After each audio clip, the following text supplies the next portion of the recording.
Recorded Books, Incorporated presents an unabridged recording of Apt Pupil from Different Seasons by Stephen King, narrated by Frank Muller. This book, copyrighted 1982 by Stephen King, is recorded by arrangement with New American Library, Incorporated. This performance is copyrighted 1984 by Recorded Books, Incorporated. In Different Seasons, Stephen King has written 4 novellas, one for each season of the year. This one is subtitled Summer of Corruption. And now, 7. January 1975. Todd left school by himself after the last bell, got his bike, and pedaled down to the park. He found a deserted bench, set his Schwinn up on its kickstand, and took his report card out of his hip pocket. He took a look around to see if there was anyone in the area he knew, but the only other people in sight were 2 high school kids making out by the pond and a pair of gross-looking winos passing a paper bag back and forth. Dirty fucking winos, he thought. But it wasn't the winos that had upset him. He opened his card. English, C. American history, C. Earth science, D. Your community and you, B. Primary French, F. Beginning algebra, F. He stared at the grades, unbelieving. He had known it was going to be bad, but this was disaster. Maybe that's best, an inner voice spoke up suddenly. Maybe you even did it on purpose because a part of you wants it to end, needs for it to end, before something bad happens. He shoved the thought roughly aside. Nothing bad was going to happen. Doosander was under his thumb, totally under his thumb. The old man thought one of Todd's friends had a letter, but he didn't know which friend. If anything happened to Todd, anything, that letter would go to the police. Once he supposed Doosander might have tried it anyway. Now he was too old to run, even with a head start. "He's under control, damn it," Todd whispered, and then pounded his thigh hard enough to make the muscle knot. Talking to yourself was bad shit. Crazy people talk to themselves. He had picked up the habit over the last 6 weeks or so and didn't seem able to break it. He'd caught several people looking at him strangely because of it. A couple of them had been teachers, and that asshole Bernie Everson had come right out and asked him if he was going fruit crackers. Todd had come very, very close to punching a little pansy in the mouth, and that sort of stuff, brawls, scuffles, punch-outs, was no good. That sort of stuff got you noticed in all the wrong ways. Talking to yourself was bad, right, okay, but the dreams are bad too, he whispered. He didn't catch himself that time. Just lately the dreams had been very bad. In the dreams he was always in uniform, although the type varied. Sometimes it was a paper uniform, and he was standing in line with hundreds of gaunt men. The smell of burning was in the air, and he could hear the choppy roar of bulldozer engines. Then Doosander would come up the line, pointing out this one or that one. They were left. The others were marched away toward the crematoriums. Some of them kicked and struggled, but most were too undernourished, too exhausted. Then Doosander was standing in front of Todd. Their eyes met for a long, paralyzing moment, and then Doosander leveled a faded umbrella at Todd. "Take this one to the laboratories," Doosander said in the dream. His lip curled back to reveal his false teeth. "Take this American boy." In another dream he wore an SS uniform. His jackboots were shined to a mirror-like reflecting surface. The death's head insignia and the lightning bolts glittered. But he was standing in the middle of Santo Donato Boulevard, and everyone was looking at him. They began to point. Some of them began to laugh. Others looked shocked, angry, or revolted.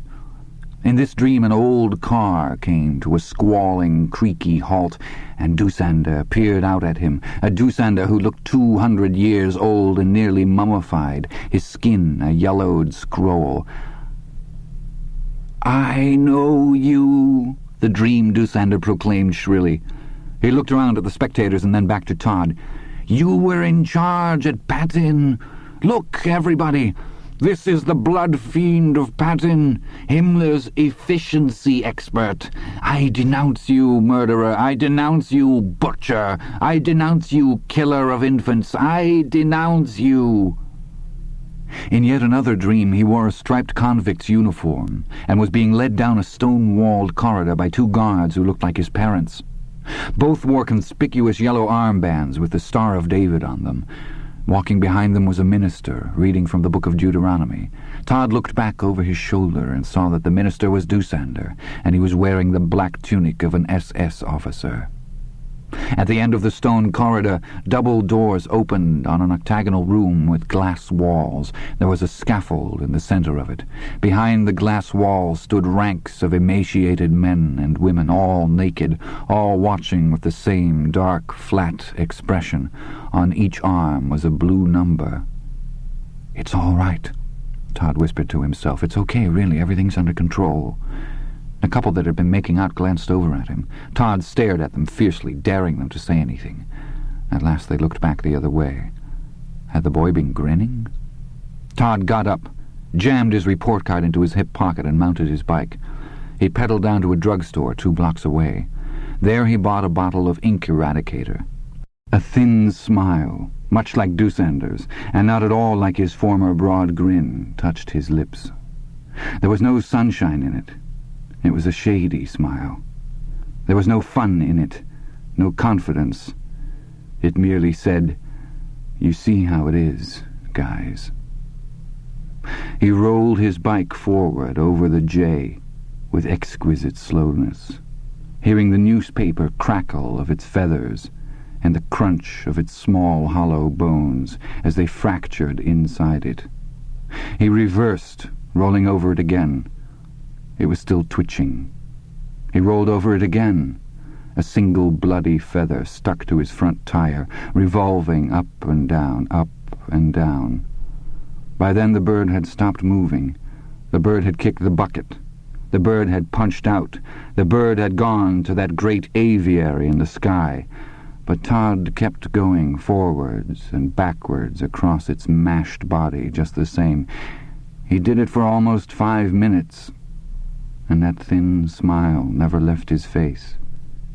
You see how it is, guys. 10. April 1975. The old man stood halfway down the compound's aisle, smiling broadly, as Dave Klingerman walked up to meet him. The frenzied barking that filled the air didn't seem to bother him in the slightest, or the smells of fur and urine, or the 100 different strays yapping and howling in their cages, dashing back and forth, leaping against the mesh. Klingerman pegged the old guy as a dog lover right off the bat. His smile was sweet and pleasant. He offered Dave a swollen, arthritis-bunched hand carefully, and Klingerman shook it in the same spirit. "Hello, sir," he said, speaking up. "Noisy as hell, isn't it?" "I don't mind," the old man said. "Not at all. My name is Arthur Denker. Klingerman, Dave Klingerman. I am pleased to meet you, sir. I read in the paper, I could not believe it, that you give dogs away here. Perhaps I misunderstood. In fact, I think I must have misunderstood." "No, we give 'em away all right," Dave said. "If we can't, we have to destroy 'em. 60 days, that's what the state gives us. Shame. Come on in the office here, quieter. Smells better, too." In the office, Dave heard a story that was familiar, but nonetheless affecting. Arthur Denker was in his 70s. He had come to California when his wife died. He was not rich, but he tended what he did have with great care. He was lonely. His only friend was the boy who sometimes came to his house and read to him. In Germany he had owned a beautiful St. Bernard. Now in Santo Donato he had a house with a good-sized backyard. The yard was fenced, and he had read in the paper, would it be possible that he could... "Well, we don't have any Bernards," Dave said. "They go fast because they're so good with kids." "Oh, I understand. I didn't mean that. But I do have a half-grown shepherd pup. How would that be?" Mr. Denker's eyes grew bright, as if he might be on the verge of tears. "Perfect," he said. "That would be perfect. The dog itself is free. But there are a few other charges, distemper and rabies shots, a city dog license. All of it goes about $25 for most people, but the state pays half if you're over 65. Part of the California Golden Ager program. Golden Ager. Is that what I am? Mr. Denker said, and laughed. For just a moment, it was silly. Dave felt a kind of chill. I guess so, sir. It is very reasonable. Sure, we think so. The same dog would cost you $125 in a pet shop. But people go to those places instead of here. They're paying for a set of papers, of course, not the dog. Dave shook his head. If they only understood how many fine animals are abandoned every year. And if you can't find a suitable home for them within 60 days, they are destroyed? We put them to sleep, yes. Put them to... I'm sorry, my English. It's a city ordinance, Dave said. Can't have dog packs running the streets. You shoot them. No, we give them gas. It's very humane. They don't feel a thing. No, Mr. Denker said. I am sure they don't. Todd's seat in beginning algebra was 4 desks down in the second row. He sat there trying to keep his face expressionless as Mr. Storman passed back the exams. But his ragged fingernails were digging into his palms again, and his entire body seemed to be running with a slow and caustic sweat. Don't get your hopes up. Don't be such a goddamn chump. There's no way you could have passed. You know you didn't pass. Nevertheless, he could not completely squash the foolish hope. It had been the first algebra exam in weeks that looked as if it had been written in something other than Greek. He was sure that in his nervousness... Nervousness, no. Call it what it really had been. Outright terror. He had... During the latter half of his senior year, an odd impulse came on him. One which was as frightening to Todd as it was irrational. He seemed to be clearly and firmly in control of it, and that, at least, was comforting. But that such a thought should have occurred at all was scary. He had made an arrangement with life. He had worked things out. His life was much like his mother's bright and sunshiny kitchen, where all the surfaces were dressed in chrome, formica, or stainless steel. A place where everything worked when you pressed the buttons. There were deep and dark cupboards in this kitchen, of course, but many things could be stored in them, and their doors still be closed. This new impulse reminded him of the dream in which he had come home to discover the dead and bleeding wino in his mother's clean, well-lighted place. It was as if in the bright and careful arrangement he had made, in that place for everything and everything in its place kitchen of his mind, a dark and bloody intruder now lurched and shambled, looking for a place to die conspicuously. A quarter of a mile from the Bowden house was the freeway, running 8 lanes wide. A steep and brushy bank led down to it. There was plenty of good cover on the bank. His father had given him a Winchester 30-30 for Christmas, and it had a removable telescopic sight. During rush hour, when all 8 lanes were jammed, he could pick a spot on that bank and, why, he could easily... do what? Commit suicide? Destroy everything he had worked for these last 4 years? Say what? No, sir. No, ma'am. No way. It is, as they say, to laugh. Sure it was. But the impulse remained. One Saturday, a few weeks before his high school graduation, Todd cased the 30-30 after carefully emptying the magazine. He put the rifle in the back seat of his father's new toy, a used Porsche. He drove to the spot where the brushy slope dropped steeply down to the freeway. His mother and father had taken the station wagon and had driven to L.A. for the weekend. Dick, now a full partner, would be holding discussions with the Hyatt people about a new Reno hotel. Todd's heart bumped in his chest, and his mouth was full of sour electric spit as he worked his way down the grade with the cased rifle in his arms. He came to a fallen tree and sat cross-legged behind it. He uncased the rifle and laid it on the dead tree's smooth trunk. A branch jutting off at an angle made a nice rest for the barrel. He snugged the butt plate into the hollow of his right shoulder and peered into the telescopic sight. Stupid, his mind screamed at him. Boy, this is really stupid. If someone sees you, it's not going to matter if the gun's loaded or not. You'll get in plenty of trouble, maybe even end up with some chippy shooting at you. It was mid-morning, and the Saturday traffic was light. He settled the crosshairs on a woman behind the wheel of a blue Toyota. The woman's window was half open. and the round collar of her sleeveless blouse was fluttering. Todd centered the crosshairs on her temple and dry-fired. It was bad for the firing ping, but what the fuck? "Pow," he whispered, as the Toyota disappeared beneath the underpass half a mile up from the slope where Todd sat. He swallowed around a lump that tasted like a stuck-together mass of pennies. Here came a man behind the wheel of a Subaru Brat pickup truck. This man had a scuzzy-looking grey beard and was wearing a San Diego Padres baseball hat.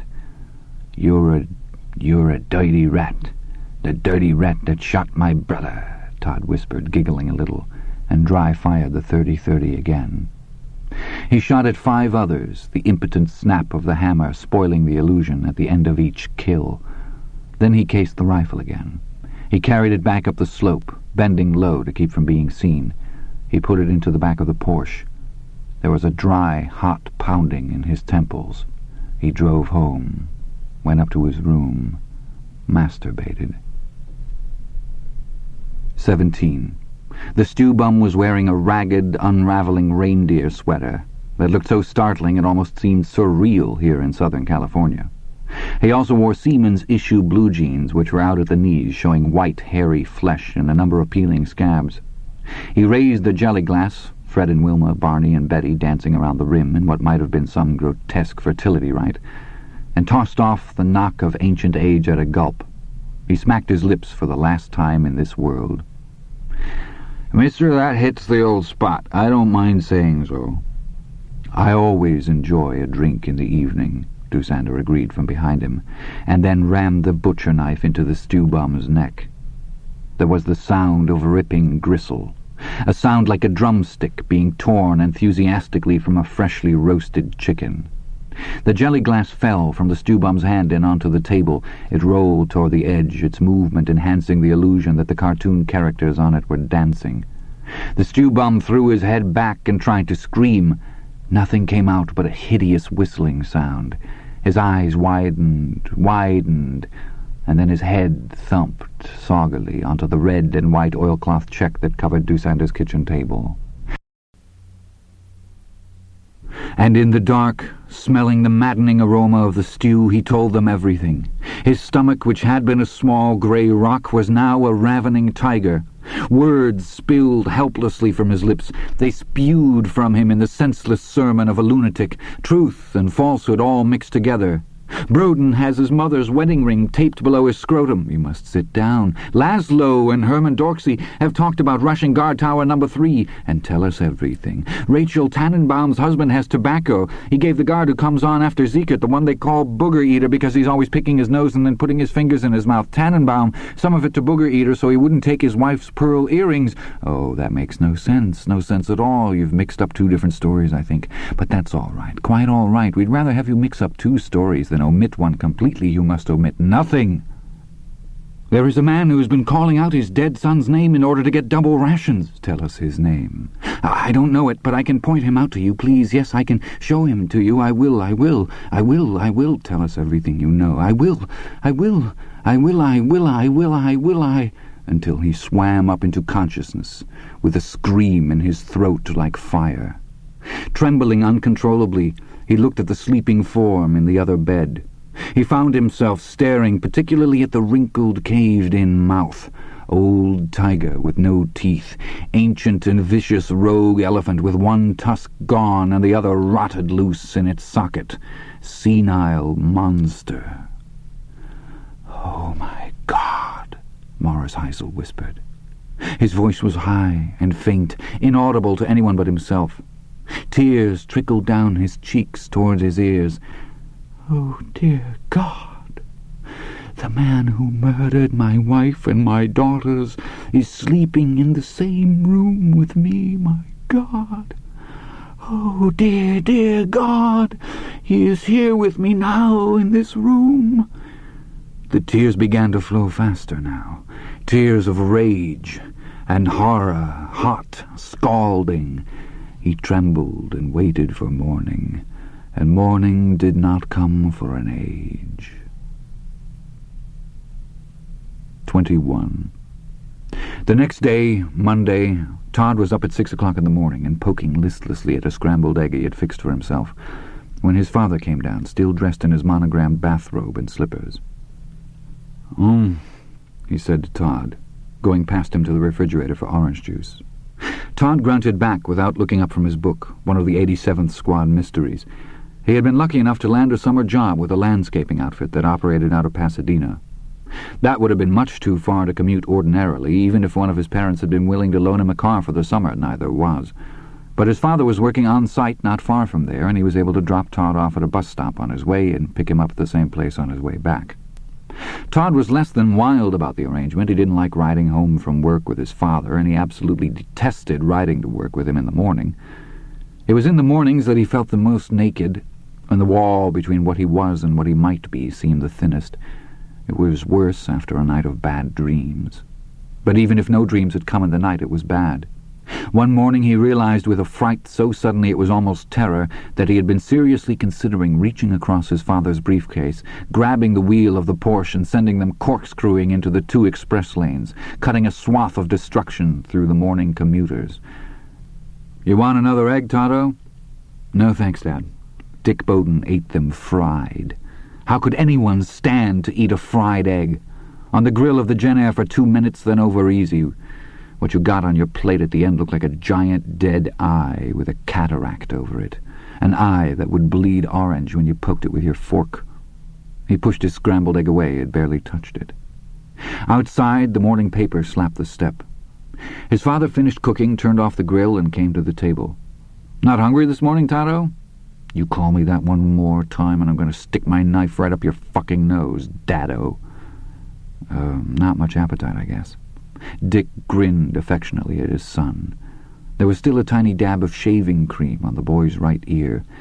"Betty Trask stole your appetite, that's my guess."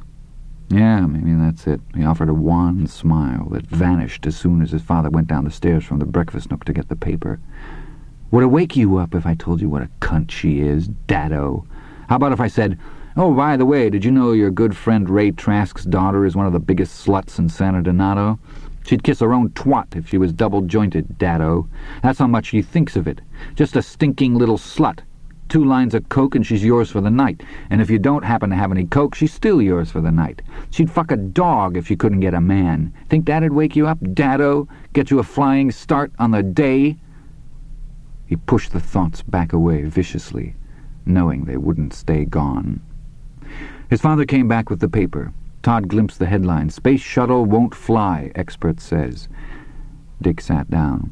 "Betty's a fine-looking girl," he said. "She reminds me of your mother when I first met her." Apt Pupil. 1. He looked like the total all-American kid as he pedaled his 26-inch Schwinn with ape-hanger handlebars up the residential suburban street, and that's just what he was. Todd Bowden, 13 years old, 5 feet 8 and a healthy 140 pounds, hair the color of ripe corn, blue eyes, white, even teeth, lightly tanned skin, marred by not even the first shadow of adolescent acne. He was smiling a summer vacation smile as he pedaled through the sun and shade not too far from his own house. He looked like the kind of kid who might have a paper route, and as a matter of fact he did. He delivered the Santo Donato Clarion. He also looked like the kind of kid who might sell greeting cards for premiums, and he had done that too. They were the kind that come with your name printed inside, Jack and Mary Burke, or Don and Sally, or the Murchisons. He looked like the kind of boy who might whistle while he worked, and he often did so. He whistled quite prettily, in fact. His dad was an architectural engineer who made $40,000 a year. His mom had majored in French in college and had met Todd's father when he desperately needed a tutor. She typed manuscripts in her spare time. She had kept all of Todd's old school report cards in a folder. Her favorite was his final 4th grade card, on which Mrs. Upshaw had scratched, "Todd is an extremely apt pupil." He was, too. Straight A's and B's all the way up the line. If he'd done any better, straight A's, for example, his friends might have begun to think he was weird. Now he brought his bike to a halt in front of 963 Claremont Street and stepped off it. The house was a small bungalow set discreetly back on its lot. It was white, with green shutters and green trim. A hedge ran around the front. The hedge was well watered and well clipped. Todd brushed his blond hair out of his eyes and walked the Schwinn up the cement path to the and expectant and beautiful. He pushed down the bike's kickstand with the toe of one Nike running shoe and then picked the folded newspaper off the bottom step. It wasn't the Clarion, it was the L.A. Times. He put it under his arm and mounted the steps. At the top was a heavy wooden door with no window inside of a latched screen door. There was a doorbell on the right-hand door frame, and below the bell were two small signs, each neatly screwed into the wood and covered with protective plastic so they wouldn't yellow or water spot. German efficiency, Todd thought, and his smile widened a little. It was an adult thought, and he always mentally congratulated himself when he had one of those. The top sign said Arthur Denker. The bottom one said no solicitors, no peddlers, no salesmen. Smiling still, Todd rang the bell. He could barely hear its muted burring, somewhere far off inside the small house. He took his finger off the bell and cocked his head a little, listening for footsteps. There were none. He looked at his Timex watch, one of the premiums he had gotten for selling personalized greeting cards, and saw that it was 10:12. The guy should be up by now. Todd himself was always up by 7:30 at the latest, even during summer vacation. The early bird catches the worm. He listened for another 30 seconds, and when the house remained silent, he leaned on the bell, watching the sweep second hand on his Timex as he did so. He had been pressing the doorbell for exactly 71 seconds when he finally heard shuffling footsteps. Slippers, he deduced, from the soft whish-whish sound. Todd was into deductions. His current ambition was to become a private detective when he grew up. All right, the man who was pretending to be Arthur Denker called querulously. I'm coming, let it go, I'm coming. Todd stopped pushing the doorbell button. A chain and bolt rattled on the far side of the windowless inner door. Then it was pulled open. An old man, hunched inside a bathrobe, stood looking out through the screen. A cigarette smoldered between his fingers. Todd thought the man looked like a cross between Albert Einstein and Boris Karloff. His hair was long and white, but beginning to yellow in an unpleasant way that was more nicotine than ivory. His face was wrinkled and pouched and puffy with sleep, and Todd saw with some distaste that he hadn't bothered shaving for the past couple of days. Todd's father was fond of saying, a shave puts a shine on the morning. Todd's father shaved every day, whether he had to work or not. The eyes looking out at Todd were watchful, but deeply sunken, laced with snaps of red. Todd felt an instant of deep disappointment. The guy did look a little bit like Albert Einstein, and he did look a little bit like Boris Karloff, but what he looked like more than anything else was one of the seedy old winos that hung around down by the railroad yard. But of course, Todd reminded himself, the man had just gotten up. Todd had seen Denker many times before today, although he had been very careful to make sure that Denker hadn't seen him. No way, Jose. And on his public occasions, Denker looked very natty, every inch an officer in retirement, you might say, even though he was 76, if the articles Todd had read at the library had his birth date right.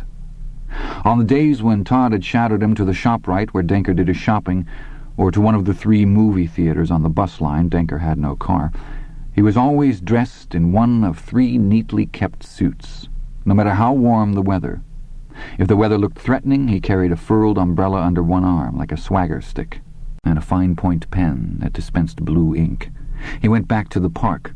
The make-out couple was gone, but the winos were still there, stinking the place up, and changed his English grade to a B, American history to A, Earth science to B, primary French to C, and beginning algebra to B.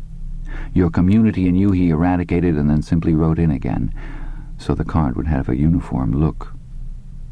Uniforms, right. Never mind, he whispered to himself. That'll hold them. That'll hold them, all right.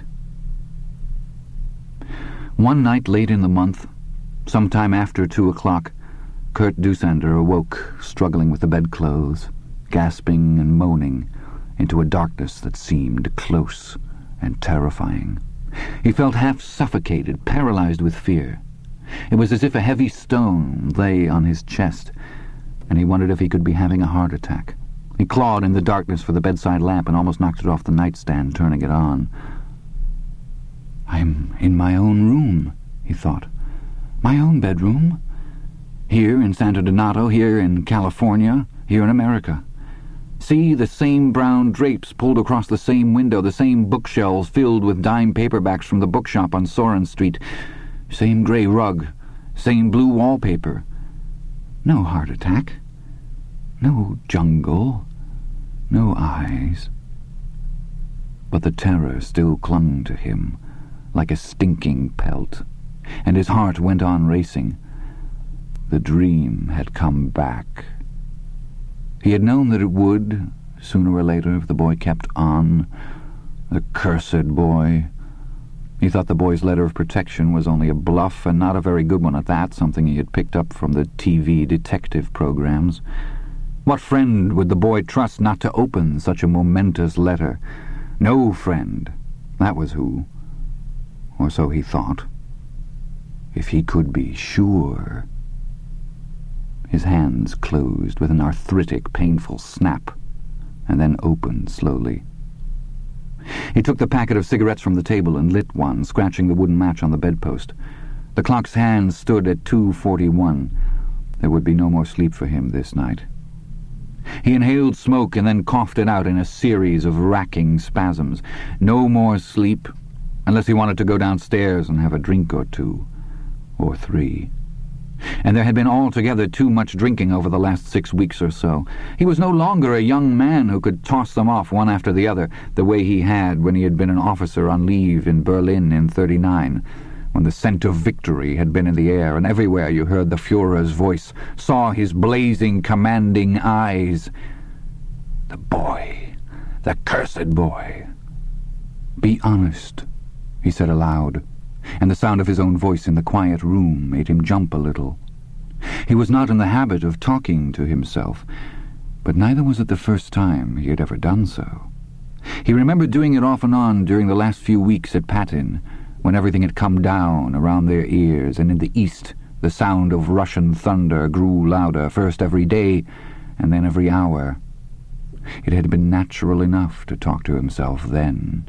He had been under stress, and people under stress often do strange things, cup their testicles through the pockets of their pants, click their teeth together.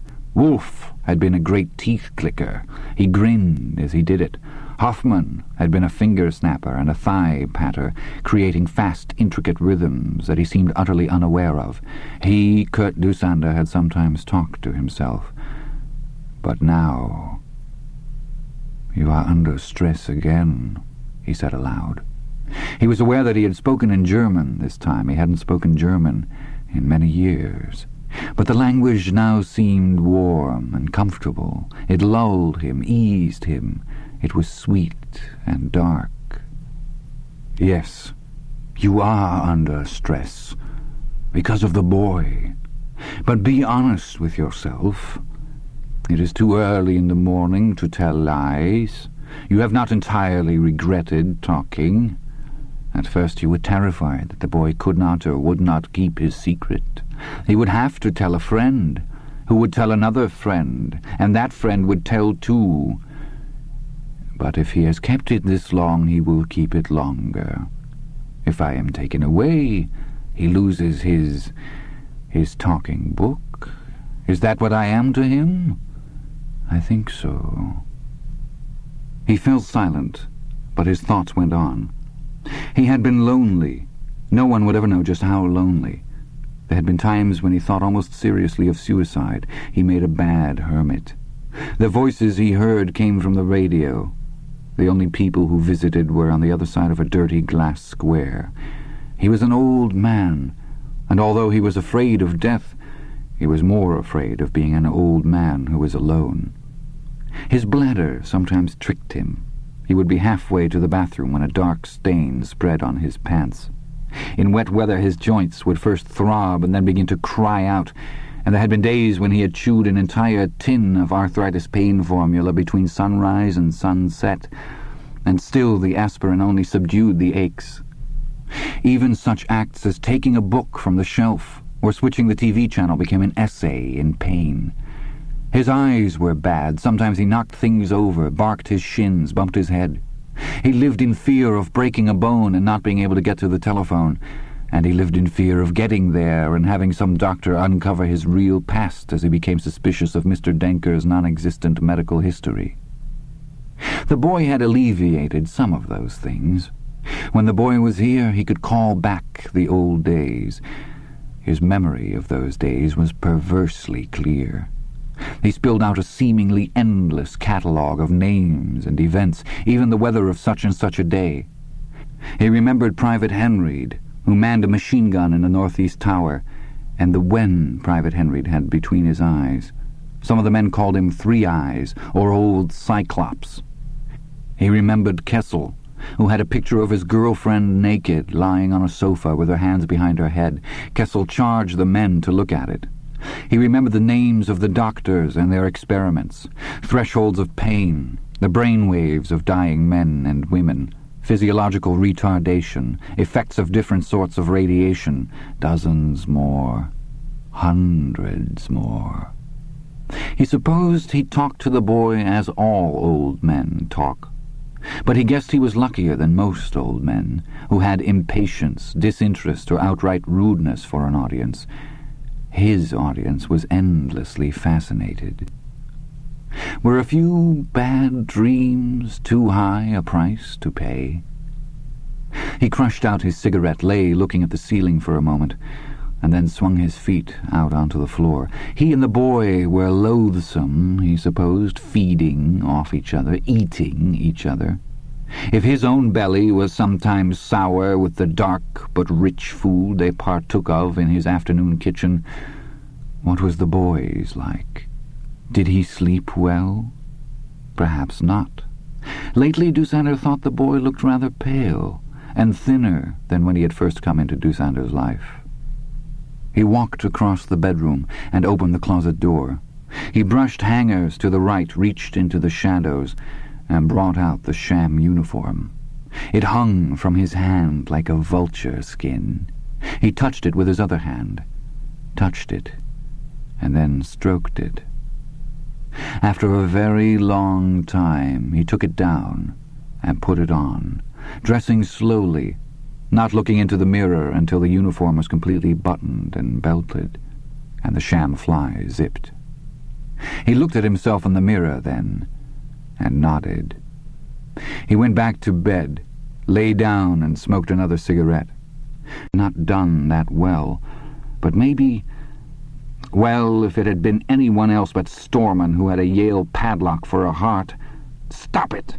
he commanded himself, and for a moment, a coldly horrible moment, he was positive he had screamed those two words aloud in the classroom. "You flunked. You know you did. Not a thing in the world is going to change it."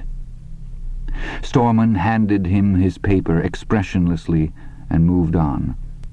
Todd laid it face down on his initial scarred desk. For a moment, he didn't think he possessed sufficient will to even turn it over and know. At last he flipped it with such convulsive suddenness that the exam sheet tore. His tongue stuck to the roof of his mouth as he stared at it. His heart seemed to stop for a moment. The number 83 was written in a circle at the top of the sheet. Below it was a letter grade, C+. Below the letter grade was a brief notation. "Good improvement. I think I'm twice as relieved as you should be. Check errors carefully. At least 3 of them are arithmetical rather than conceptual." His heartbeat began again, at triple time. Relief washed over him, but it was not cool. It was hot and complicated and strange. He closed his eyes, not hearing the class as it buzzed over the exam, and began the preordained fight for an extra point here or there. Todd saw redness behind his eyes. It pulsed like flowing blood with the rhythm of his heartbeat. In that instant he hated Dusander more than he ever had before. His hands snapped shut into fists, and he only wished that Dusander's scrawny chicken neck could have been between them. Dick and Monica Bowden had twin beds, separated by a nightstand with a pretty imitation Tiffany lamp standing on it. Their room was done in genuine redwood, and the walls were comfortably lined with books. Across the room, nestled between two ivory bookends, bull elephants on their hind legs, was a round Sony TV. Dick was watching Johnny Carson with the earplug in, while Monica read the new Michael Crichton that had come from the book club that day. "Dick," she put a bookmark, "This is where I fell asleep," it said, into the Crichton and closed it. On the TV, Buddy Hackett had just broken everyone up. Dick smiled. "Dick," she said more loudly. He pulled the earplug out. "What?" "Do you think Todd's all right?" He looked at her for a moment, frowning, then shook his head a little. "Je ne comprends pas, chérie." His limping French was a joke between them. His father had sent him an extra $200 to hire a tutor when he was flunking French.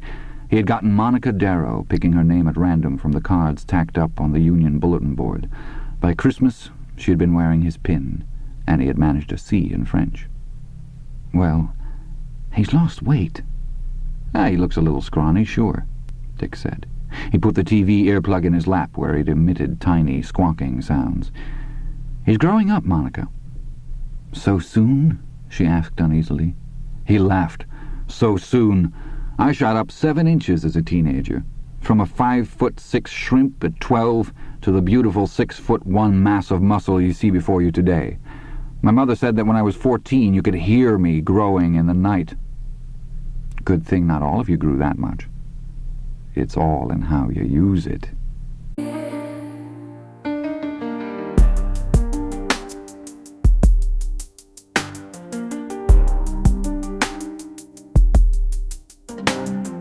Classic fans of life,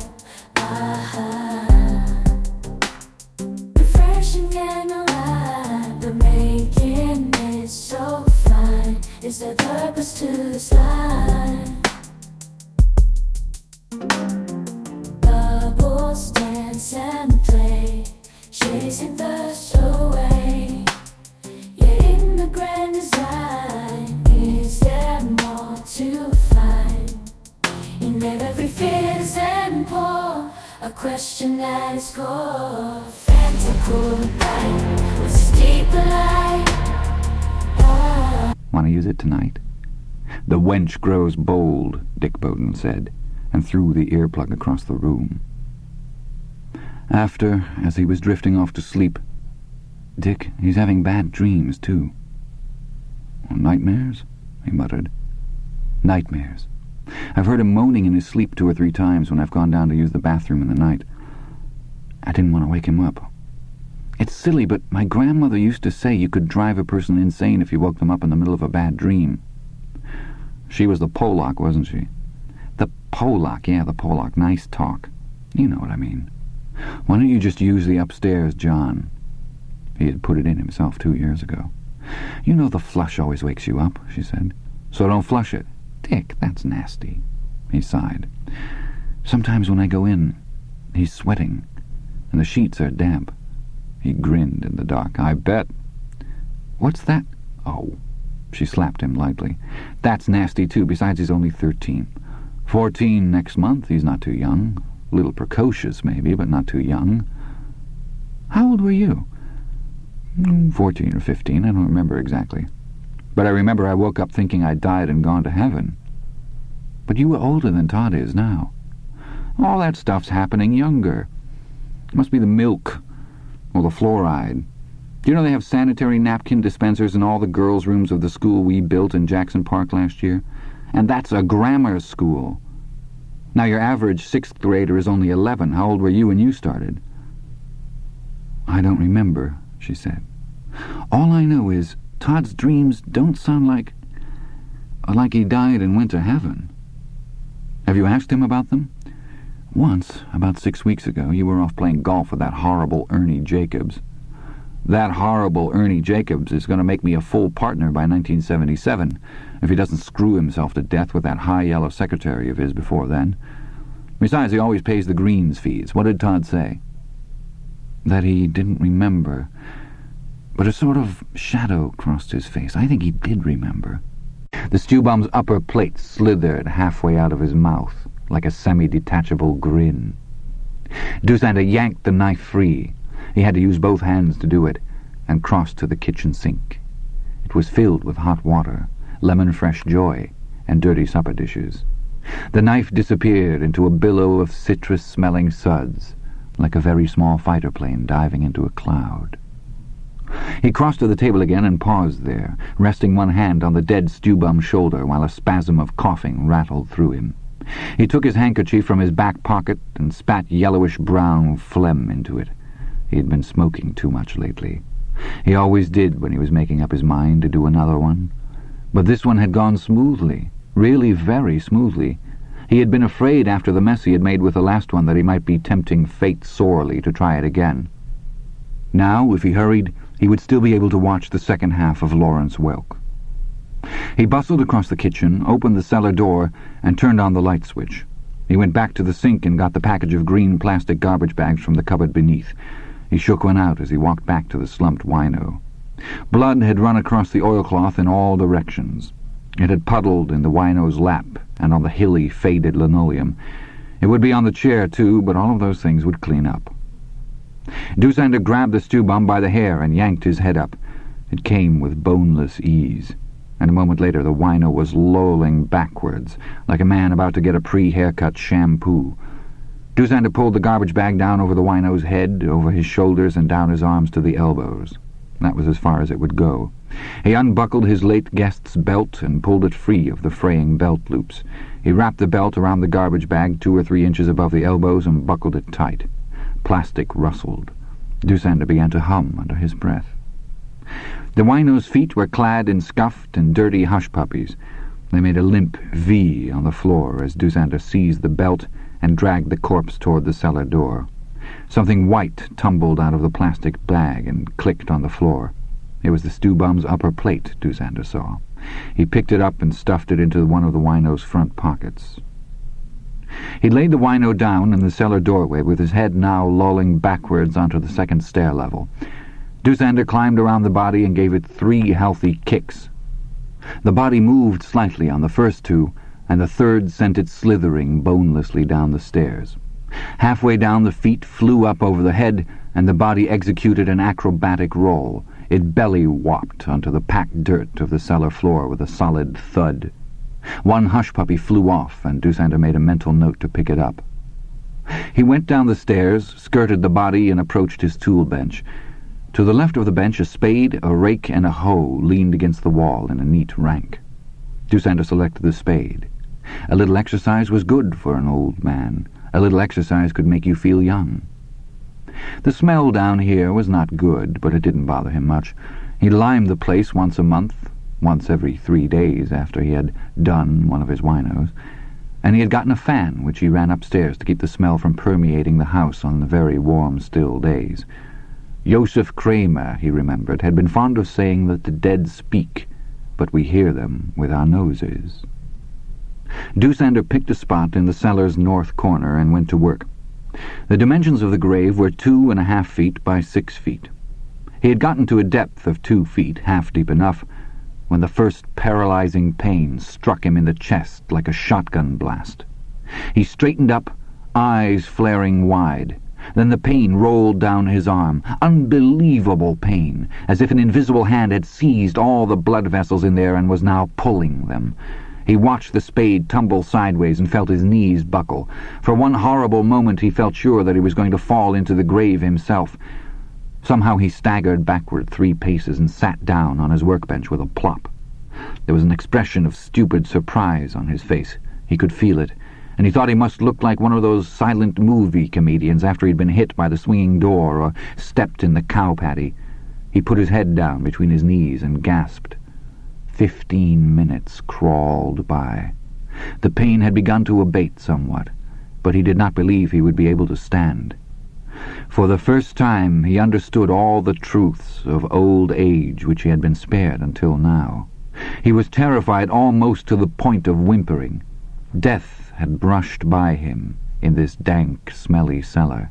It had touched Doosander with the hem of its robe. It might be back for him yet, but he would not die down here, not if he could help it. He got up, hands still crossed on his chest as if to hold the fragile machinery together. He staggered across the open space between the workbench and the stairs. His left foot tripped over the dead wino's outstretched leg, and he went to his knees with a small cry. There was a sullen flare of pain in his chest. He looked up the stairs. The steep, steep stairs. 12 of them. Is that so? Pretty, young, fresh. Dick Bowden's eyes had gone vague. Now they came back, focusing almost anxiously on his son. Not that your mother isn't still a fine-looking woman, but at that age a girl has a certain glow, I guess you'd say. It's there for a while, and then it's gone. He shrugged and opened the paper. C'est la vie, I guess. She's a bitch in heat. Maybe that's what makes her glow. You're treating her right, aren't you, Toto? His father was making his usual rapid trip through the paper toward the sports pages. Not getting too fresh? Everything's cool, Dad. If he doesn't stop pretty soon, I'll do something. Scream, throw his coffee in his face, something. Ray thinks you're a fine boy, Dick said absently. He had at last reached the sports. He became absorbed. There was blessed silence at the breakfast table. Betty Trask had been all over him the very first time they went out. He had taken her to the local Lover's Lane after the movie because he knew it would be expected of him. They could swap spits for half an hour or so and have all the right things to tell their respective friends the next day. She could roll her eyes and tell how she had fought off his advances. Boys were so tiresome, really, and she never fucked on the first date. She wasn't that kind of girl. Her friends would agree, and then all of them would troop into the girls' room and do whatever it was they did in there, put on fresh makeup, smoke Tampax, whatever. And for a guy, well, you had to make out.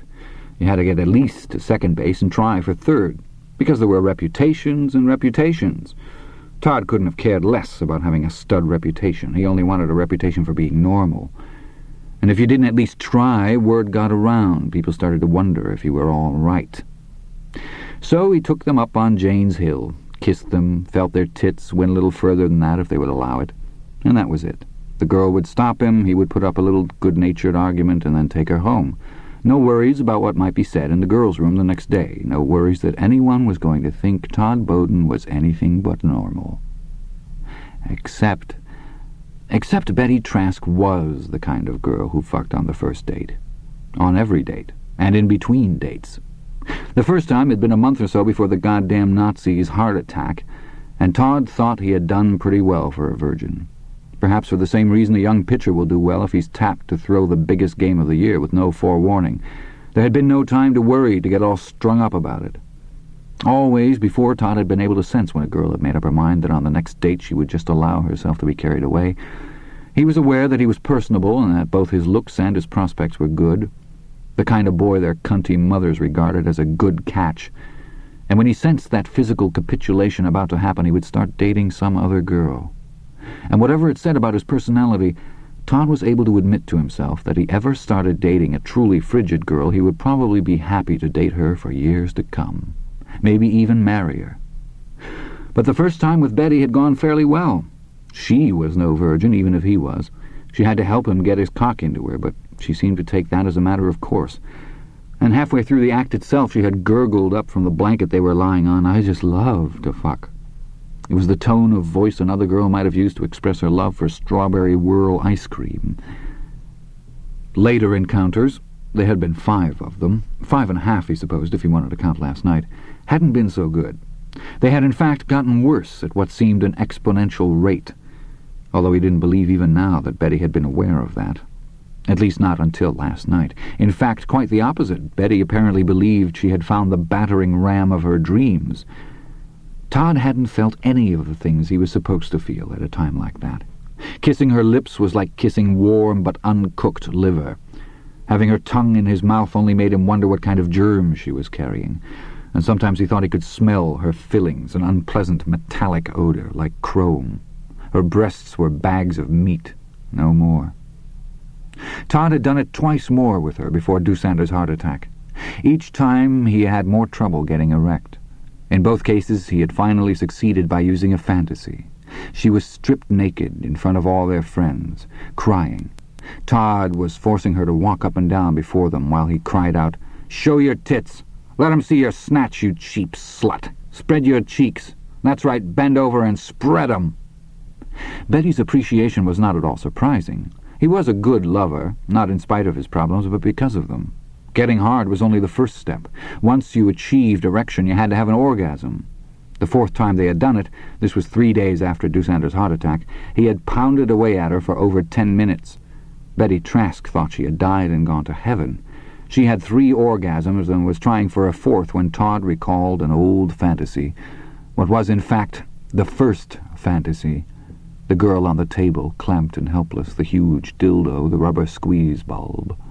Only now, desperate and sweaty and almost insane with his desire to come and get this horror over with, the face of the girl on the table became Betty's face.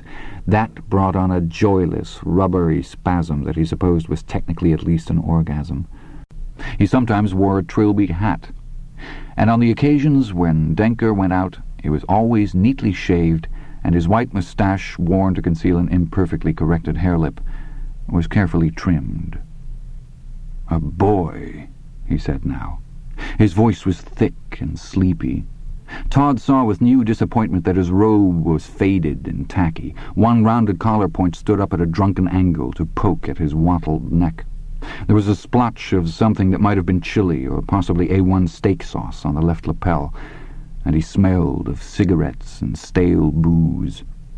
"A boy," he repeated. "I don't need anything, boy. Read the sign. You can read, can't you? Of course you can. All American boys can read. Don't be a nuisance, boy. Good day." The door began to close.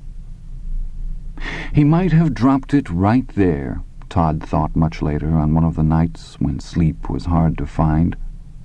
His disappointment at seeing the man for the first time at close range, seeing him with his street face put away, hanging in the closet, you might say, along with his umbrella and his trilby, might have done it. It could have ended in that moment.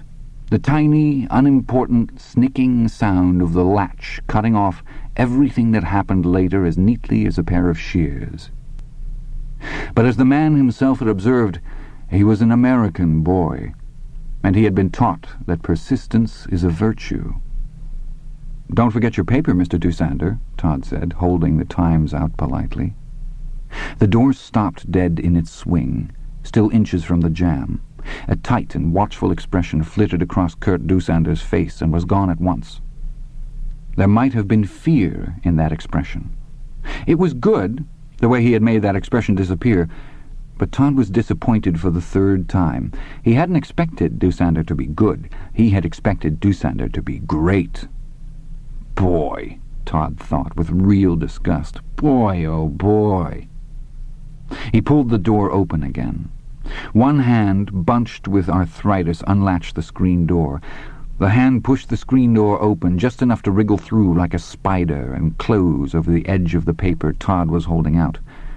The boy saw with distaste that the old man's fingernails were long and yellow and horny. It was a hand that had spent most of its waking hours holding one cigarette after another. Todd thought smoking was a filthy, dangerous habit, one he himself would never take up. It really was a wonder that Dusander had lived as long as he had. The old man tugged. "Give me my paper." "Sure thing, Mr. Dusander." Todd released his hold on the paper. The spider hand yanked it inside. The screen closed. "My name is Denker," the old man said. "Not this Dusander. Apparently you cannot read. What a pity. Good day." The door started to close again. Todd spoke rapidly into the narrowing gap. Bergen-Belsen, January 1943 to June 1943. Auschwitz, June 1943 to June of 1944. Unterkommandant. Patin. The door stopped again. The old man's pouched and pallid face hung in the gap like a wrinkled, half-deflated balloon. Todd smiled. "You left Patin just ahead of the Russians. You got to Buenos Aires. Some people say you got rich there, investing the gold you took out of Germany in the drug trade. Whatever, you were in Mexico City from 1950 to 1952.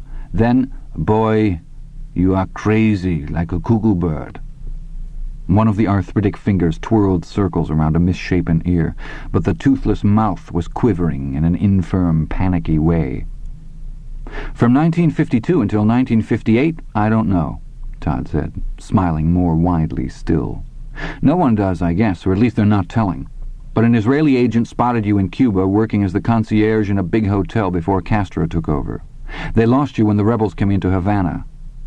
You popped up in West Berlin in 1965. They almost got you." He pronounced the last two words as one. Gotcha. At the same time, he squeezed all of his fingers together into one large, wriggling fist.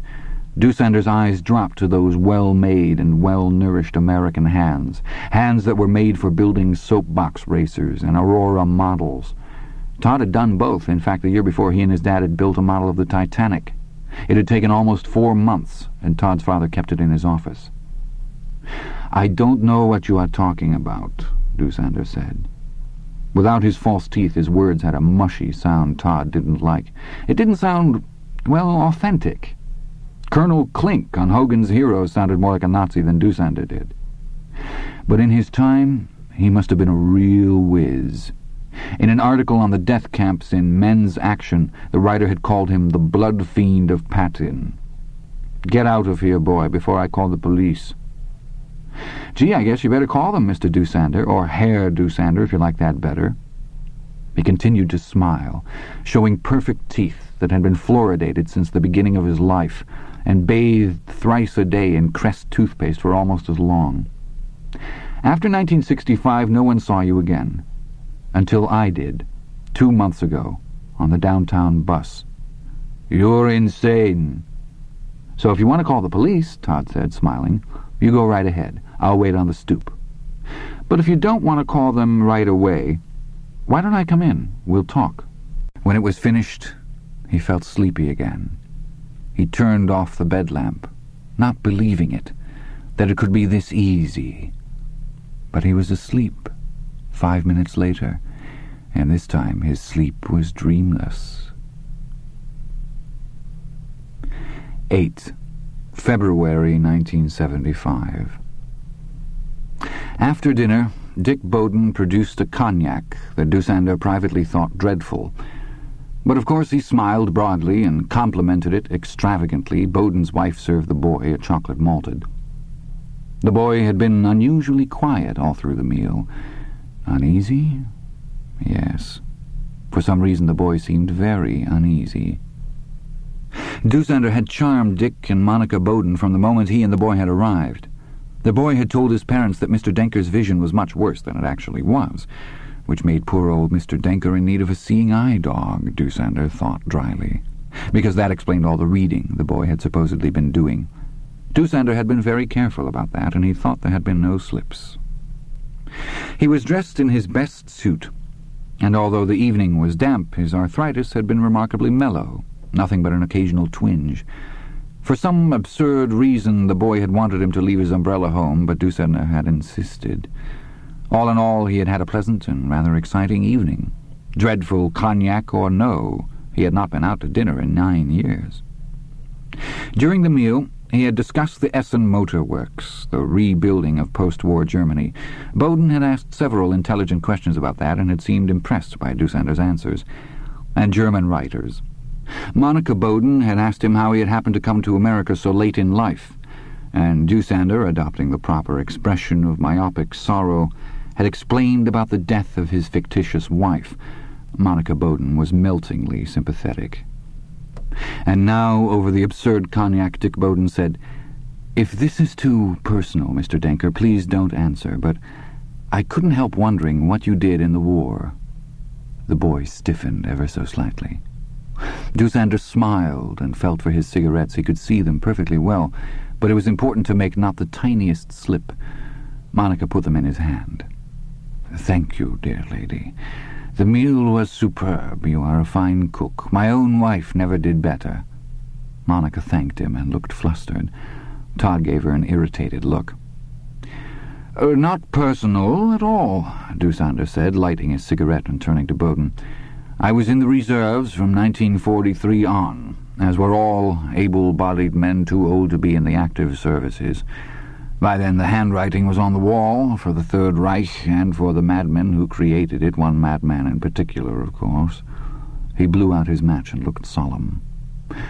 "There was great relief when the tide turned against Hitler. Great relief, of course." And here he looked at Bowden disarmingly, as man to man. One was careful not to express such a sentiment, not aloud. "I suppose not," Dick Bowden said respectfully. "No," Dusander said gravely, "not allowed. I remember one evening when 4 or 5 of us, all friends, stopped at a local ratskeller after work for a drink. By then there was not always schnapps or even beer, but it so happened that night there were both. We had all known each other for upwards of 20 years. One of our number, Hans Hassler, mentioned in passing that perhaps the Führer had been ill-advised to open a second front against the Russians. I said, 'Hans, God in heaven, watch what you say.' Poor Hans went pale and changed the subject entirely. Yet 3 days later he was gone. I never saw him again, nor, as far as I know, did anyone else who was sitting at our table that night." "How awful," Monica said breathlessly. "More cognac, Mr. Denker?" "No, thank you," he smiled at her. "My wife had a saying from her mother, 'One must never overdo the sublime.'" Todd's small, troubled frown deepened slightly. "Do you think he was sent to one of the camps?" Dick asked. "Your friend Hessler." "Hassler," Dusander corrected gently. He grew grave. "Many were. The camps, they will be the shame of the German people for 1,000 years to come. They are Hitler's real legacy." "Oh, I think that's too harsh," Bowden said, lighting his pipe and puffing out a choking cloud of cherry blend. "According to what I've read, the majority of the German people had no idea what was going on. The locals around Auschwitz thought it was a sausage plant." "Oh, how terrible," Monica said, and pulled a grimacing "that's enough of that" expression at her husband. Then she turned to Dusander and smiled. "I just love the smell of a pipe, Mr. Denker, don't you?" "Monica, I don't remember everything from my dear dead youth, but one thing I do remember is that wet dreams are not always pleasant. In fact, they can be downright unpleasant." "How can that be?" "Guilt. All kinds of guilt. Some of it may be all the way from babyhood, when it was made very clear to him that wetting the bed was wrong. Then there's the sex thing. Who knows what brings a wet dream on? Copping a feel on the bus, looking up a girl's skirt in study hall, I don't know. The only one I can really remember was going off the high board at the YMCA pool on co-ed day and losing my trunks when I hit the water." "You got off on that?" she asked, giggling a little. "Yeah. So if the kid doesn't want to talk to you about his John Thomas problems, don't force him." "We did our damn best to raise him without all those needless guilts." "You can't escape them. He brings them home from school like the coals he used to pick up in the 1st grade, from his friends or the way his teachers mince around certain subjects. He probably got it from my dad, too.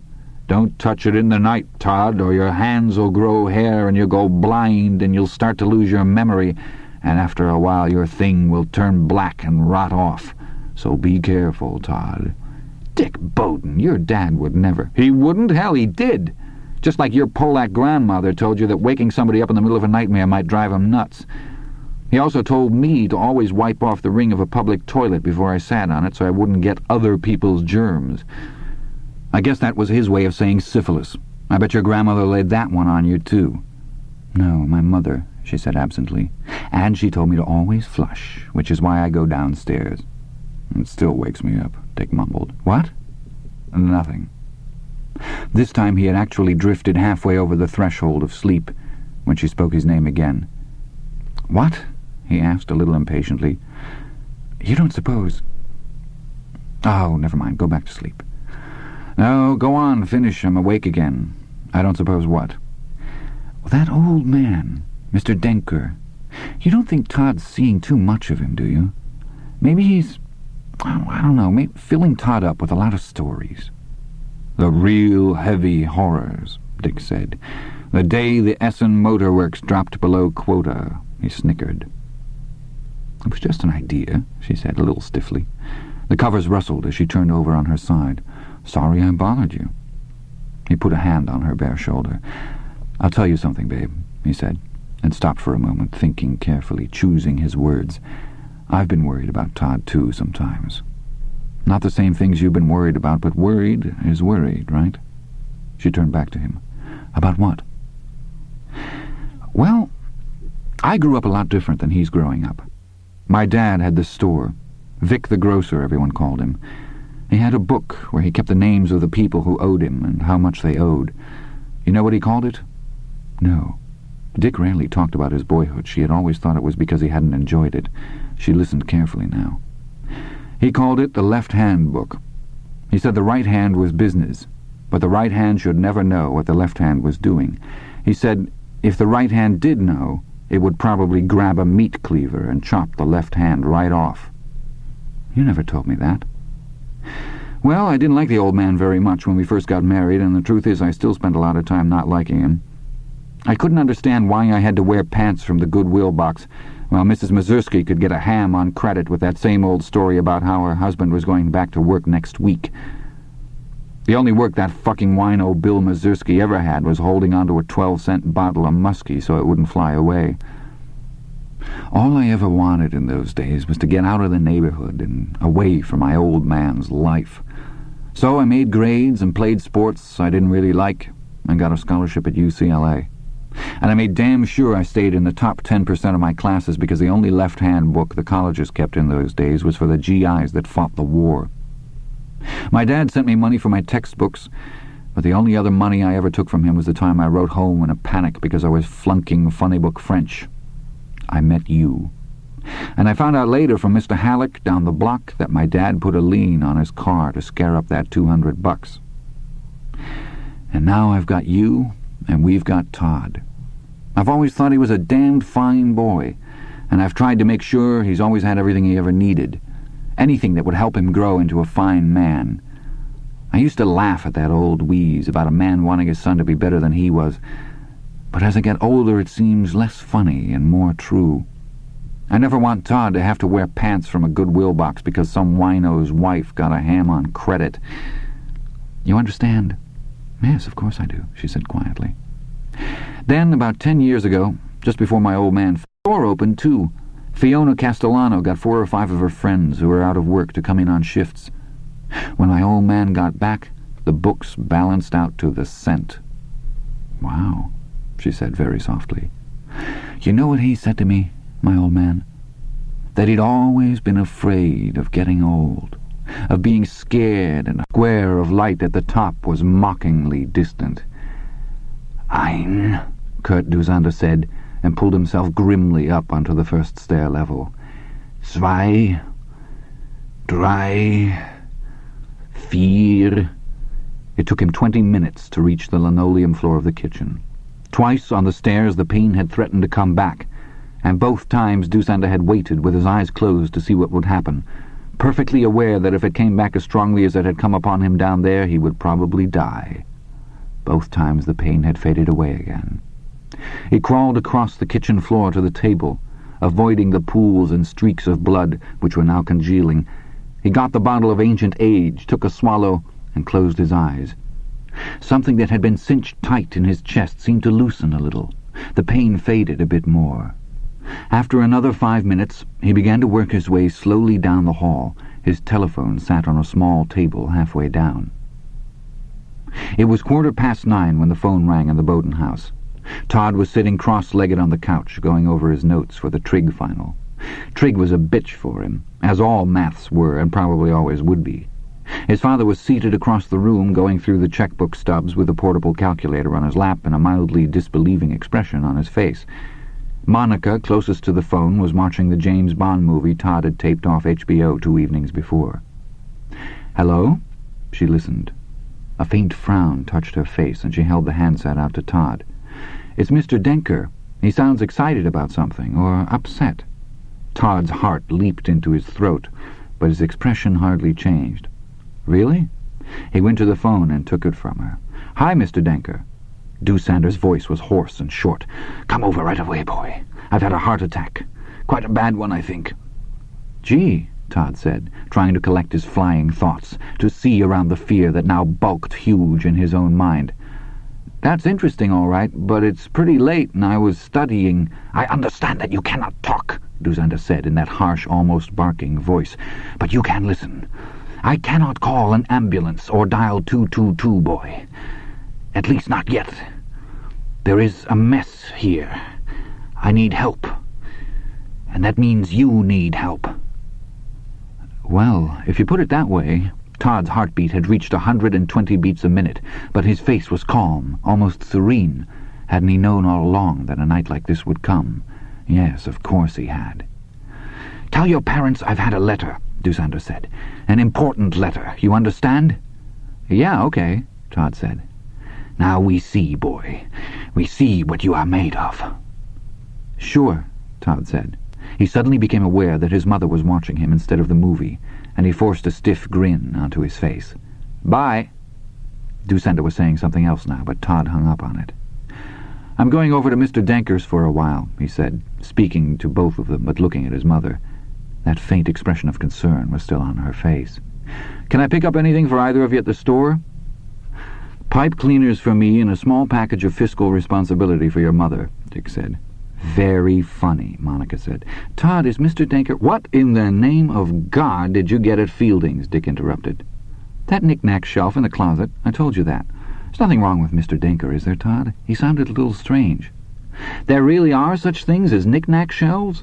I thought those crazy women who write British mysteries made them up so there would always be a place where the killer could find a blunt instrument." "Dick, can I get a word in edgeways?" "Sure. Be my guest. But for the closet?" "He's okay, I guess," Todd said. He put on his letter jacket and zipped it up. But he was excited. He got a letter from a nephew of his in Hamburg or Dusseldorf or someplace. He hasn't heard from any of his people in years, and now he's got this letter and his eyes aren't good enough for him to read it. "Well, isn't that a bitch?" Dick said. "Go on, Todd. Get over there and ease the man's mind." "I thought he had someone to read to him," Monica said. "A new boy." "He does," Todd said, suddenly hating his mother, hating the half-formed intuition he saw swimming in her eyes. "Maybe he wasn't home, or maybe he couldn't come over this late." "Oh, well. Go on then, but be careful." "I will. You don't need anything at the store?" "No. How's your studying for that calculus final going?" "It's trig," Todd said. "Okay, I guess. I was just getting ready to call it a night." This was rather a large lie. "You want to take the Porsche?" Dick asked. "No, I'll ride my bike." He wanted the extra 5 minutes to collect his thoughts and get his emotions under control. To try, at least. And in his present state he would probably drive the Porsche into a telephone pole. "Strap your reflector patch on your knee," Monica said, "and tell Mr. Denker hello for us." "Okay." The doubt was still in his mother's eyes, but it was less evident now. He blew her a kiss and then went out to the garage where his bike, a racing-style Italian bike rather than a Schwinn now, was parked. A moment later Betty was whispering in his ear, her breath warm and redolent of juicy fruit gum. "Lover, you do me any old time. Just call me." Todd had nearly groaned aloud. The nub of his dilemma was this. Wouldn't his reputation suffer if he broke off with the girl who so obviously wanted to put out for him? Wouldn't people wonder why? Part of him said they would not. He remembered walking down the hall behind 2 senior boys during his freshman year and hearing one of them tell the other he had broken off with his girlfriend. The other wanted to know why. "Fucked her out," the first said, and both of them bellowed goatish laughter. "If someone asks me why I dropped her, I'll just say I fucked her out. But what if she says we only did it 5 times? Is that enough?" "What? How much? How many?" "Who'll talk? What'll they say?" So his mind ran on, as restless as a hungry rat in an insoluble maze. He was vaguely aware that he was turning a minor problem into a big problem, and that this very inability to solve the problem had something to say about how shaky he had gotten. But knowing it brought him no fresh ability to change his behavior, and he sank into a black depression. College. College was the answer. College offered an excuse to break with Betty that no one could question. But September seemed so far away. The 5th time it had taken him almost 20 minutes to get hard, but Betty had proclaimed the experience well worth the wait, and then last night he hadn't been able to perform at all. "What are you, anyway?" Betty had asked petulantly. After 20 minutes of manipulating his lax penis, she was disheveled and out of patience. "Are you one of those AC/DC guys?" He very nearly strangled her on the spot. And if he'd had his 30-30... "Well, I'll be a son of a gun! Congratulations, son!" "Huh?" He looked up and out of his black study. "You made the Southern Cal High School All-Stars." His father was grinning with pride and pleasure. "Is that so?" For a moment he hardly knew what his father was talking about. He had to grope for the meaning of the words. "Oh, say, yeah. Coach Haynes mentioned something to me about that at the end of the year. Said he was putting me and Billy DeLyons up. I never expected anything to happen." "Well, Jesus, you don't seem very excited about it." "I'm still trying, who gives a ripe fuck, to get used to the idea." With a huge effort he managed to grin. "Can I see the article?" His father handed the paper across the table to Todd and got to his feet. "I'm going to wake Monica up. She's got to see this before we leave." "No, God, I can't face both of them this morning." "Oh, don't do that. You know she won't be able to get back to sleep if you wake her. We'll leave it for her on the table." "Yeah, I suppose we could do that. You're a damn thoughtful boy, Todd." He clapped Todd on the back, and Todd squeezed his eyes closed. At the same time he shrugged his shoulders in an aw-shucks gesture that made his father laugh. Todd opened his eyes again and looked at the paper.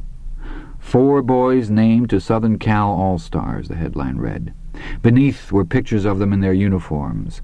The catcher and left fielder from Fairview High, the harp southpaw from Mountford, and Todd to the far right, grinning openly out at the world from beneath the bill of his baseball cap.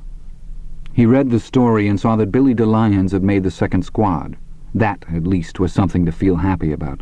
DeLyons could claim he was a Methodist until his tongue fell out, if it made him feel good, but he wasn't fooling Todd. He knew perfectly well what Billy DeLyons was. Maybe he ought to introduce him to Betty Trask. She was another sheeny. He had wondered about that for a long time, and last night he had decided for sure. The Trasks were passing for white. One look at her nose and that olive complexion, her old man's was even worse, and you knew. That was probably why he hadn't been able to get it up. It was simple. His cock had known the difference before his brain. Who did they think they were kidding, calling themselves Trask? "Congratulations again, son." He looked up and first saw his father's hand stuck out, then his father's foolishly grinning face. "Your buddy Trask is a yid," he heard himself yelling into his father's face. "That's why I was impotent with this slut of a daughter last night. That's the reason." Then, on the heels of that, the cold voice that sometimes came at moments like this rose up from deep inside him, shutting off the rising flood of irrationality, as if, "Get hold of yourself right now," behind steel gates. He took his father's hand and shook it, smiled guilelessly into his father's proud face, said, "Geez, thanks, Dad." They left that page of the newspaper folded back, and a note for Monica, which Dick insisted Todd write and sign, "Your all-star son, Todd." 22.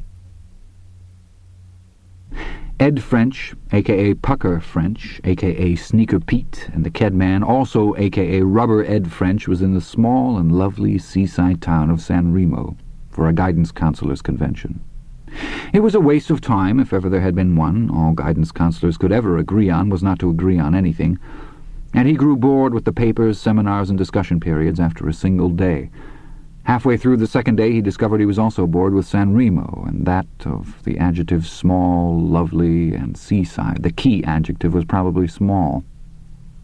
Gorgeous views and redwood trees aside, San Remo didn't have a movie theater or a bowling alley, and Ed hadn't wanted to go in the place's only bar.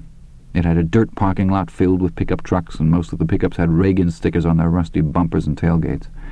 He wasn't afraid of being picked on, but he hadn't wanted to spend an evening looking at men in cowboy hats and listening to Loretta Lynn on the jukebox. So here he was on the third day of a convention which stretched out over an incredible 4 days. Here he was in room 217 of the Holiday Inn, his wife and daughter at home, the TV broken, an unpleasant smell hanging around in the bathroom. There was a swimming pool, but his eczema was so bad this summer that he wouldn't have been caught dead in a bathing suit. From the shins down he looked like a leper. He had an hour before the next workshop, helping the vocally challenged child. What they meant was doing something for kids who stuttered or who had cleft palates. But we wouldn't want to come right out and say that. Christ knows, someone might lower our salaries. He had eaten lunch at San Remo's only restaurant. He didn't feel like a nap, and the TV's one station was showing a rerun of Bewitched. There was a long moment while the old man looked at the smiling boy. Birds twittered in the trees. On the next block a power mower was running, and far off on busier streets horns honked out their own rhythm of life and commerce. In spite of everything, Todd felt the onset of doubt. He couldn't be wrong, could he? Was there some mistake on his part? He didn't think so. But this was no schoolroom exercise. It was real life. So he felt a surge of relief, mild relief, he assured himself later, when Dusander said, "You may come in for a moment, if you like, but only because I do not wish to make trouble for you. You understand?" "Sure, Mr. Dusander," Todd said. He opened the screen and came into the hall. Dusander closed the door behind them, shutting off the morning. The house smelled stale and slightly malty. It smelled the way Todd's own house smelled sometimes the morning after his folks had thrown a party and before his mother had had a chance to air it out. But this smell was worse. It was lived in and ground in. It was liquor, fried food, sweat, old clothes, and some stinky medicinal smell like Vicks or mentholatum. It was dark in the hallway, and Dusander was standing too close, his head hunched into the collar of his robe like the head of a vulture, waiting for some hurt animal to give up the ghost. In that instant, despite the stubble and the loosely hanging flesh, Todd could see the man who had stood inside the black SS uniform more clearly than he had ever seen him on the street. And he felt a sudden lancet of fear slide into his belly. Mild fear, he amended later. "I should tell you that if anything happens to me," he began, and then Dusander shuffled past him and into the living room, his slippers whish-wishing on the floor. He flapped a contemptuous hand at Todd, and Todd felt a flush of hot blood mount into his throat and cheeks. Todd followed him, his smile wavering for the first time. He had not pictured it happening quite like this. But it would work out. Things would come into focus. Of course they would. Things always did. He began to smile again as he stepped into the living room. It was another disappointment, and how, but one he supposed he should have been prepared for. There was, of course, no oil portrait of Hitler with his forelock dangling and eyes that followed you, no medals in cases, no ceremonial sword mounted on the wall, no Luger or PPK Walther on the mantel. There was, in fact, no mantel. Of course, Todd told himself the guy would have to be crazy to put any of those things out where people could see them. Still, it was hard to put everything you saw in the movies or on TV out of your head. It looked like the living room of any old man living alone on a slightly frayed pension. The fake fireplace was faced with fake bricks. A West clock hung over it. There was a black-and-white Motorola TV on a stand. The tips of the rabbit ears had been wrapped in aluminum foil to improve reception. The floor was covered with a grey rug. Its nap was balding. The magazine rack by the sofa held copies of National Geographic, Reader's Digest, and the L.A. Times. Instead of Hitler or a ceremonial sword hung on the wall, there was a framed certificate of citizenship and a picture of a woman in a funny hat. Dusander later told him that sort of hat was called a cloche, and they had been popular in the 20s and 30s. "My wife," Dusander said sentimentally. "She died in 1955 of a lung disease. At that time I was working at the Menschler Motor Works in Essen. I was heartbroken." Todd continued to smile. He crossed the room as if to get a better look at the woman in the picture. Instead of looking at the picture, he fingered the shade on a small lamp table. "Stop that!" Dusander barked harshly. Todd jumped back a little. "That was good," he said sincerely. "Really commanding." "It was Ilse Koch who had the lampshades made out of human skin, wasn't it? And she was the one who had the trick with the little glass tubes?" "I don't know what you're talking about," Dusander said. There was a package of Cools, the kind with no filter, on top of the TV. He offered them to Todd. "Cigarette?" he asked, and grinned. His grin was hideous. "No, they give you lung cancer. My dad used to smoke, but he gave it up. He went to smoke enders." "Did he?" Dusander produced a wooden match from the pocket of his robe and scratched it indifferently on the plastic case of the Motorola. Puffing, he said, "Can you give me one reason why I shouldn't call the police and tell them of the monstrous accusations you've just made? One reason? Speak quickly, boy. The telephone is just down the hall. Your father would spank you, I think. You would sit for dinner on a cushion for a week or so, eh?" "My parents don't believe in spanking." Corporal punishment causes more problems than it cures. Todd's eyes suddenly gleamed. Did you spank any of them? The women? Did you take off their clothes and... With a muffled exclamation, Doosander started for the phone. Todd said coldly, "You better not do that." "Indeed I do, madam," Doosander said. He had just gotten an almost insurmountable urge to sneeze under control. Bowden suddenly reached across the table and clapped his son on the shoulder. Todd jumped. "You're awfully quiet tonight, son. Feeling all right?"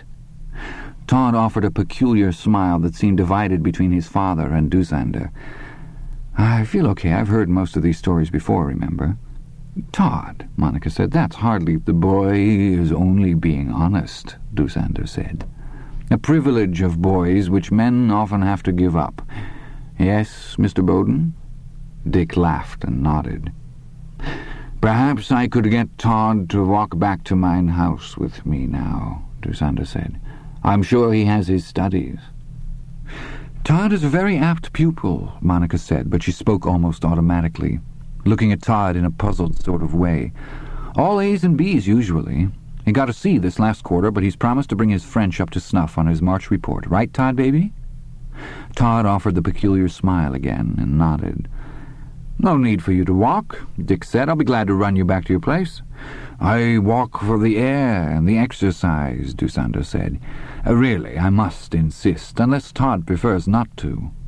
"Oh, no, I'd like a walk," Todd said, and his mother and father beamed at him. They were almost at Doosander's corner when Doosander broke the silence. It was drizzling, and he hoisted his umbrella over both of them, and yet still his arthritis lay quiet, dozing. It was amazing. "You are like my arthritis," he said. Todd's head came up. "Huh?" "Neither of you have had much to say tonight. What's got your tongue, boy? Cat or cormorant?" "Nothing," Todd muttered. They turned down Doosander's street. "Perhaps I could guess," Doosander said, not without a touch of malice. "When you came to get me, you were afraid I might make a slip. Let the cat out of the bag, you say here. Yet you were determined to go through with the dinner because you had run out of excuses to put your parents off. Now you are disconcerted that all went well. Is that not the truth?" "Who cares?" Todd said, and shrugged sullenly. "Why shouldn't it go well?" Doosander demanded. "I was dissembling before you were born. You keep a secret well enough, I give you that. I give it to you most graciously. But did you see me tonight? I charmed them. Charmed them." Todd suddenly burst out. "You didn't have to do that." Doosander came to a complete stop, staring at Todd. "Not do it? Not? I thought that was what you wanted, boy. Certainly there will offer no objections if you continue to come over and read to me." "You're sure taking a lot for granted," Todd said hotly. "Maybe I've got all I want from you. Do you think there's anybody forcing me to come over to your scuzzy house and watch you slop up booze like those old wino pus bags that hang around the old train yards? Is that what you think?" His voice had risen and taken on a thin, wavering, hysterical note. "Because there's nobody forcing me. If I want to come, I'll come, and if I don't, I won't." "Lower your voice. People will hear." "Who cares?" Todd said. But he began to walk again. This time he deliberately walked outside the umbrella's span. "No, nobody forces you to come," Doosander said. And then he took a calculated shot in the dark. "In fact, you are welcome to stay away. Believe me, boy, I have no scruples about drinking alone, none at all." Todd looked at him scornfully. "You'd like that, wouldn't you?" Doosander only smiled noncommittally. "Well, don't count on it." They had reached the concrete walk leading up to Doosander's stoop. Doosander fumbled in his pocket for his latchkey. The arthritis flared a dim red in the joints of his fingers, and then subsided, waiting. Now Doosander thought he understood what it was waiting for him to be alone again. Then it could come out. "I'll tell you something," Todd said. He sounded oddly breathless. "If they knew what you were, if I ever told them, they'd spit on you and then kick you out on your skinny old ass." Doosander looked at Todd closely in the drizzling dark. The boy's face was turned defiantly up to his, but the skin was pallid, the sockets under the eyes dark and slightly hollowed, the skin tones of someone who has brooded long while others are asleep. "I am sure they would have nothing but revulsion for me," Doosander said, although he privately thought that the elder Bowden might stay his revulsion long enough to ask many of the questions his son had asked already. "Nothing but revulsion. But what would they feel for you, boy, when I told them you had known about me for 8 months and said nothing? When my old man got back, the books balanced out to the cent." "Wow," she said very softly. "You know what he said to me, my old man? That he'd always been afraid of getting old, of being scared and hurting, and all by himself, of having to go into the hospital and not being able to make ends meet anymore, of dying. He said that after the stroke he wasn't scared anymore. He said he thought he could die well." "You mean die happy, Pap?" I asked him. "No," he said. "I don't think anyone dies happy, Dickie." He always called me Dickie, still does. And that's another thing I guess I'll never be able to like. He said he didn't think anyone died happy, but you could die well. That impressed me. He was silent for a long, thoughtful time. The last 5 or 6 years I've been able to get some perspective on my old man. Maybe because he's down there in San Remo and out of my hair. I started thinking that maybe the left-hand book wasn't such a bad idea. That was when I started to worry about Todd. I kept wanting to tell him about how there was maybe something more to life than me being able to take all of you to Hawaii for a month, or being able to buy Todd pants that don't smell like the mothballs they used to put in the Goodwill box. I could never figure out how to tell him those things, but I think maybe he knows, and it takes a load off my mind. "Reading to Mr. Denker, you mean?" "Yes. He's not getting anything for that. Denker can't pay him. But here's this old guy, thousands of miles from any friends or relatives that might still be living. Here's this guy that's everything my father was afraid of. And there's Todd." I never thought of it just like that. "Have you noticed the way Todd gets when you talk to him about that old man?" "He gets very quiet." "Sure. He gets tongue-tied and embarrassed, like he was doing something nasty. Just like my pop used to when someone tried to thank him for laying some credit on them. We're Todd's right hand, that's all. You and me and all the rest. The house, the ski trips to Tahoe, the Thunderbird in the garage, his color TV. All his right hand. And he doesn't want us to see what his left hand is up to." "You don't think he's seeing too much of Denker, then?" "Honey, look at his grades. If they were falling off, I'd be the first one to say, 'Hey, enough is enough already. Don't go overboard.' His grades are the first place trouble would show up, and how have they been?" "As good as ever after that first slip." "So, what are we talking about?" "Listen, I've got a conference at 9, babe. If I don't get some sleep, I'm going to be sloppy." "Sure, go to sleep," she said indulgently. And as he turned over, she kissed him lightly on one shoulder blade.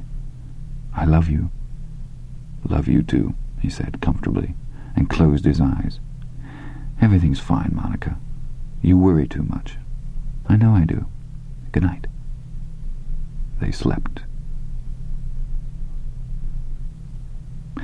"Stop looking out the window," Doosander said. "There is nothing out there to interest you." Todd looked at him sullenly. His history text was open on the table, showing a color plate of Teddy Roosevelt cresting San Juan Hill. Helpless Cubans were falling away from the hooves of Teddy's horse. Teddy was grinning a wide American grin, the grin of a man who knew that God was in his heaven and everything was bully. Todd Bowden was not grinning. "You like being a slave driver, don't you?" he asked. "I like being a free man," Doosander said. "Study. Suck my cock." "As a boy," Doosander said, "I would have had my mouth washed out with lye soap for saying such a thing." "Times change." "Do they?" Doosander sipped his bourbon. "Study." Todd stared at Doosander. "You're nothing but a goddamn rummy, you know that? Study." "Shut up!" Todd slammed his book shut, It made a rifle crack sound in Dusander's kitchen. "I can never catch up anyway. Not in time for the test. There's 50 pages of this shit left, all the way up to World War I. I'll make a crib in Study Hall 2 tomorrow." Harshly, Dusander said, "You will do no such thing." "Why not? Who's going to stop me? You?" "Boy, you are still having a hard time comprehending the stakes we play for. Do you think I enjoy keeping your snivelling brat nose in your books?" His voice rose, whipsawing, demanding, commanding. "Do you think I enjoy listening to your tantrums, your kindergarten swears? Suck my cock," Dusander mimicked savagely in a high falsetto voice that made Todd flush darkly. "Suck my cock, so what? Who cares? I'll do it tomorrow. Suck my cock." "Well, you like it," Todd shouted back. "Yeah, you like it. The only time you don't feel like a zombie is when you're on my back. So give me a fucking break." His heart was still racing in his chest, and he felt a mad urge to take the 30-30 back into the house and shoot both of his parents, and then go down to the slope overlooking the freeway. No more worrying about Dusander, no more bad dreams, no more winos. He would shoot and shoot and shoot, only saving one bullet back for the end. Then reason came back to him, and he rode away toward Dusander's, his reflector patch revolving up and down just above his knee, his long blonde hair streaming back from his brow. "Holy Christ!" Todd nearly screamed. He was standing in the kitchen door. Dusander was slumped on his elbows, a china cup between them. Large drops of sweat stood out on his forehead. But it was not Dusander Todd was looking at. It was the blood. There seemed to be blood everywhere. It was puddled on the table, on the empty kitchen chair, on the floor. "Where are you bleeding?" Todd shouted, at last getting his frozen feet to move again. It seemed to him that he had been standing in the doorway for at least 1,000 years. This is the end, he was thinking. This is the absolute end of everything. The balloon is going up high, baby, all the way to the sky, baby, and it's toot-toot-tootsie goodbye. All the same, he was careful not to step in any of the blood. "I thought you said you had a fucking heart attack." "It's not my blood," Dusander muttered. "What?" Todd stopped. "What did you say?" "Go downstairs. You will see what has to be done." "What the hell is this?" Todd asked. A sudden, terrible idea had come into his head. "Don't waste our time, boy. I think you will not be too surprised at what you find downstairs. I think you have had experience in such matters as the one in my cellar. First-hand experience." Todd looked at him, unbelieving for another moment, and then he plunged down the cellar stairs 2 by 2. His first look in the feeble yellow glow of the basement's only light made him think that Dusander had pushed a bag of garbage down here. Then he saw the protruding legs and the dirty hands held down at the sides by the cinched belt. "Holy Christ," he repeated. But this time the words had no force at all. They emerged in a slight, skeletal whisper. He pressed the back of his right hand against lips that were as dry as sandpaper. He closed his eyes for a moment, and when he opened them again, he felt in control of himself at last. Todd started moving. He saw the spade handle protruding from a shallow hole in the far corner and understood at once what Dusander had been doing when his ticker had seized up. A moment later he became fully aware of the cellar's fetid aroma, a smell like rotting tomatoes. He had smelled it before, but upstairs it was much fainter, and of course he hadn't been here very often over the past couple of years. Now he understood exactly what that smell meant, and for several moments he had to struggle with his gorge. A series of choked, gagging sounds, muffled by the hand he had clapped over his mouth and nose, came from him. Little by little, he got control of himself again. He seized the wino's legs and dragged him across to the edge of the hole. He dropped them, skidded sweat from his forehead with the heel of his left hand, and stood absolutely still for a moment, thinking harder than he ever had in his life. Then he seized the spade and began to deepen the hole. When it was 5 feet deep, he got out and shoved the derelict's body in with his foot. Todd stood at the edge of the grave, looking down. Tattered blue jeans, filthy, scab-encrusted hands. It was a stew bum, all right. The irony was almost funny. So funny a person could scream with laughter. He ran back upstairs. "How are you?" he asked Dusander. "I'll be all right. Have you taken care of it?" "I'm doing it, okay?" "Be quick, they're still up here." "I'd like to find some pigs and feed you to them," Todd said, and went back down cellar before Doosander could reply. He had almost completely covered the wino when he began to think there was something wrong. He stared into the grave, grasping the spade's handle with one hand. The wino's legs stuck partway out of the mound of dirt, as did the tips of his feet. One old shoe, possibly a hush puppy, and one filthy athletic sock that might actually have been white around the time that Taft was president. One hush puppy? One? Todd half ran back around the furnace to the foot of the stairs. He glanced around wildly. A headache was beginning to thud against his temples, dull drill bits trying to work their way out. He spotted the old shoe 5 feet away, overturned in the shadow of some abandoned shelving. Todd grabbed it, ran back to the grave with it, and threw it in. Then he started to shovel again. He covered the shoe, the legs, everything. When all the dirt was back in the hole, he slammed the spade down repeatedly to tamp it. Then he grabbed the rake and ran it back and forth, trying to disguise the fact the earth here had been recently turned. So he sat down with the telephone book and began to flip through it aimlessly, hardly aware of what he was doing, wondering distantly if he knew anyone crazy enough about either Small, Lovely, or Seaside to live in San Remo. He supposed this was what all the bored people in all the Holiday Inns all over the world ended up doing, looking for a forgotten friend or relative to call up on the phone. It was that, Bewitched, or the Gideon Bible, and if you did happen to get hold of somebody, what the hell did you say? "Frank, how the hell are you? And by the way, which was it, Small, Lovely, or Seaside?" Sure, right. Give that man a cigar and set him on fire. Yet, as he lay on the bed, flipping through the thin San Remo white pages and half-scanning the columns, it seemed to him that he did know somebody in San Remo. A book salesman? One of Sandra's nieces or nephews, of which there were marching battalions? A poker buddy from college?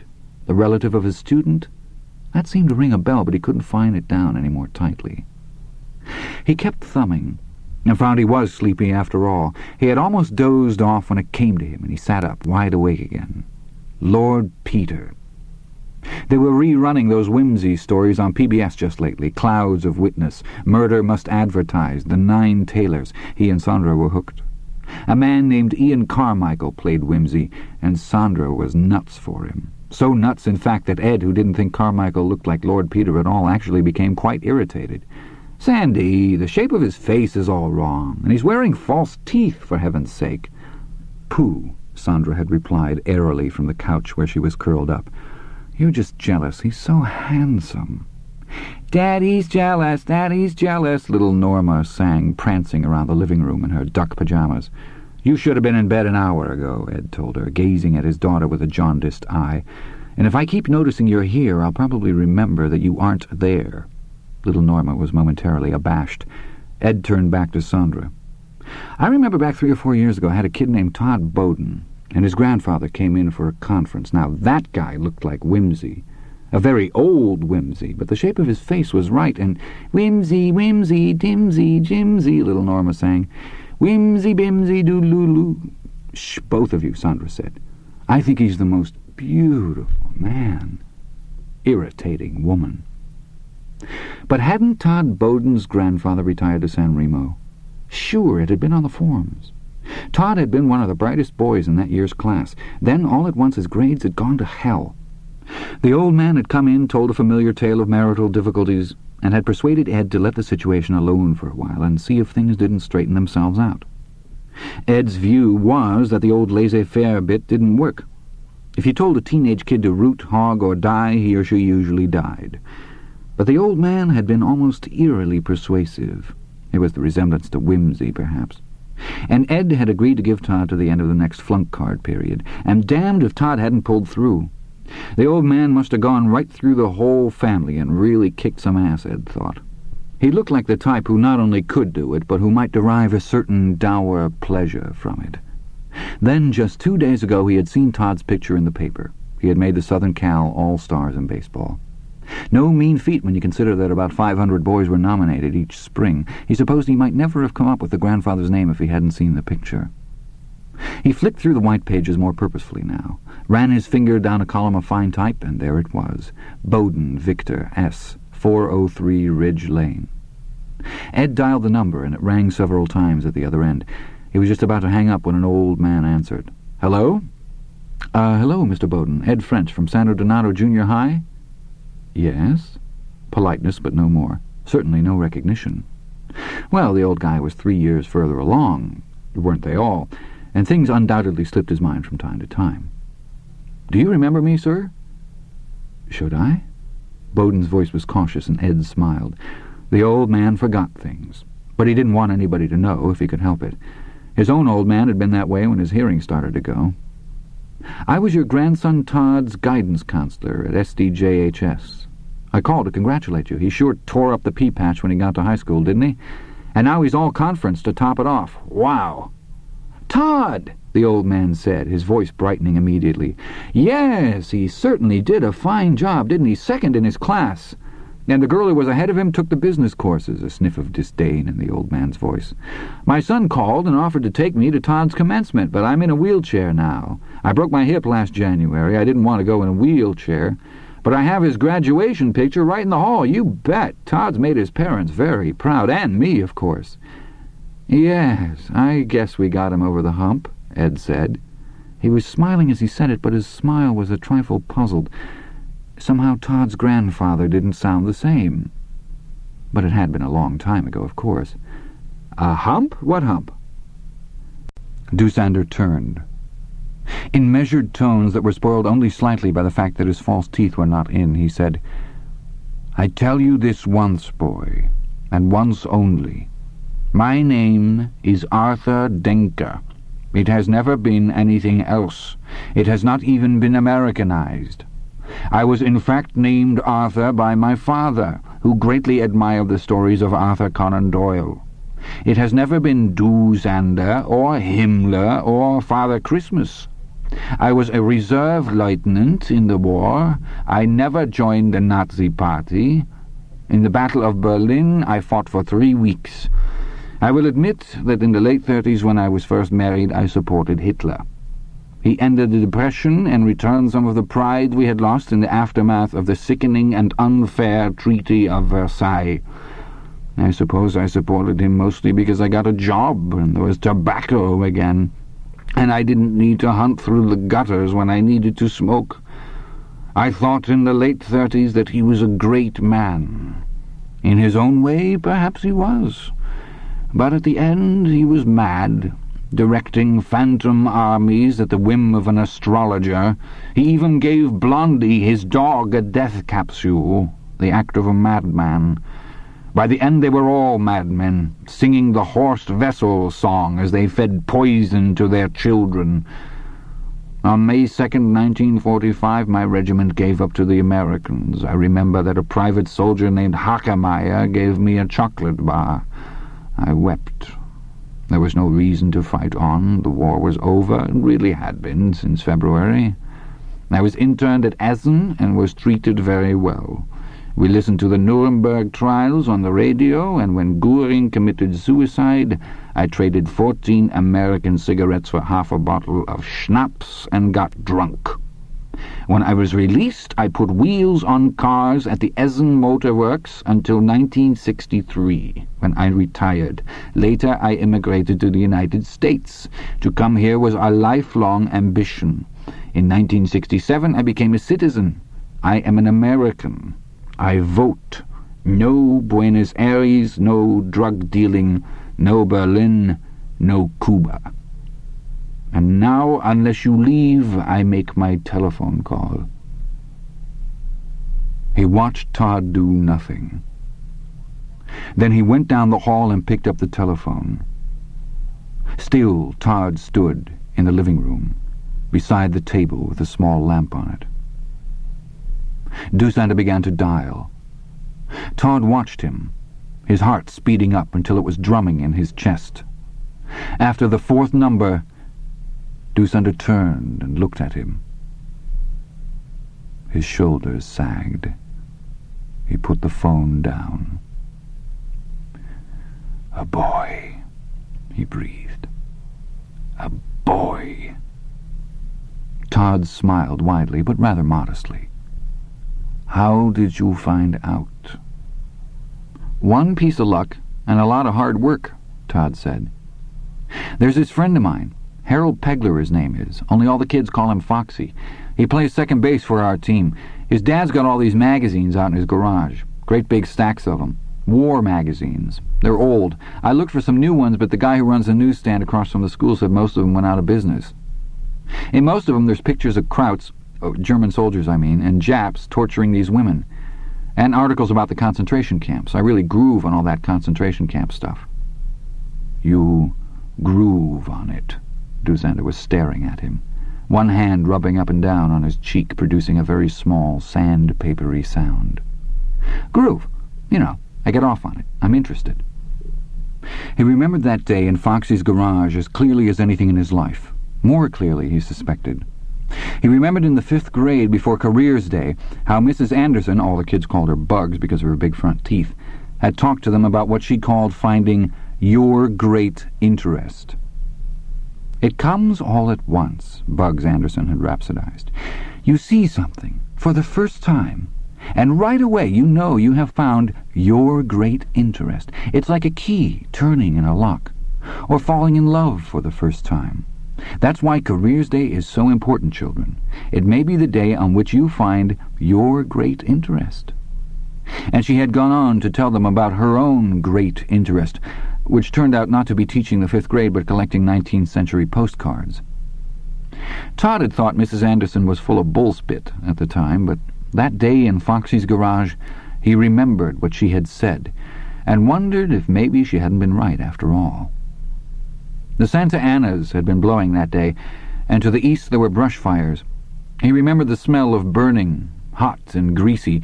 He remembered Foxy's crew cut and the flakes of butch wax clinging to the front of it. He remembered everything. I know there's comics here someplace, Foxy had said.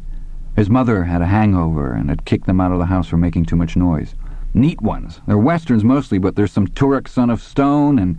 What are those? Todd asked, pointing at the bulging cardboard cartons under the stairs.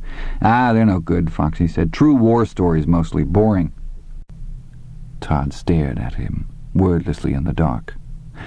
Come and see me if you please, Dusander said indifferently, and stay home if you don't. Good night, boy. He went up the walk to his front door, leaving Todd standing in the drizzle and looking after him with his mouth slightly ajar. The next morning at breakfast, Monica said, Your dad liked Mr. Denker a lot, Todd. He said he reminded him of your grandfather. Todd muttered something unintelligible around his toast. Monica looked at her son and wondered if he had been sleeping well. He looked pale, and his grades had taken that inexplicable dip. Todd never got C's. Are you feeling okay these days, Todd?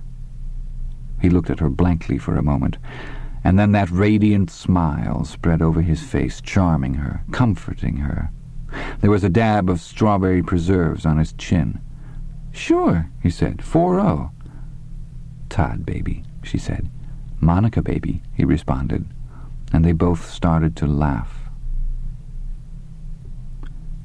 9. March 1975.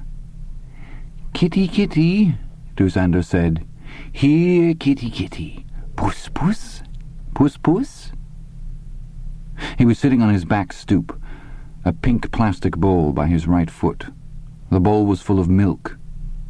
It was 1:30 in the afternoon. The day was hazy and hot. Brush fires far to the west tinged the air with an autumnal smell that jagged oddly against the calendar.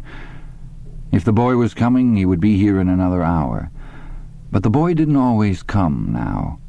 Instead of 7 days a week, he came sometimes only 4 times, or 5.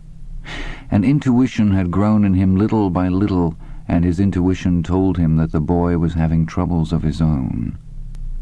Kitty, kitty, Dusander coaxed. The stray cat was at the far end of the yard, sitting in the ragged verge of weeds by Dusander's fence. It was a tom, and every bit as ragged as the weeds it sat in. Every time he spoke, the cat's ears cocked forward. Its eyes never left the pink bowl filled with milk. Perhaps, Dusander thought, the boy was having troubles with his studies, or bad dreams, or both. That last made him smile. Kitty, kitty, he called softly. The cat's ears cocked forward again. It didn't move, not yet, but it continued to study the milk.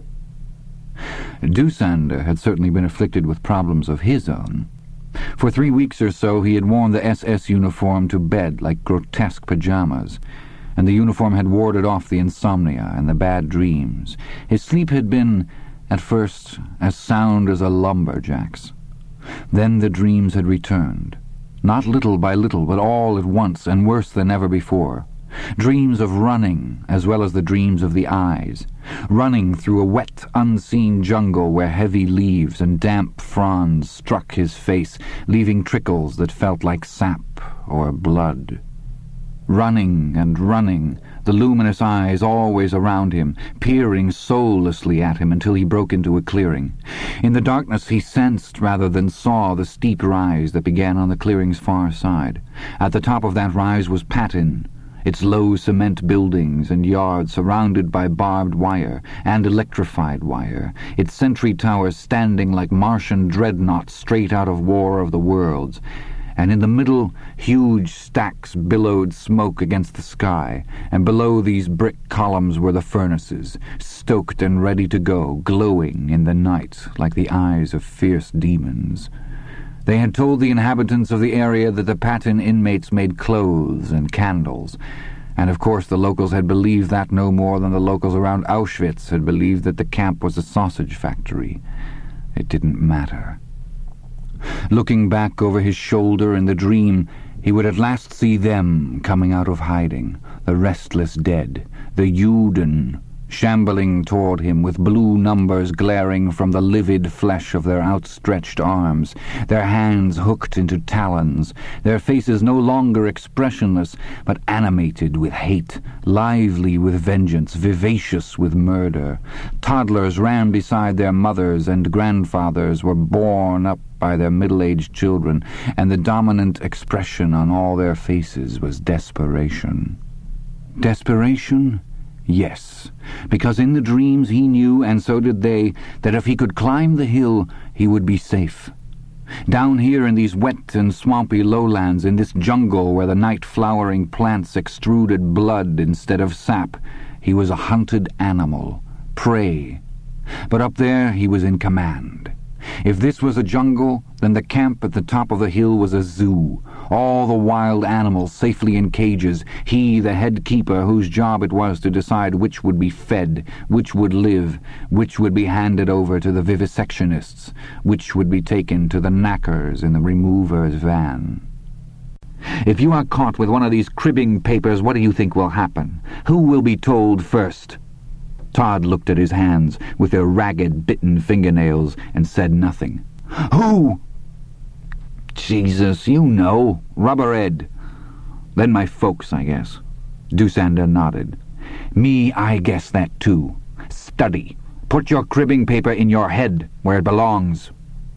I hate you, Todd said dully. I really do. But he opened up his book again, and Teddy Roosevelt grinned up at him, Teddy galloping into the 20th century with his saber in his hand, Cubans falling back in disarray before him, possibly before the force of his fierce American grin. Doosander began to rock again.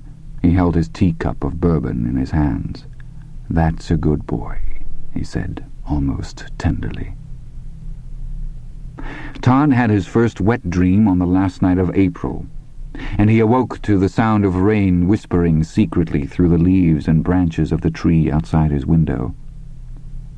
In the dream, he had been in one of the Patin laboratories.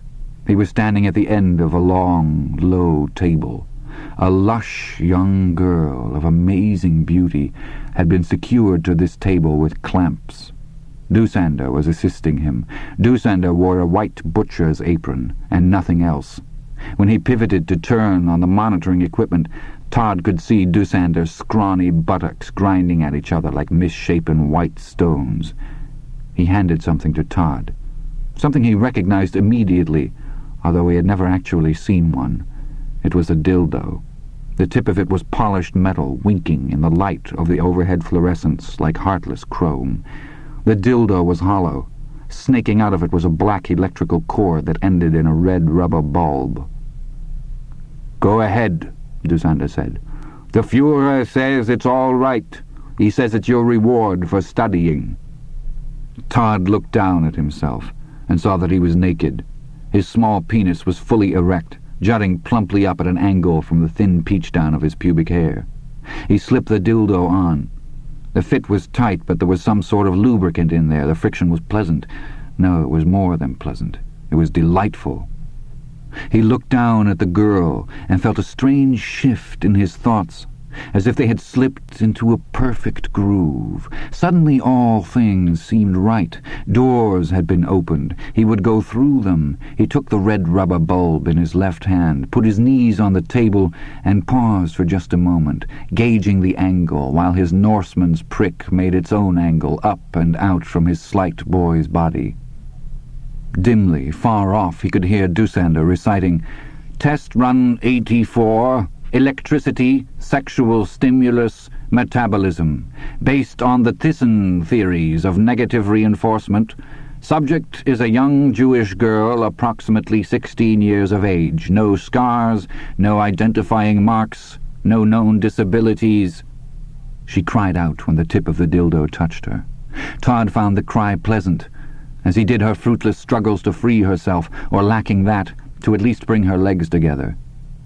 "This is what they can't show in those magazines about the war," he thought, "but it's there just the same." He thrust forward suddenly, parting her with no grace. She shrieked like a fire bell. After her initial thrashings and efforts to expel him, she lay perfectly still, enduring. The lubricated interior of the dildo pulled and slid against Todd's engorgement. Delightful, heavenly.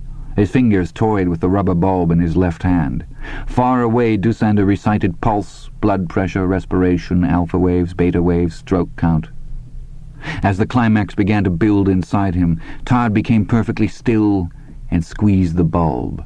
Her eyes, which had been closed, flew open, bulging. Her tongue fluttered in the pink cavity of her mouth. Her arms and legs thrummed, but the real action was in her torso, rising and falling, vibrating. Every muscle, every muscle moves, tightens, closes, every muscle, and the sensation at climax was ecstasy. Oh, it was. The end of the world thundering outside. He woke to that sound, and the sound of rain. He was huddled on his side in a dark ball, his heart beating at a sprinter's pace. His lower belly was covered with a warm, sticky liquid.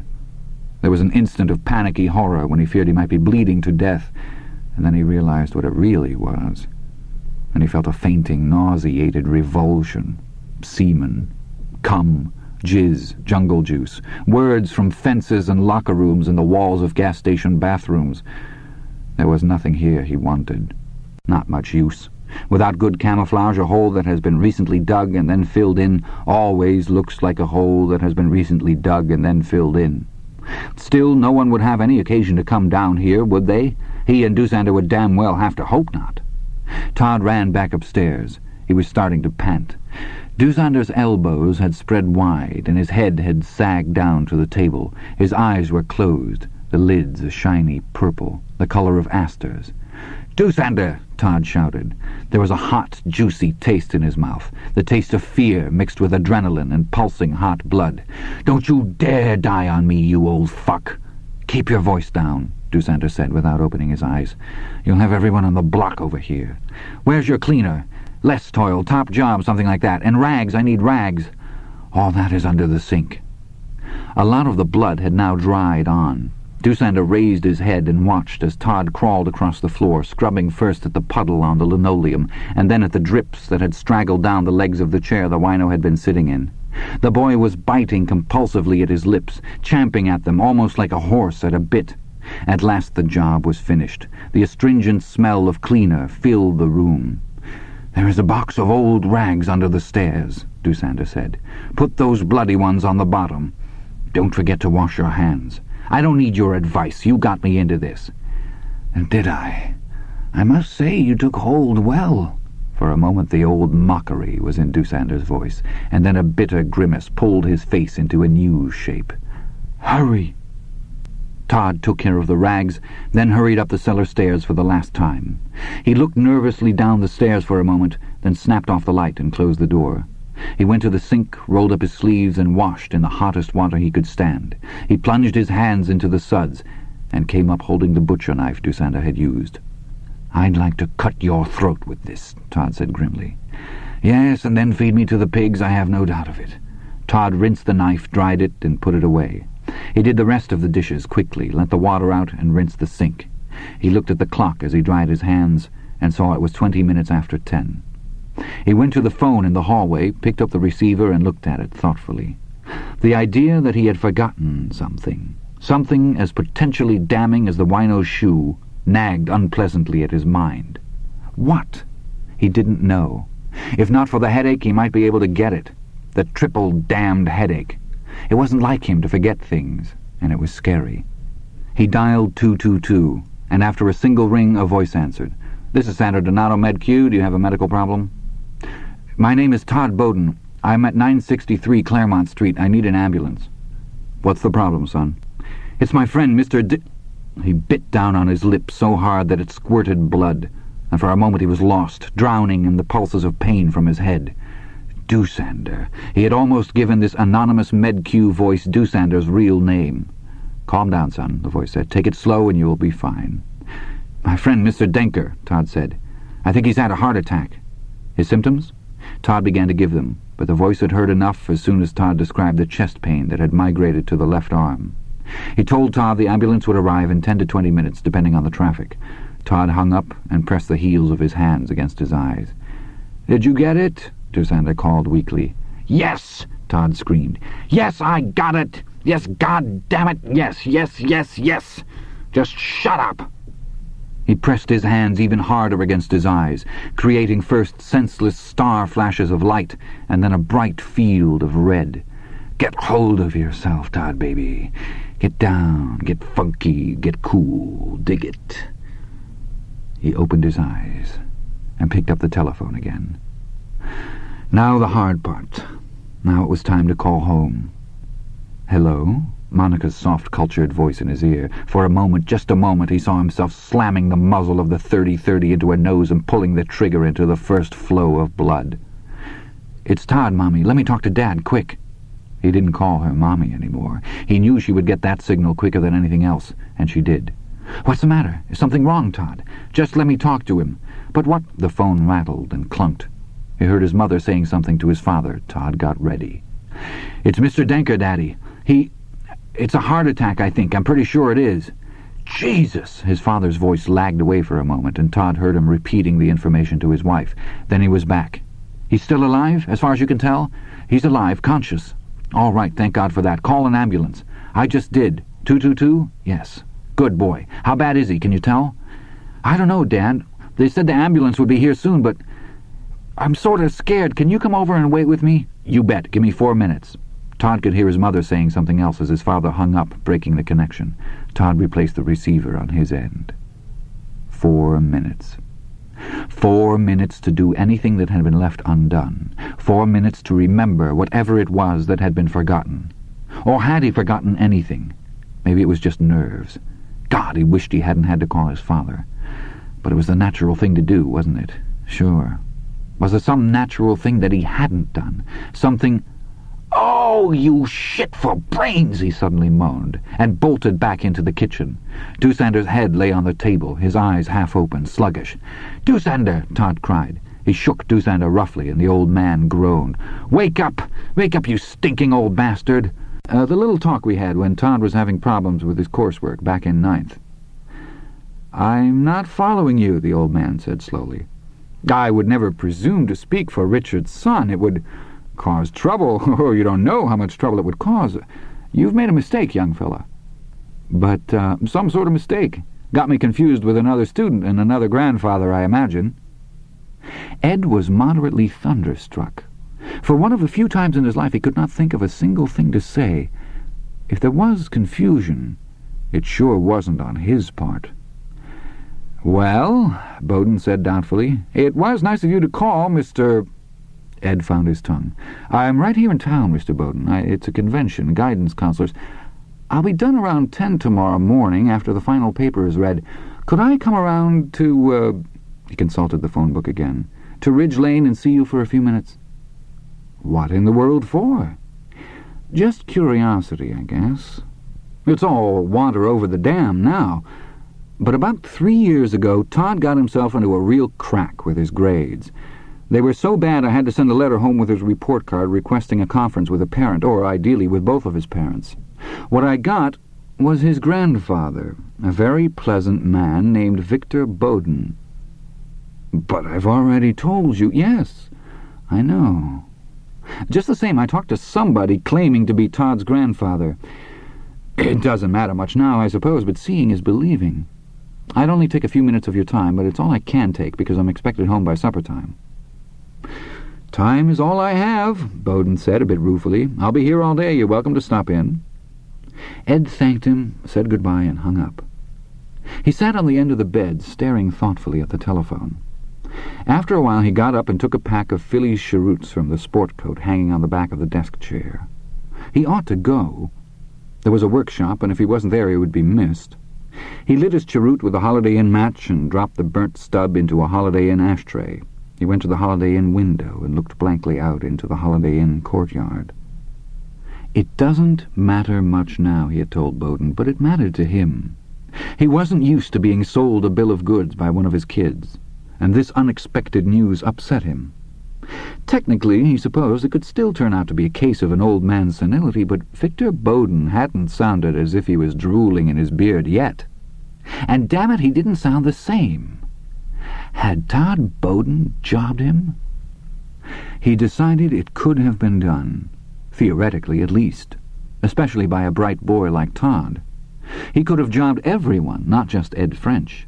He could have forged his mother or father's name to the flunk cards he had been issued during his bad patch. Lots of kids discovered a latent forging ability when they got flunk cards. He could have used Ink Eradicator on his second and third quarter reports, changing the grades up for his parents and then back down again so that his homeroom teacher wouldn't notice anything weird if he or she glanced at his card. The double application of Eradicator would be visible to someone who was really looking, but homeroom teachers carried an average of 60 students each. They were lucky if they could get the entire roll called before the first bell, let alone spot-checking returned cards for tampering. As for Todd's final class standing, it would have dipped by perhaps no more than 3 points overall. 2 bad marking periods out of a total of 12. His other grades had been lopsidedly good enough to make up most of the difference. And how many parents dropped by the school to look at the student records kept by the California Department of Education, especially the parents of a bright student like Todd Bowden? Frown lines appeared on Ed French's normally smooth forehead. It doesn't matter much now. That was nothing but the truth. Todd's high school work had been exemplary. There was no way in the world you could fake a 94%. The boy was going on to Berkeley, the newspaper article had said, and Ed supposed his folks were damn proud, as they had every right to be. More and more it seemed to Ed that there was a vicious downside of American life, a greased skid of opportunism, cut corners, easy drugs, easy sex, a morality that grew cloudier each year. When your kid got through in standout style, parents had a right to be proud. It doesn't matter much now. But who was his frigging grandfather? That kept sticking into him. Who indeed? Had Todd Bowden gone to the local branch of the Screen Actors Guild and hung a notice on the bulletin board? Young man in grades trouble needs older man pref 70-80 years to give boffo performance as grandfather will pay union scale? No way, Jose. And just what sort of adult would have fallen in with such a crazy conspiracy, and for what reason? Ed French, a.k.a. Pucker, a.k.a. Rubber Ed, just didn't know. And because it didn't really matter, he stubbed out his cheroot and went to his workshop. But his attention kept wandering. The next day he drove out to Ridge Lane and had a long talk with Victor Bowden.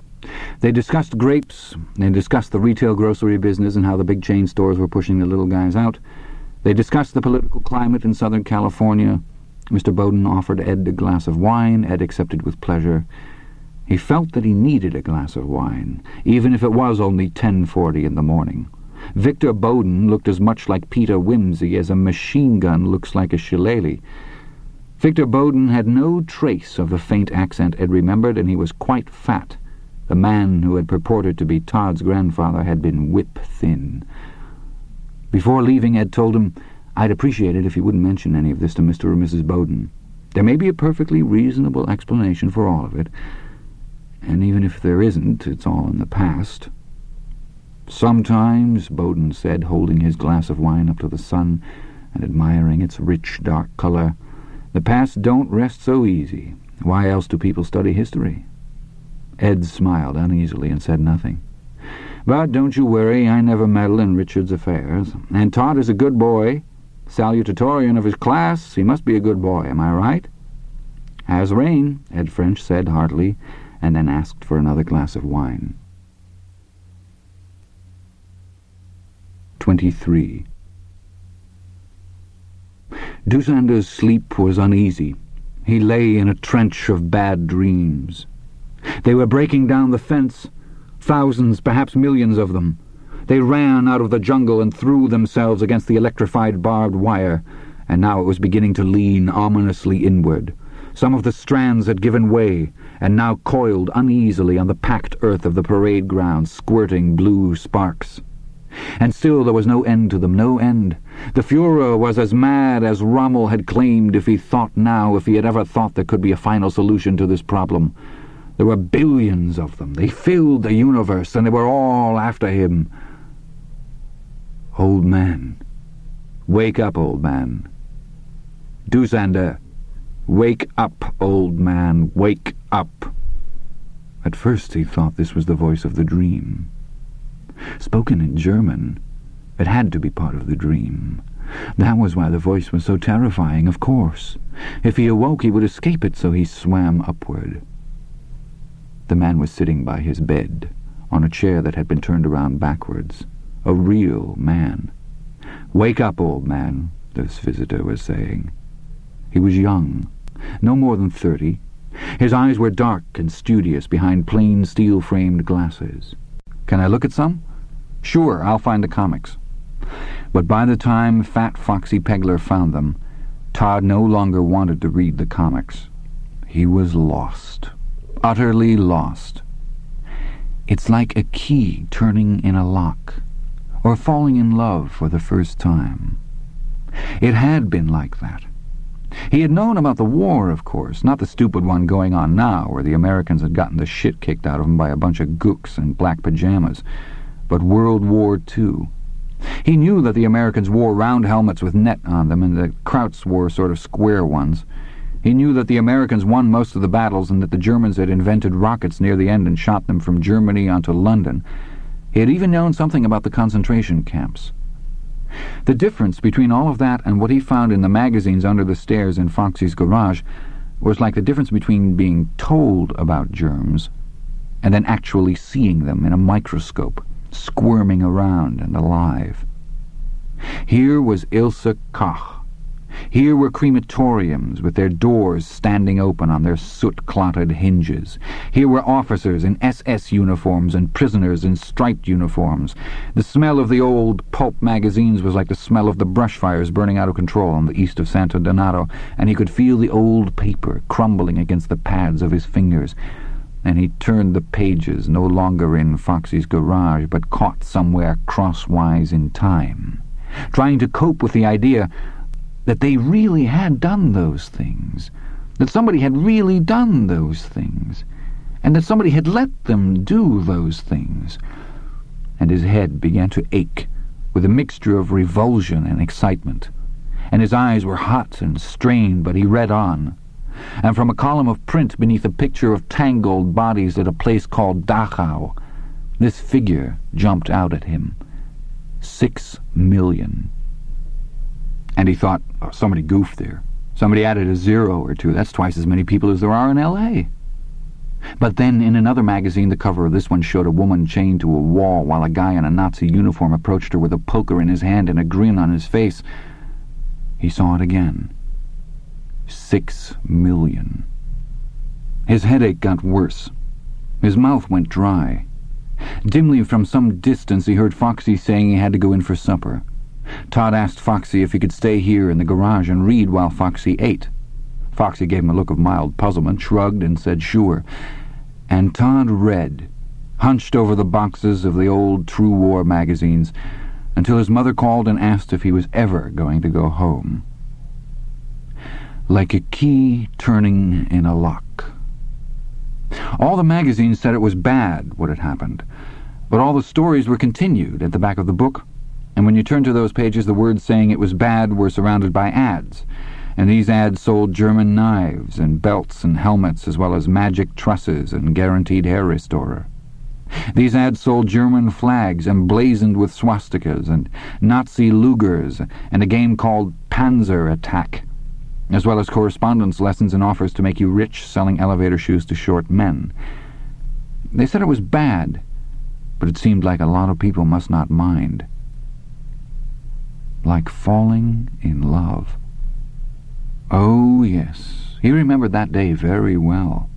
He remembered everything about it. A yellowing pin-up calendar for a defunct year on the back wall, the oil stain on the cement floor, the way the magazines had been tied together with orange twine. He remembered how his headache had gotten a little worse each time he thought of that incredible number. 6 million. He remembered thinking, I want to know about everything that happened in those places. Everything. And I want to know which is more true, the words or the ads they put beside the words.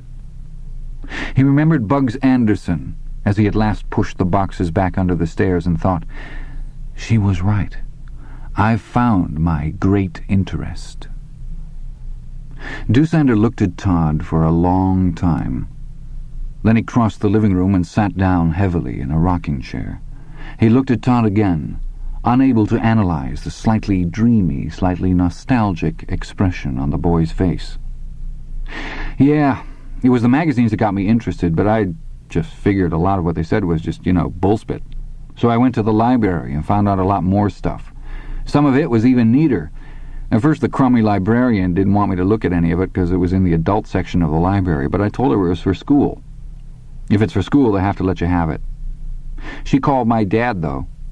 Todd's eyes turned up scornfully, like she thought Dad didn't know what I was doing, if you can dig that. You did know? Sure. My dad thinks kids should find out about life as soon as they can, the bad as well as the good. Then they'll be ready for it. He says life is a tiger you have to grab by the tail, and if you don't know the nature of the beast, it'll eat you up. Doosander said. My mom thinks the same way. Doosander looked dazed, not quite sure where he was. Anyhow, Todd said, the library stuff was real good. They must have had 100 books with stuff in them about the Nazi concentration camps, just here in the Santo Donato library. A lot of people must like to read about that stuff. There weren't as many pictures as in Foxy's dad's magazines, but the other stuff was real gushy. He would begin to run up the hill, running in all the slowness of nightmare. He would feel the first skeletal hands close about his neck, feel their cold and stinking breath, smell their decay, hear their bird-like cries of triumph as they pulled him down, with salvation not only in sight but almost at hand. "Kitty, kitty," Doosander called. "Milk, nice milk." The cat came at last. It crossed half of the backyard, and then sat again, but lightly, its tail twitching with worry. It didn't trust him, no. But Doosander knew the cat could smell the milk, and so he was sanguine. Sooner or later it would come. At Patton there had never been a contraband problem. Some of the prisoners came with their valuables poked far up their asses in small chamois bags, and how often their valuables turned out not to be valuable at all, photographs, locks of hair, fake jewelry, often pushed up with sticks until they were past the point where even the long fingers of the trustee they had called Stinky Thumbs could reach. One woman, he remembered, had had a small diamond. Flawed, it turned out, really not valuable at all, but it had been in her family for 6 generations, passed from mother to eldest daughter, or so she said, but of course she was a Jew and all of them lied. She swallowed it before entering Patton. When it came out in her waist, she swallowed it again. She kept doing this, although eventually the diamond began to cut her insides, and she bled.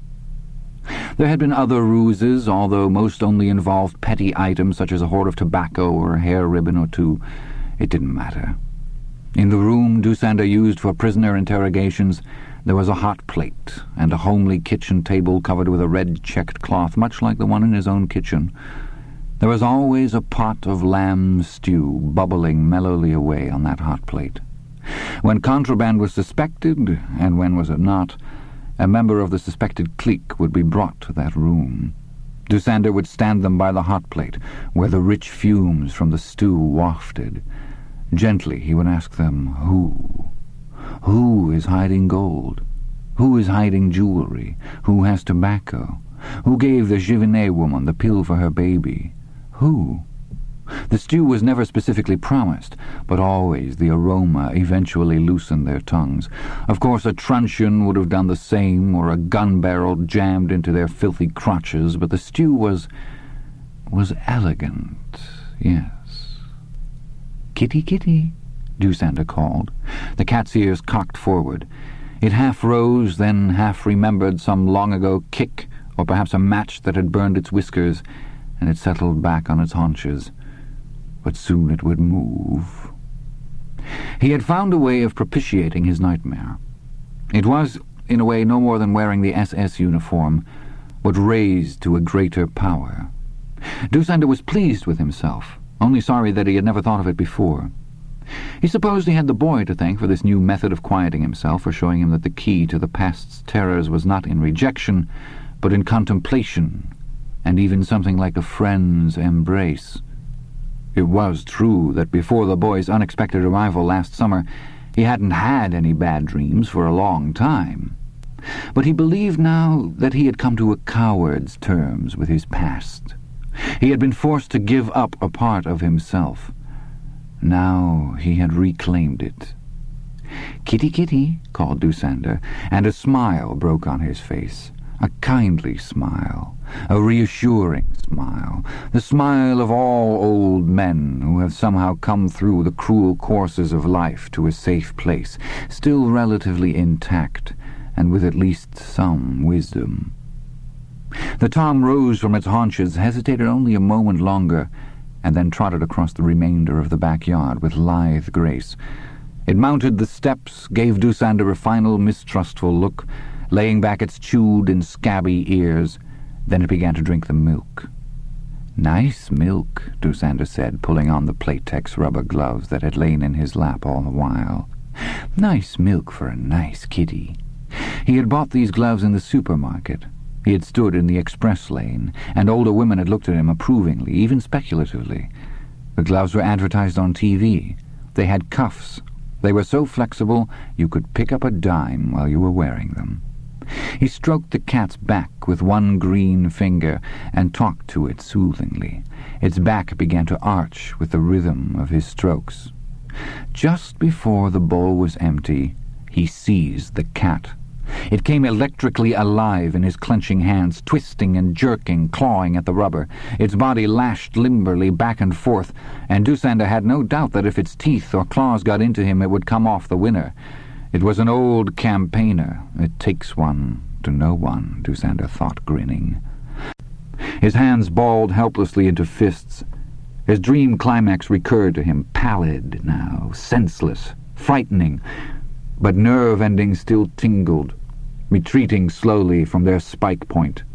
That final scene, fading now, was disgusting, and yet somehow compulsive, like an unsuspecting bite into a piece of tropical fruit, which, you realized a second too late, had only tasted so amazingly sweet because it was rotten. It came to him then, what he would have to do. There was only one way he could get himself back again. He would have to kill Dusander. It was the only way. Games were done. Story time was over. This was survival. "Kill him, and it's all over," he whispered in the darkness, with the rain in the tree outside and semen drying on his belly. Whispering it made it seem real. Doosander always kept 3 or 4 fifths of ancient age on a shelf over the steep cellar stairs. He would go to the door, open it, half crocked already more often than not, and go down 2 steps. Then he would lean out, put one hand on the shelf, and grip the fresh bottle by the neck with his other hand.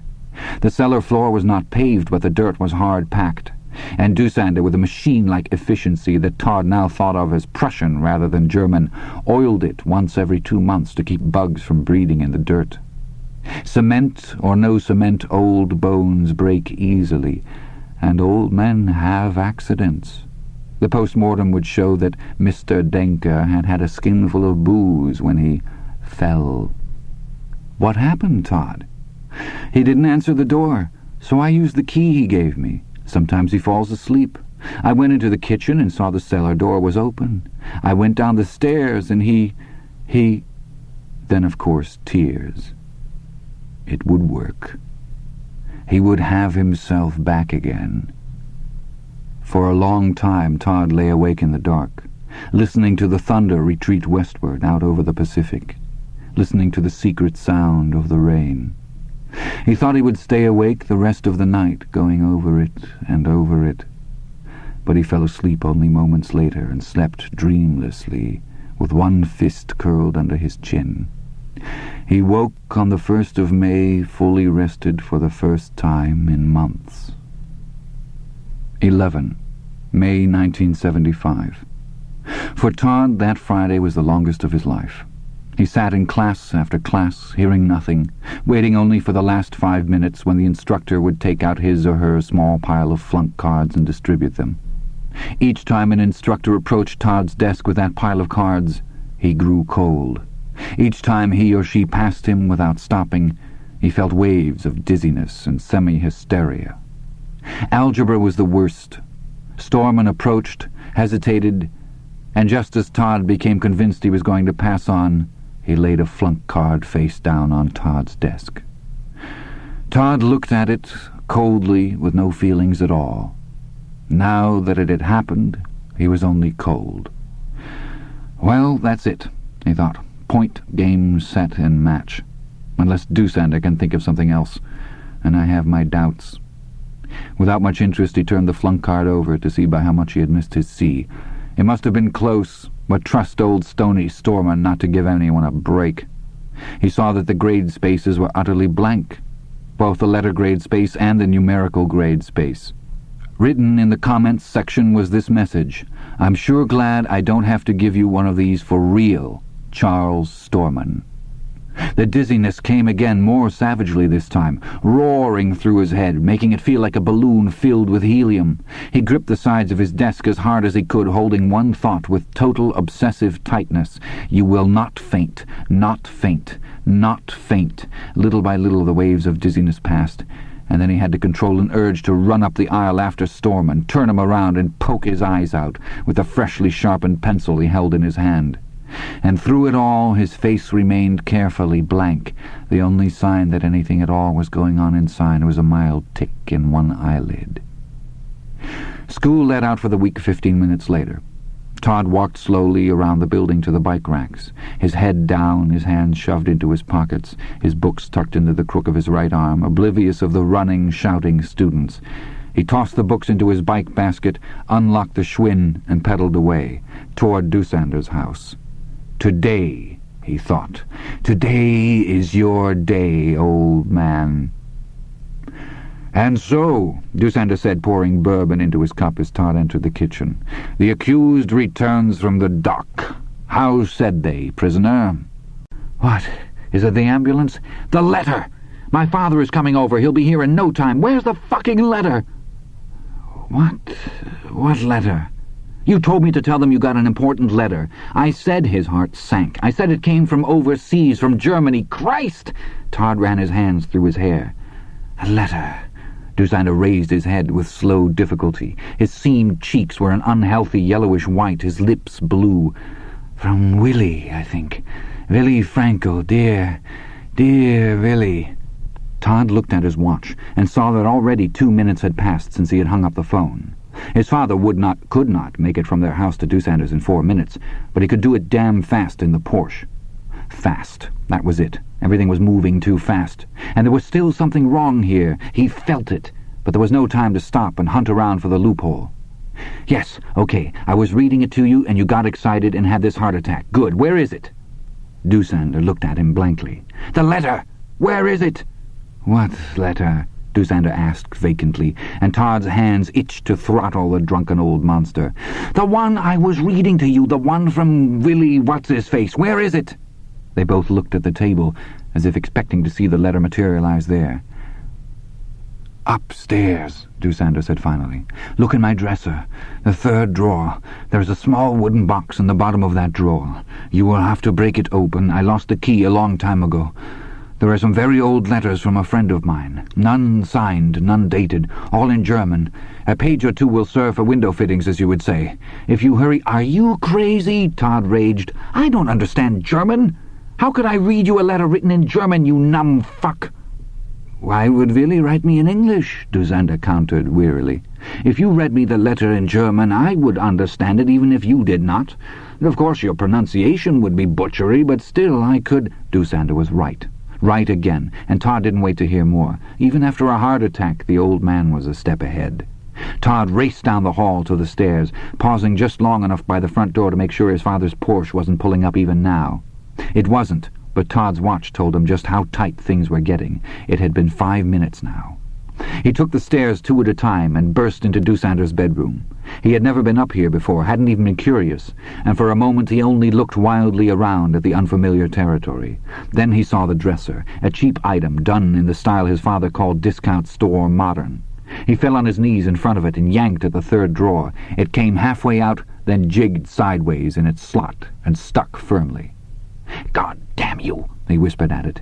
His face was dead pale except for the spots of dark bloody colour flaring at each cheek and his blue eyes, which looked as dark as Atlantic storm clouds. "God damn you fucking thing, come out!" He yanked so hard that the entire dresser tottered forward and almost fell on him before deciding to settle back. The drawer shot all the way out and landed in Todd's lap. Doosander's socks and underwear and handkerchiefs spilled out all around him. He pawed through the stuff that was still in the drawer and came out with a wooden box about 9 inches long and 3 inches deep.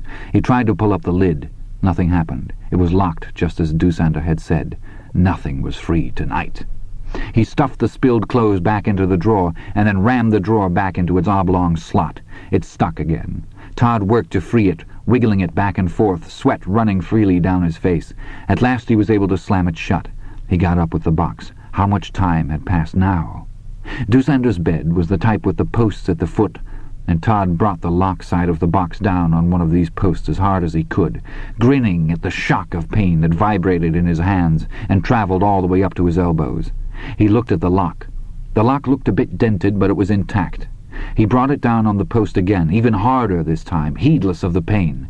This time a chunk of wood flew off the bedpost, but the lock still didn't give. Todd uttered a little shriek of laughter and took the box to the other end of the bed. He raised it high over his head this time and brought it down with all his strength. This time the lock splintered. As he flipped the lid up, headlights splashed across Doosander's window. He pawed wildly through the box, postcards, a locket, a much-folded picture of a woman wearing frilly black garters and nothing else, an old billfold, several sets of ID, an empty leather passport folder. At the bottom, letters. The lights grew brighter, and now we heard the distinctive beat of the Porsche's engine. It grew louder, and then cut off. Todd grabbed 3 sheets of airmail-type stationery, closely written in German on both sides of each sheet, and ran out of the room again. He had almost gotten to the stairs when he realized he had left the forced box lying on Doosander's bed. He ran back, grabbed it, and opened the third dresser drawer. It stuck again, this time with a firm shriek of wood against wood. Out front he heard the ratchet of the Porsche's emergency brake, the opening of the driver door, the slam shut.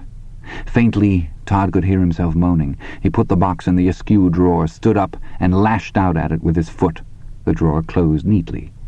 He stood, blinking at it for a moment, and then fled back down the hall. His brown hair was longish, collar-length, and for a confused moment Doosander thought it was the boy in a disguise.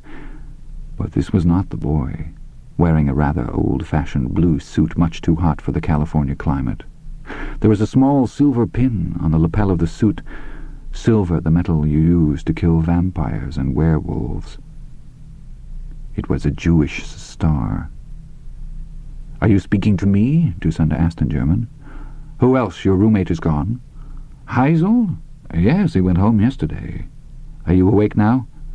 "Of course.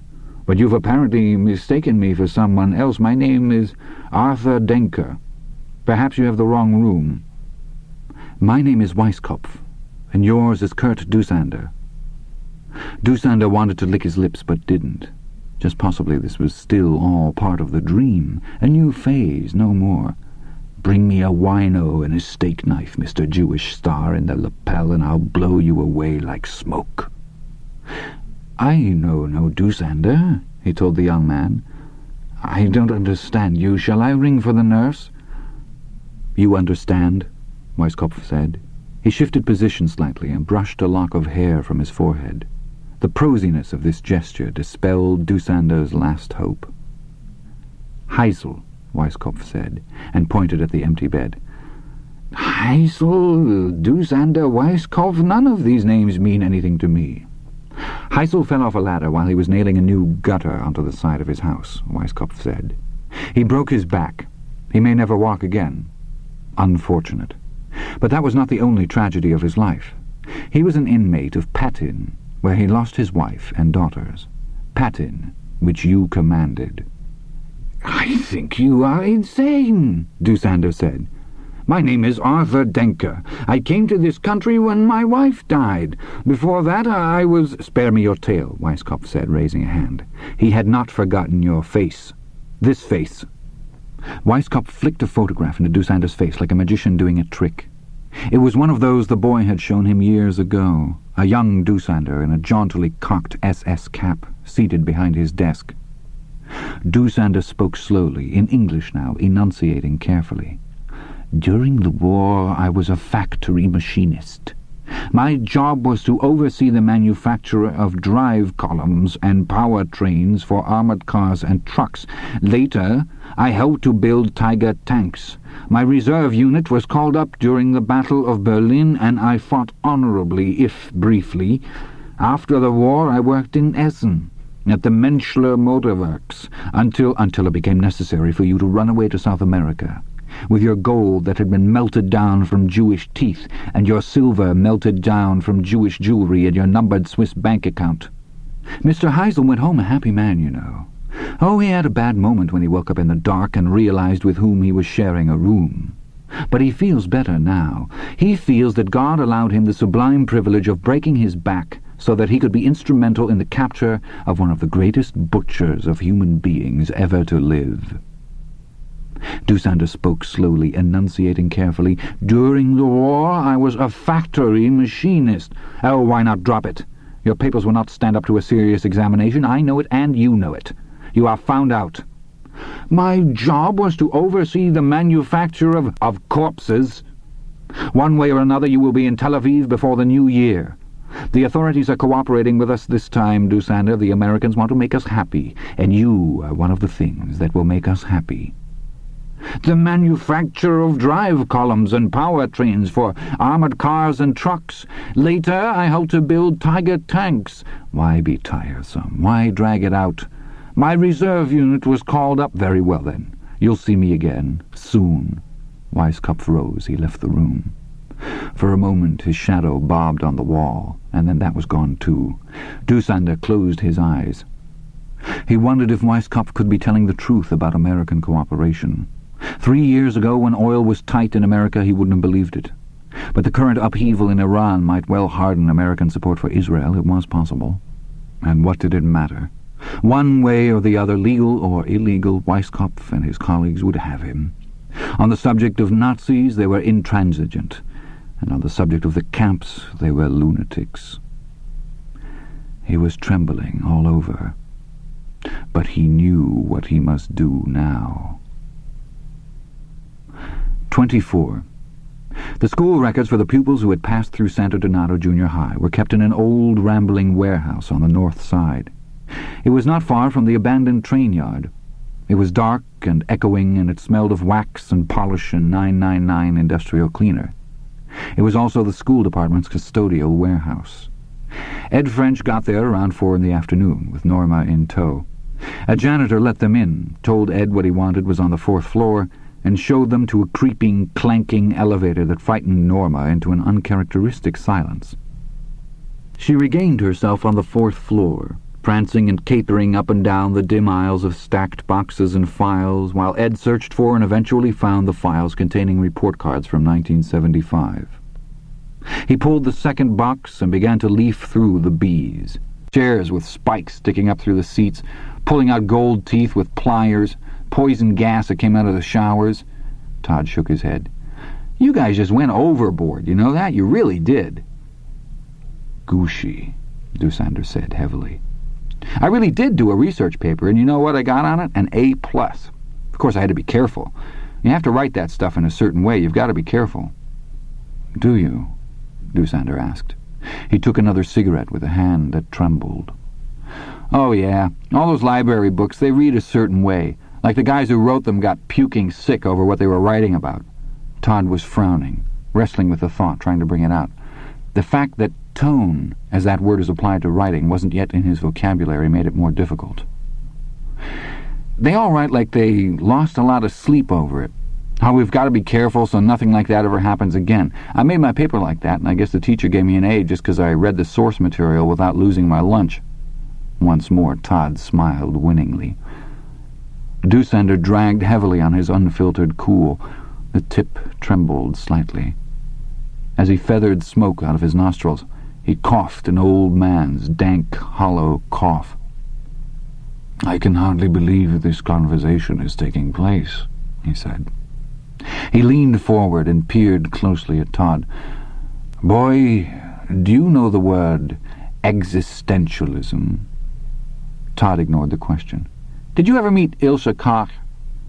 "Ilse Koch?" Almost inaudibly, Doosander said. "Yes, I met her." "Was she beautiful?" Todd asked eagerly. "I mean—" His hands described an hourglass in the air. "Surely you have seen her photograph?" Doosander asked. "An aficionado such as yourself."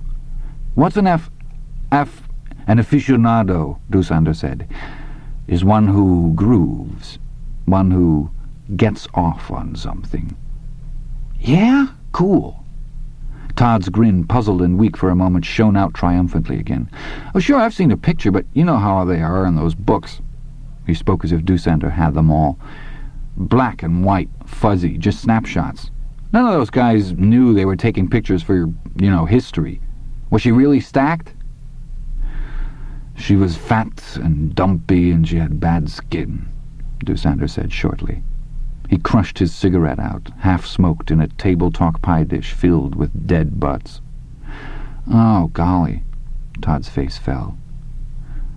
"Just luck," Doosander mused, looking at Todd. "You saw my picture in a War Adventures magazine and happened to ride next to me on the bus." Tcha! He brought a fist down on the arm of his chair, but without much force.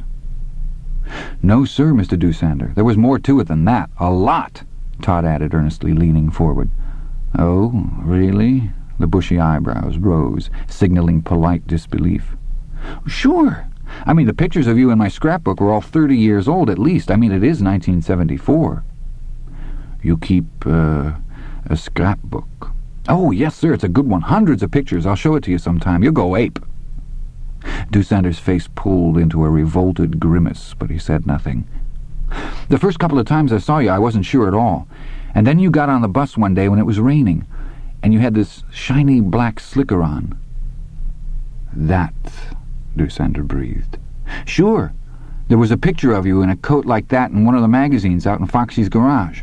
Also a photo of you in your SS greatcoat in one of the library books. And when I saw you that day, I just said to myself, it's for sure. That's Kurt Doosander. So I started to shadow you." "You did what?" "Shadow you, follow you.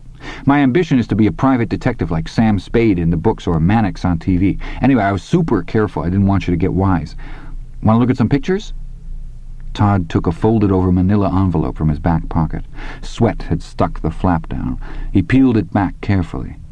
His eyes were sparkling, like a boy thinking about his birthday, or Christmas, or the firecrackers he will shoot off on the 4th of July. "You took pictures of me?" "Oh, you bet. I got this little camera, a Kodak. It's thin and flat and fits right into your hand. Once you get the hang of it, you can take pictures of the subject just by holding the camera in your hand and spreading your fingers enough to let the lens peek through. Then you hit the button with your thumb." Todd laughed modestly. "I got the hang of it, but I took a lot of pictures of my fingers while I did. I hung right in there, though. I think a person could do anything if they try hard enough, you know. It's corny, but true."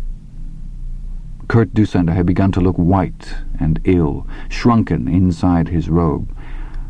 "Did you have these pictures finished by a commercial developer, boy?" "Huh?" Todd looked shocked and startled, then contemptuous. "No! What do you think I am, stupid? My dad's got a darkroom. I've been developing my own pictures since I was 9. Dusender said nothing, but he relaxed a little, and some color came back into his face. Todd handed him several glossy prints, the rough edges confirming that they had been home-developed. Dusender went through them. Holding the cat prudently away from his body, the painful grin stamped on his face, Dusender pushed the back door open with his foot and went into the kitchen.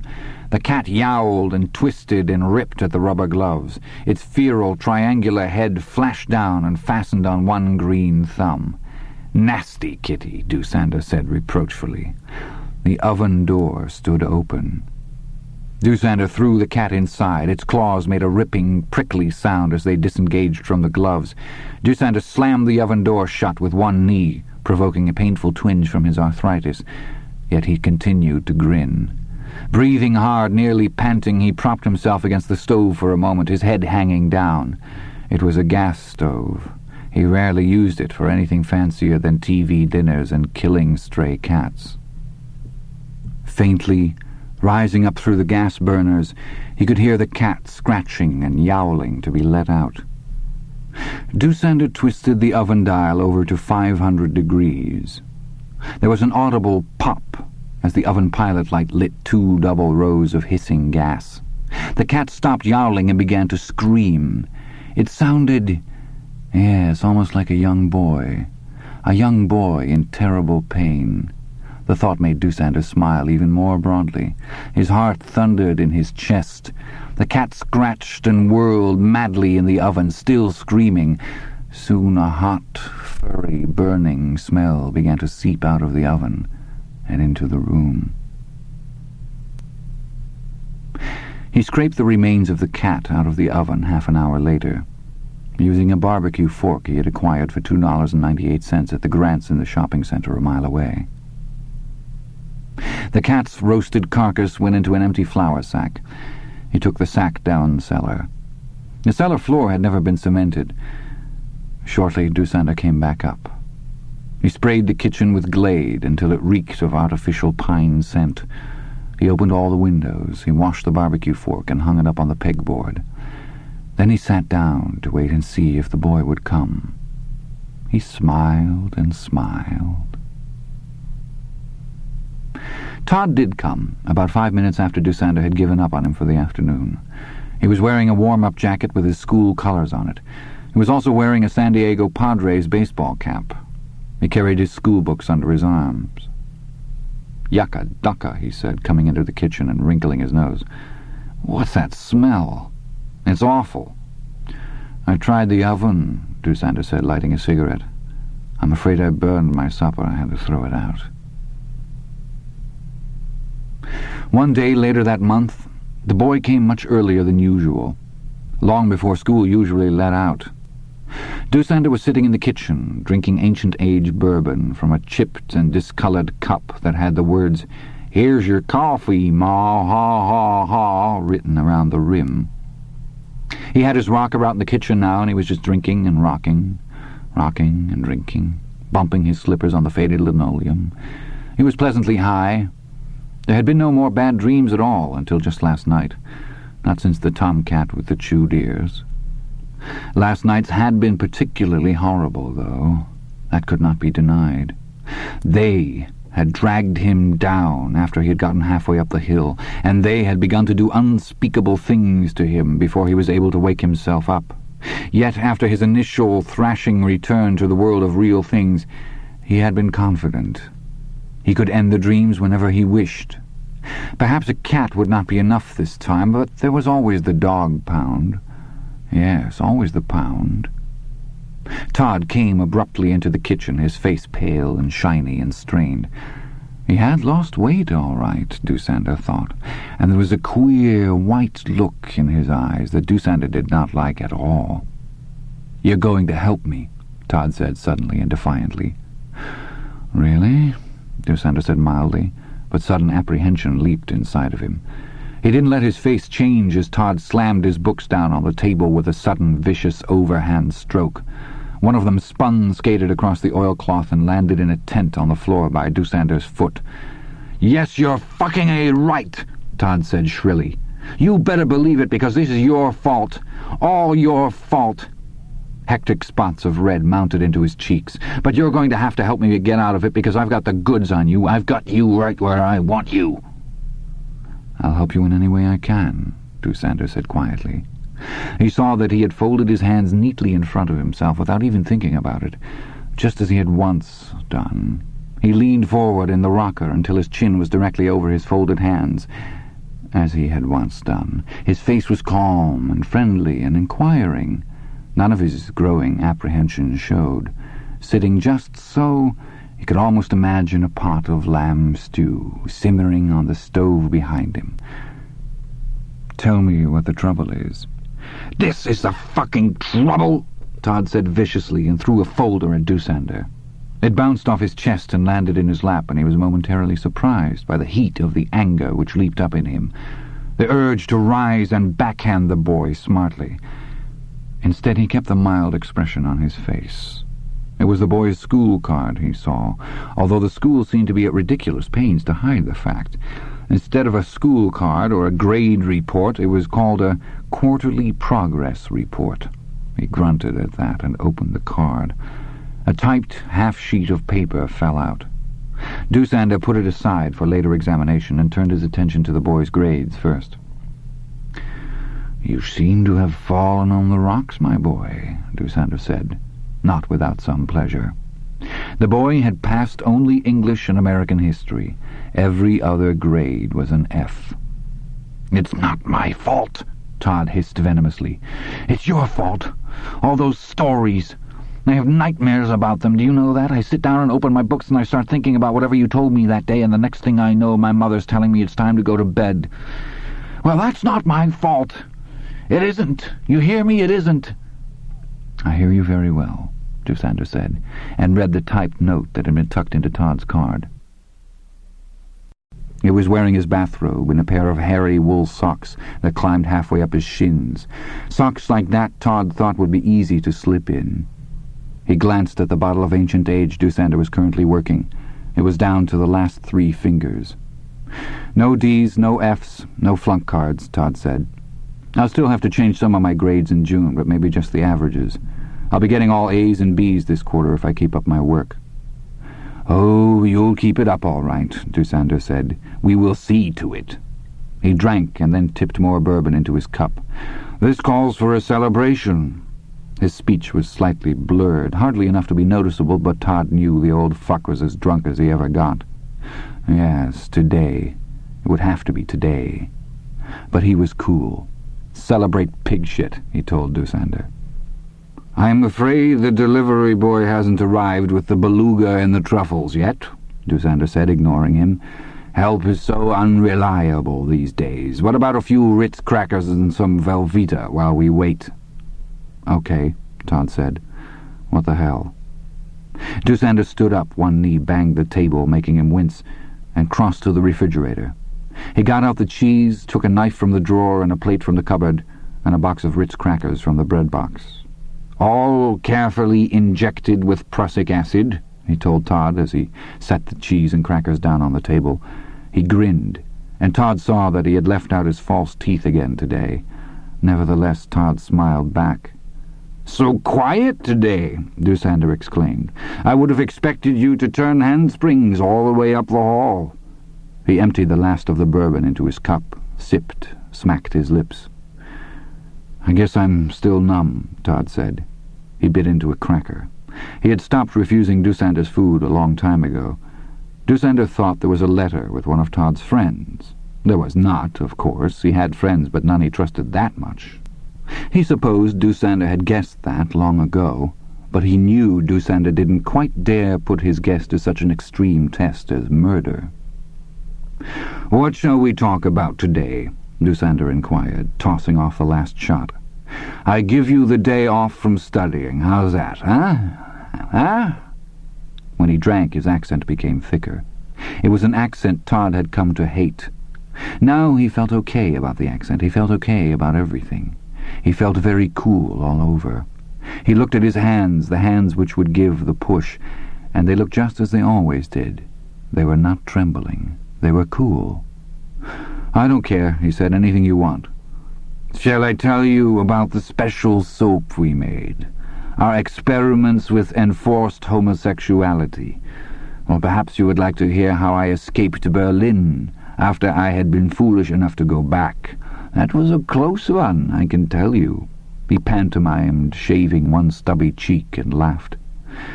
"Anything," Todd said, "really." He watched Dusander examine the empty bottle and then get up with it in one hand. Dusander took it to the wastebasket and dropped it in. "No, none of those, I think," Dusander said. "You don't seem to be in the mood." He stood reflectively by the wastebasket for a moment, and then crossed the kitchen to the cellar door. His wool socks whispered on the hilly linoleum. "I think today I will instead tell you the story of an old man who was afraid." Dusander opened the cellar door. His back was now to the table. Todd stood up quietly. "He was afraid," Dusander went on, "of a certain young boy who was in a queer way his friend. A smart boy. His mother called this boy Apt Pupil, and the old man had already discovered he was an apt pupil, although perhaps not in the way his mother thought."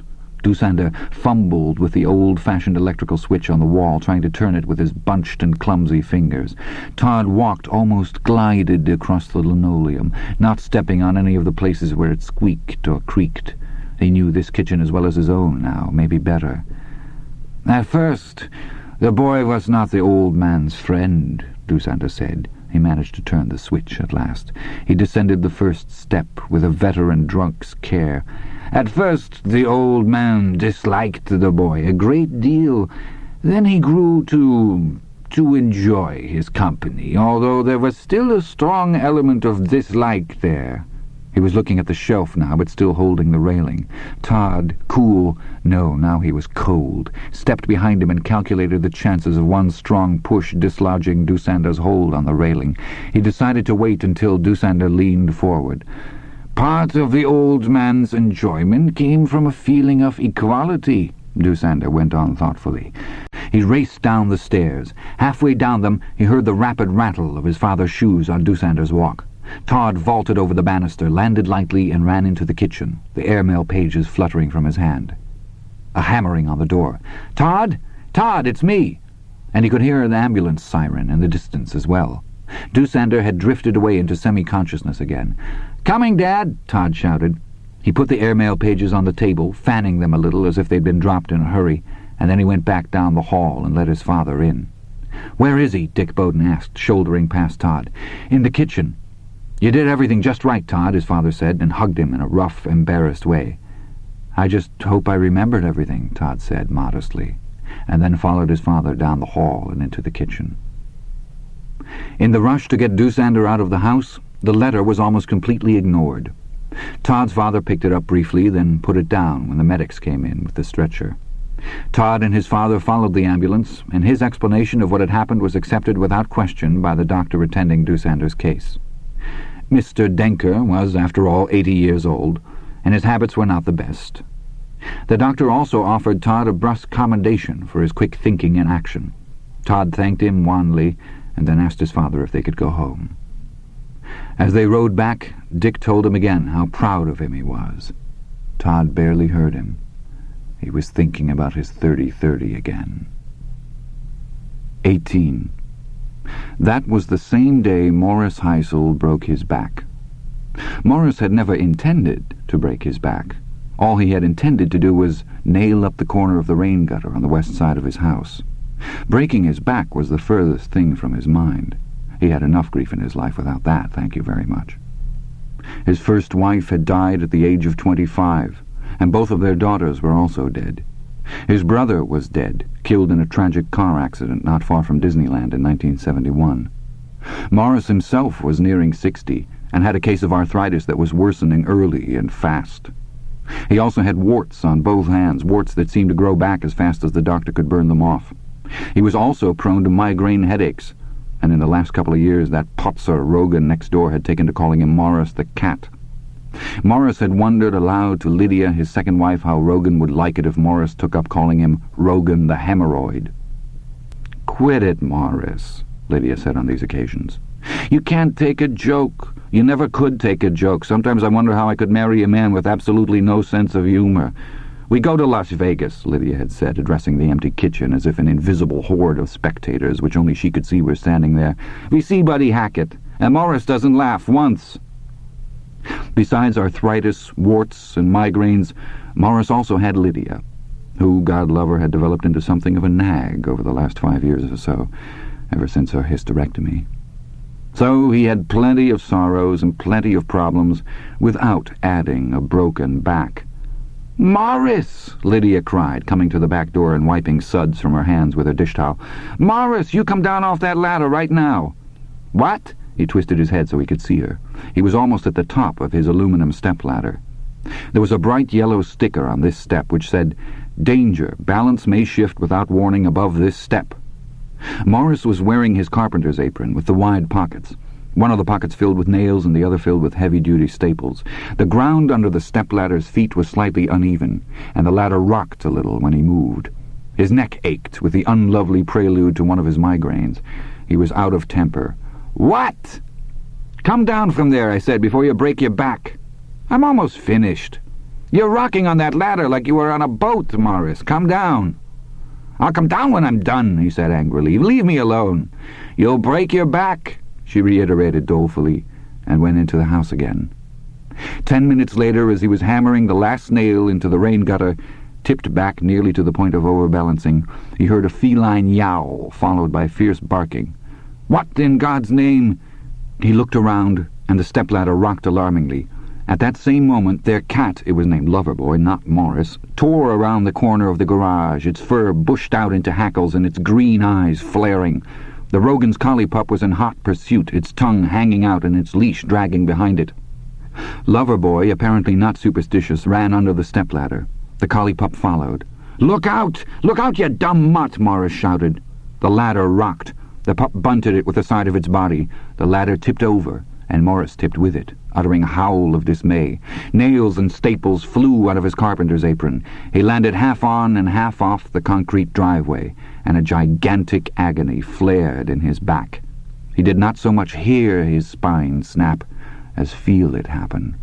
Then the world grayed out for a while. When things swam back into focus, he was still lying half on and half off the driveway in a litter of nails and staples. Lydia was kneeling over him, weeping. Rogan from next door was there too, his face as white as a shroud. "I told you," Lydia babbled. "I told you to come down off that ladder. Now look at this." Morris found he had absolutely no desire to look. A suffocating, throbbing band of pain had cinched itself around his middle like a belt, and that was bad. But there was something much worse. He could feel nothing below that belt of pain. Nothing at all. "Veil later," he said huskily. "Call the doctor now." "I'll do it," Rogan said, and ran back to his own house. "Lydia," Morris said. He wet his lips. "What? What, Morris?" She bent over him, and a tear splashed on his cheek. It was touching, he supposed, but it had made him flinch, and the flinch had made the pain worse. "Lydia, I also have one of my migraines." "Oh, poor darling, poor Morris, but I told you." "I've got the headache because that Potzer Rogan's dog barked all night and kept me awake." Bork, Bostwick, Boswell, Bowden, Todd. He pulled the card, shook his head impatiently over it in the dim light, and took it across to one of the high, dusty windows. "Don't run around in here, honey," he called over his shoulder. "Why, Daddy?" "Because the trolls will get you," he said, and held Todd's card up to the light. He saw it at once. This report card in those files for 3 years now had been carefully, almost professionally doctored. "Jesus Christ," Ed French muttered. "Trolls! Trolls! Trolls!" Norma sang gleefully as she continued to dance up and down the aisles. 25. Doosander walked carefully down the hospital corridor. He was still a bit unsteady on his legs. He was wearing his blue bathrobe over his white hospital johnny. It was night now, just after 8 o'clock, and the nurses were changing shifts. The next half hour would be confused. He had observed that all the shift changes were confused. It was a time for exchanging notes, gossip, and drinking coffee at the nurses' station, which was just around the corner from the drinking fountain. What he wanted was just across from the drinking fountain. He was not noticed in the wide hallway, which at this hour reminded him of a long and echoing train station minutes before a passenger train departs. The walking wounded paraded slowly up and down, some dressed in robes as he was, others holding the backs of their johnnies together. Disconnected music came from 6 transistor radios in 6 different rooms. Visitors came and went. A man laughed in one room, and another man seemed to be weeping across the hall. A doctor walked by with his nose in a paperback novel. Doosander went to the fountain, got a drink, wiped his mouth with his cupped hand, and looked at the closed door across the hall. This door was always locked. At least that was the theory. In practice he had observed that it was sometimes both unlocked and unattended. Most often during the chaotic half-hour when the shifts were changing and the nurses were gathered around the corner. Doosander had observed all of this with the trained and wary eye of a man who has been on the jump for a long, long time. He only wished he could observe the unmarked door for another week or so, looking for dangerous breaks in the pattern. He would only have the one chance. But he didn't have another week. His status as werewolf in residence might not become known for another 2 or 3 days, but it might happen tomorrow. He did not dare wait. When it came out, he would be watched constantly. He took another small drink, wiped his mouth again, and looked both ways. Then, casually, with no effort at concealment, he stepped across the hall, turned the knob, and walked into the drug closet. If the woman in charge had happened to already be behind her desk, he was only near-sighted Mr. Denker. "So sorry, dear lady, I thought it was the WC. Stupid of me." But the drug closet was empty. He ran his eye over the top shelf at his left. Nothing but eye drops and ear drops. Second shelf, laxatives, suppositories. On the third shelf he saw both Seconal and Veronal. He slipped a bottle of Secanols into the pocket of his robe. Then he went back to the door and stepped out without looking around, a puzzled smile on his face. That certainly wasn't the WC, was it? There it was, right next to the drinking fountain. Stupid me. He crossed to the door labeled Men, went inside and washed his hands. Then he went back down the hall to the semi-private room that was now completely private since the departure of the illustrious Mr. Heisel. On the table between the beds was a glass and a plastic pitcher filled with water. Pity there was no bourbon, really, it was a shame. But the pills would float him off just as nicely, no matter how they were washed down. "Morris Heisel, salute," he said with a faint smile, and poured himself a glass of water.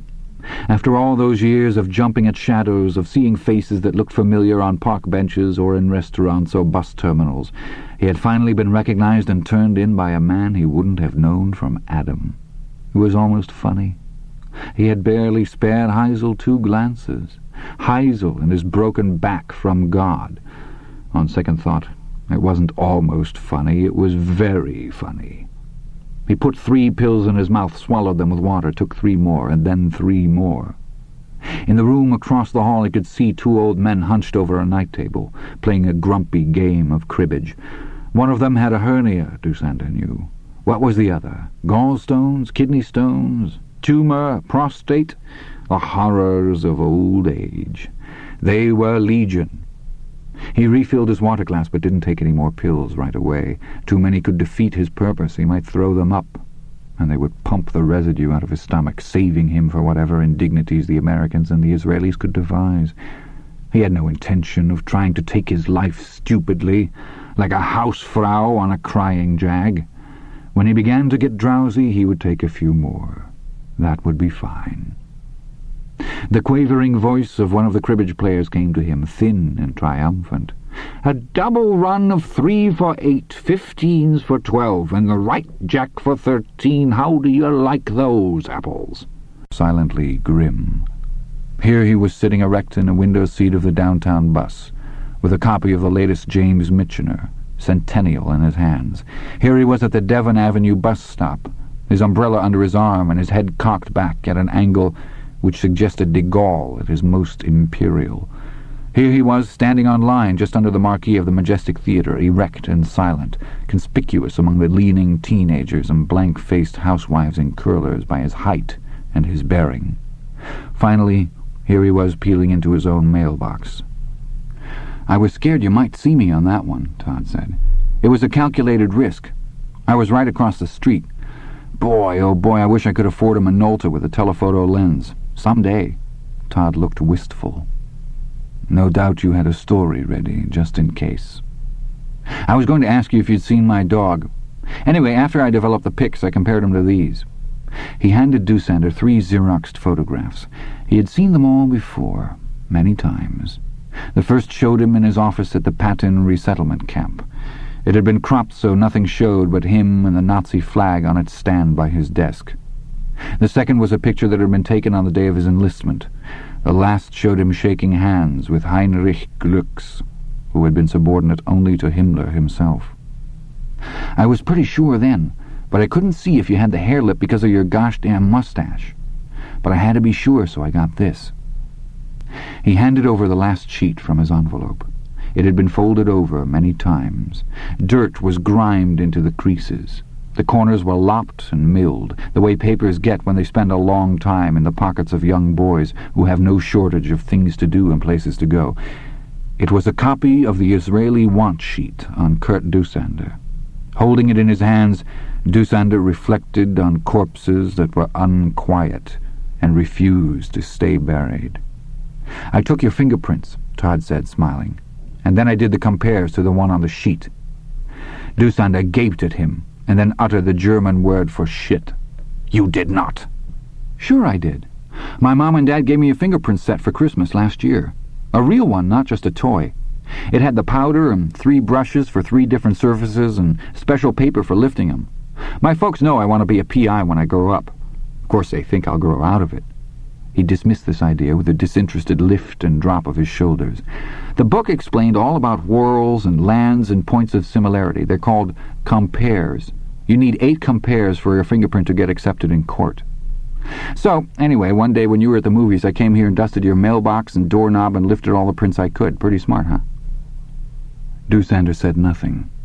He was clutching the arms of his chair, and his toothless, deflated mouth was trembling. Todd didn't like that. It made him look like he was on the verge of tears. That, of course, was ridiculous. The blood fiend of Patton in tears? You might as well expect Chevrolet to go bankrupt or McDonald's to give up burgers and start selling caviar and truffles. "I got 2 sets of prints," Todd said. "One of them didn't look anything like the ones on the wanted poster. I figured those were the postman's. The rest were yours. I found more than 8 compares. I found 14 good ones." He grinned. "And that's how I did it." "You are a little bastard," Doosander said, and for a moment his eyes shone dangerously. Todd felt a tingling little thrill as he had in the hall. Then Doosander slumped back again. "Whom have you told?" "No one. Not even this friend, this Coney Pegler? Foxy Pegler. Nah, he's a blabbermouth. I haven't told anybody. There's nobody I trust that much." "What do you want? Money? There is none, I'm afraid. In South America there was, although it was nothing as romantic or dangerous as the drug trade. There was a kind of old boy network in Brazil and Paraguay and Santo Domingo. Fugitives from the war. I became part of their circle and did modestly well in minerals and ores, tin, copper, bauxite. Then the changes came. nationalism, anti-Americanism. I might have written out the changes, but then Wiesenthal's men caught my scent. Bad luck follows bad luck, boy, like dogs after a bitch in heat. Twice they almost had me. Once I heard the Jew bastards in the next room. "They hanged Eichmann," he whispered. One hand went to his neck, and his eyes had become as round as the eyes of a child listening to the darkest passage of a scary tale. Hansel and Gretel, perhaps, or Bluebeard. "He was an old man, of no danger to anyone. He was apolitical. Still, they hanged him." Todd nodded. "At last, I went to the only people who could help me. They had helped others, and I could run no more." "You went to the Odessa?" Todd asked eagerly. "To the Sicilians," Dusander said dryly, and Todd's face fell again. "It was arranged. False papers, false past. Would you care for a drink, boy?" "Sure. You got a Coke?" "No Coke." He pronounced it Coke. "Milk?" "Milk." Dusander went through the archway and into the kitchen. A fluorescent bar buzzed into life. "I live now on stock dividends," his voice came back. "Stocks I picked up after the war under yet another name. Through a bank in the state of Maine, if you please. The banker who bought them for me went to jail for murdering his wife a year after I bought them. Life is sometimes strange, boy, huh?" Dear Mr. and Mrs. Bowden, this notice to suggest that we have a group conference concerning Todd's second and third quarter grades. In light of Todd's previous good work in this school, his current grades suggest a specific problem which may be affecting his academic performance in a deleterious way. Such a problem can often be solved by a frank and open discussion. I should point out that although Todd has passed the half-year, his final grades may be failing in some cases, unless his work improves radically in the fourth quarter. Failing grades would entail summer school to avoid being kept back and causing a major scheduling problem. I must also note that Todd is in the college division and that his work so far this year is far below college acceptance levels. It is also below the level of academic ability assumed by the SAT tests. Please be assured that I am ready to work out a mutually convenient time for us to meet. In a case such as this, earlier is usually better. Sincerely yours, Edward French. "Who is this Edward French?" Dusander asked, slipping the note back inside the card. Part of him still marveled at the American love of jargon. Such a rolling missive to inform the parents that their son was flunking out, and then refolding his hands. His premonition of disaster was stronger than ever, but he refused to give in to it. A year before he would have done. A year ago he had been ready for disaster. Now he was not, but it seemed that the cursed boy had brought it to him anyway. "Is he your headmaster?" "Rubber Ed? Hell no, he's the guidance counselor." "Guidance counselor? What is that?" "You can figure it out," Todd said. He was nearly hysterical. "You read the goddamn note." He walked rapidly around the room, shooting sharp, quick glances at Dusander. "Well, I'm not going to let any of this shit go down. I'm just not. I'm not going to any summer school. My dad and Mom are going to Hawaii this summer, and I'm going with them." He pointed to the card on the table. "Do you know what my dad will do if he sees that?" Dusander shook his head. "He'll get everything out of me. Everything. He'll know it was you. It couldn't be anything else because nothing else has changed. He'll poke and pry, and he'll get it all out of me. And then I'll be in Dutch." He stared at Dusander resentfully. "They'll watch me. Hell, they might make me see a doctor. I don't know. How should I know? But I'm not getting in Dutch, and I'm not going to any fucking summer school." "Or to the reformatory," Dusander said. He said it very quietly. Todd stopped circling the room. His face became very still. His cheeks and forehead, already pale, became even whiter. He stared at Dusander and had to try twice before he could speak. "What?" What did you just say?" "My dear boy," Dusander said, assuming an air of great patience, "for the last 5 minutes I have listened to you pule and whine, and what all your puling and whining comes down to is this.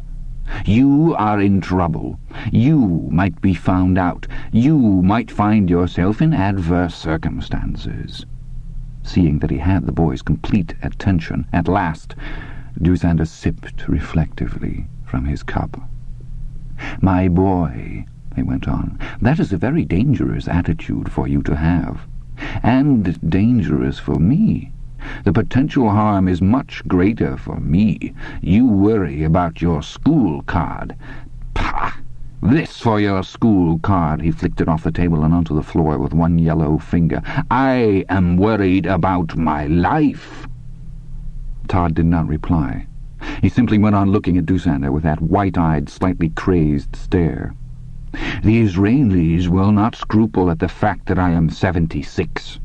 The death penalty is still very much in favor over there, you know, especially when the man in the dock is a Nazi war criminal associated with the camps." "You're a U.S. citizen," Todd said. "America wouldn't let them take you. I read up on that. You read, but you don't listen. I am not a U.S. citizen. My papers came from La Cosa Nostra. I would be deported, and Mossad agents would be waiting for me wherever I deplaned."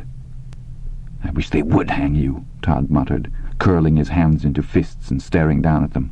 "I was crazy to get mixed up with you in the first place." "No doubt," Dusander said, and smiled thinly. "But you are mixed up with me. We must live in the present, boy, not in the past of I should have nevers. You must realize that your fate and my own are now inextricably entwined. If you blow the horn on me, as your saying goes, do you think I will hesitate to blow the horn on you? 700,000 died at Patin. To the world at large I am a criminal, a monster. Even the butcher, your scandal rags, would have me. You are an accessory to all of that, my boy. You have criminal knowledge of an illegal alien, but you have not reported it. And if I am caught, I will tell the world all about you. You see, the boy and the old man had each other in mutual death grips. Each knew something the other wanted kept secret, and then it became apparent to the old man that things were changing. Yes, he was losing his hold, some of it or all of it, depending on how desperate the boy might be and how clever.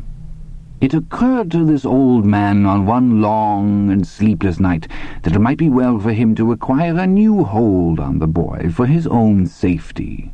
Now Dusander let go of the railing and leaned out over the steep cellar stairs, but Todd remained perfectly still.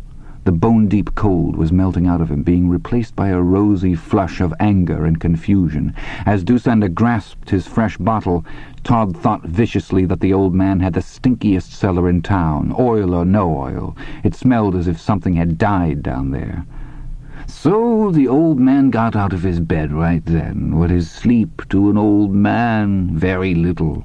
And he sat at his small desk thinking about how cleverly he had enmeshed the boy in the very crimes the boy was holding over his own head.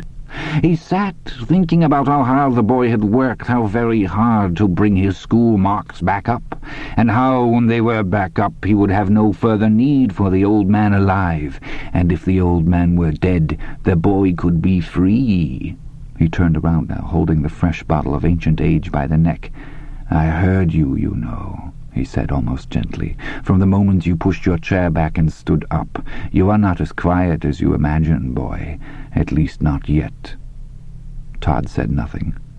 "So," Dusander exclaimed, stepping back into the kitchen and closing the cellar door firmly behind him, "the old man wrote everything down, nicht wahr?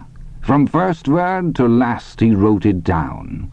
When he was finally finished, it was almost dawn, and his hand was singing from the arthritis, the verdammt arthritis, but he felt good for the first time in weeks. He felt safe. He got back into his bed and slept until mid-afternoon. In fact, if he had slept any longer, he would have missed his favorite, General Hospital." He had regained his rocker now. He sat down, produced a worn jackknife with a yellow ivory handle, and began to cut painstakingly around the seal covering the top of the bourbon bottle. "On the following day, the old man dressed in his best suit and went down to the bank, where he kept his little checking and savings accounts. He spoke to one of the bank officers who was able to answer all the old man's questions most satisfactorily. He rented a safety deposit box. The bank officer explained to the old man that he would have a key, and the bank would have a key. To open the box, both keys would be needed. No one but the old man could use the old man's key without a signed, notarized letter of permission from the old man himself, with one exception." Dussander smiled toothlessly into Todd Bowden's white, set face. "That exception is made in the event of the box holder's death," he said. Still looking at Todd, still smiling, Dussander put his jackknife back into the pocket of his robe, unscrewed the cap of the bourbon bottle, and poured a fresh jolt into his cup. "What happens then?" Todd asked hoarsely. "Then the box is opened in the presence of a bank official and a representative of the Internal Revenue Service. The contents of the box are inventoried. In this case they will find only a 12-page document, non-taxable, but highly interesting." The fingers of Todd's hands crept toward each other and locked tightly. "You can't do that," he said in a stunned and unbelieving voice. It was the voice of a person who observes another person walking on the ceiling. "You can't do that." "My boy," Dussander said kindly, "I have. But you—" His voice suddenly rose to an agonized howl. "You're old! Don't you know that you're old? You could die! You could die any time!" Dussander got up. He went to one of the kitchen cabinets and took down a small glass. This glass had once held jelly. Cartoon characters danced around the rim. Todd recognized them all. Fred and Wilma Flintstone, Barney and Betty Rubble, Pebbles and Bam Bam. He had grown up with them. He watched as Dussander wiped this jelly glass almost ceremonially with a dish towel. He watched as Dussander set it in front of him. He watched as Dussander poured a finger of bourbon into it. "What's that for?" Todd muttered. "I don't drink. Drinking for cheap stew bums like you." "Lift your glass, boy. It is a special occasion.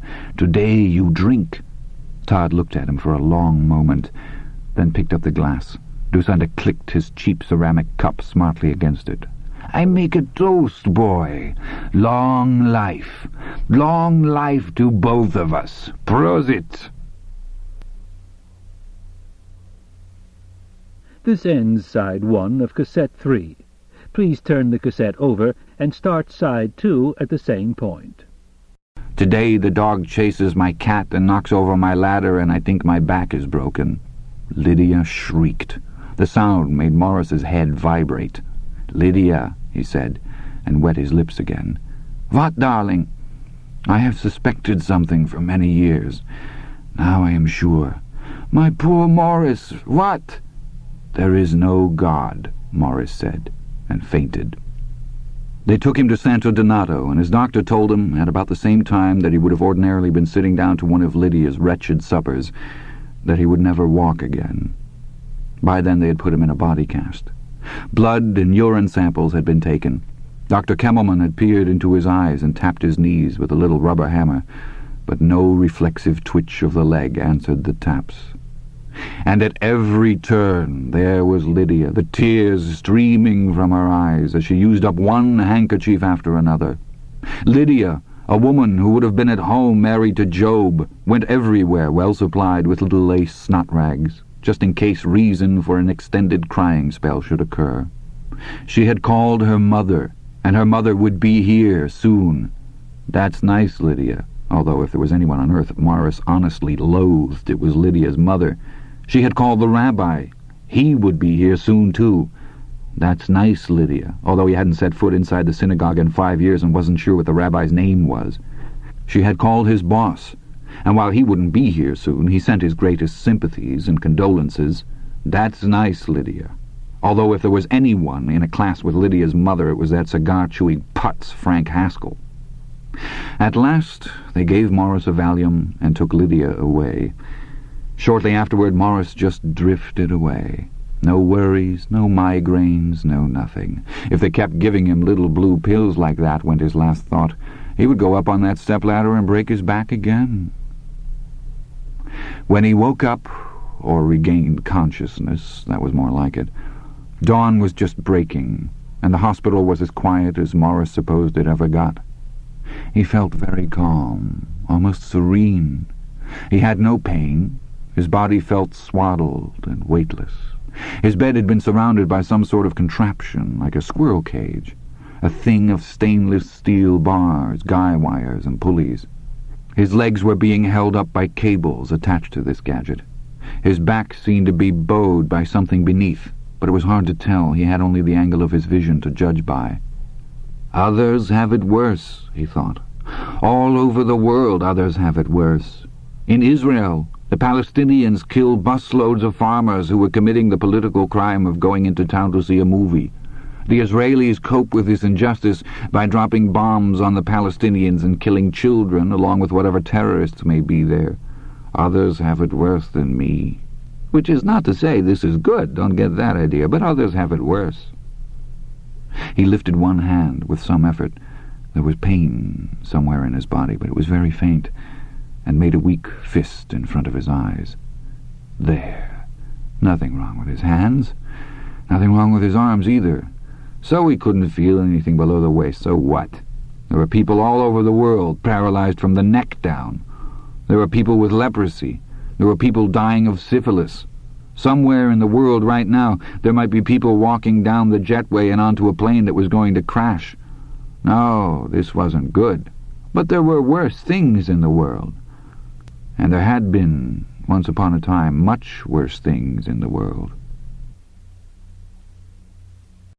"Don't worry," the old man with the hernia said confidently. "I got first count. I'll peg out." Peg out, Dusander thought. Sleepy now. An apt enough phrase, but the Americans had a turn for idiom. I don't give a tin shit. Get hip or get out. Stick it where the sun don't shine. Money talks. Nobody walks. Wonderful idiom.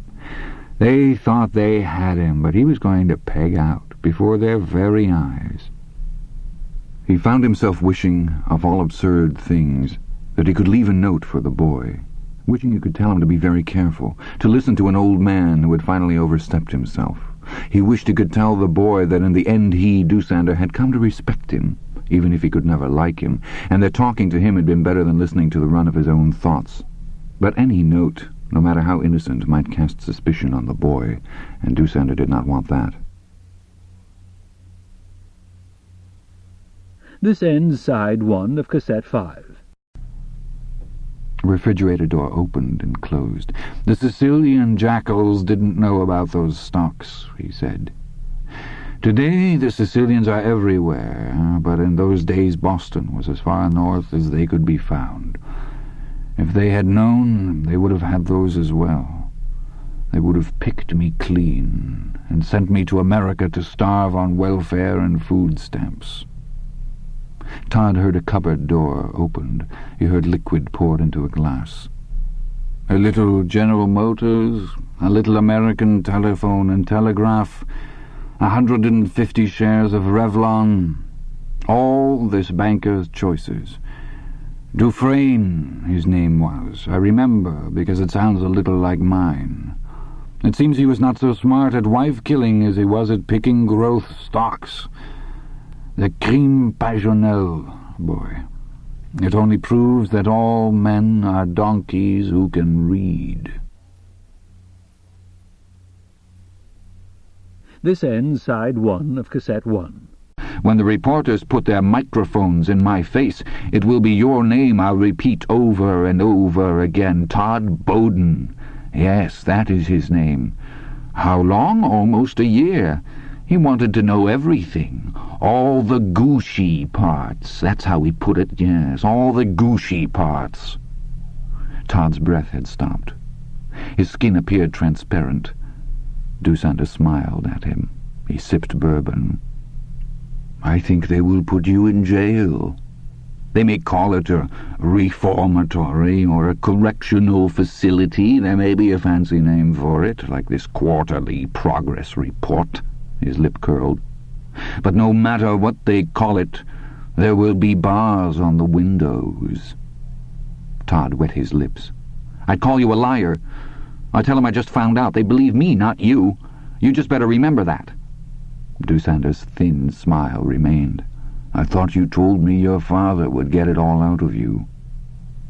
Todd spoke slowly, as a person speaks when realization and verbalization occur simultaneously. "Maybe not.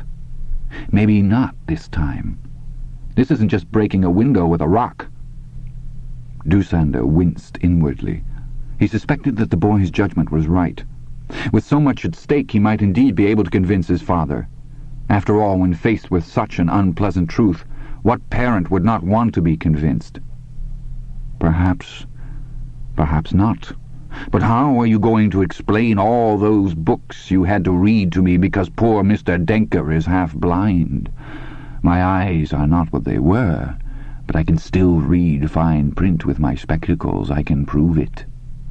"I'd say you fooled me." "Will you? And what reason will you be able to give for my fooling?" For friendship, because you were lonely." That, Dusander reflected, was just close enough to the truth to be believable. And once, in the beginning, the boy might have been able to bring it off. But now he was ragged. Now he was coming apart in strings like a coat that has reached the end of its useful service. If a child shot off his cap pistol across the street, this boy would jump into the air and scream like a girl. "Your school card will also support my side of it," Dusander said. "It was not Robinson Crusoe that caused your grades to fall down so badly, my boy, was it?" "Shut up, why don't you? Just shut up about it." "No," Dusander said. "I won't shut up about it." He lit a cigarette, scratching the wooden match alight on the gas oven door. "Not until I make you see the simple truth. We are in this together. Sink or swim." He looked at Todd through the raftering smoke, not smiling, his old, lined face reptilian. "I will drag you down, boy. I promise you that.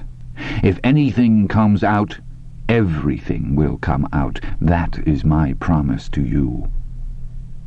Todd stared at him sullenly and didn't reply.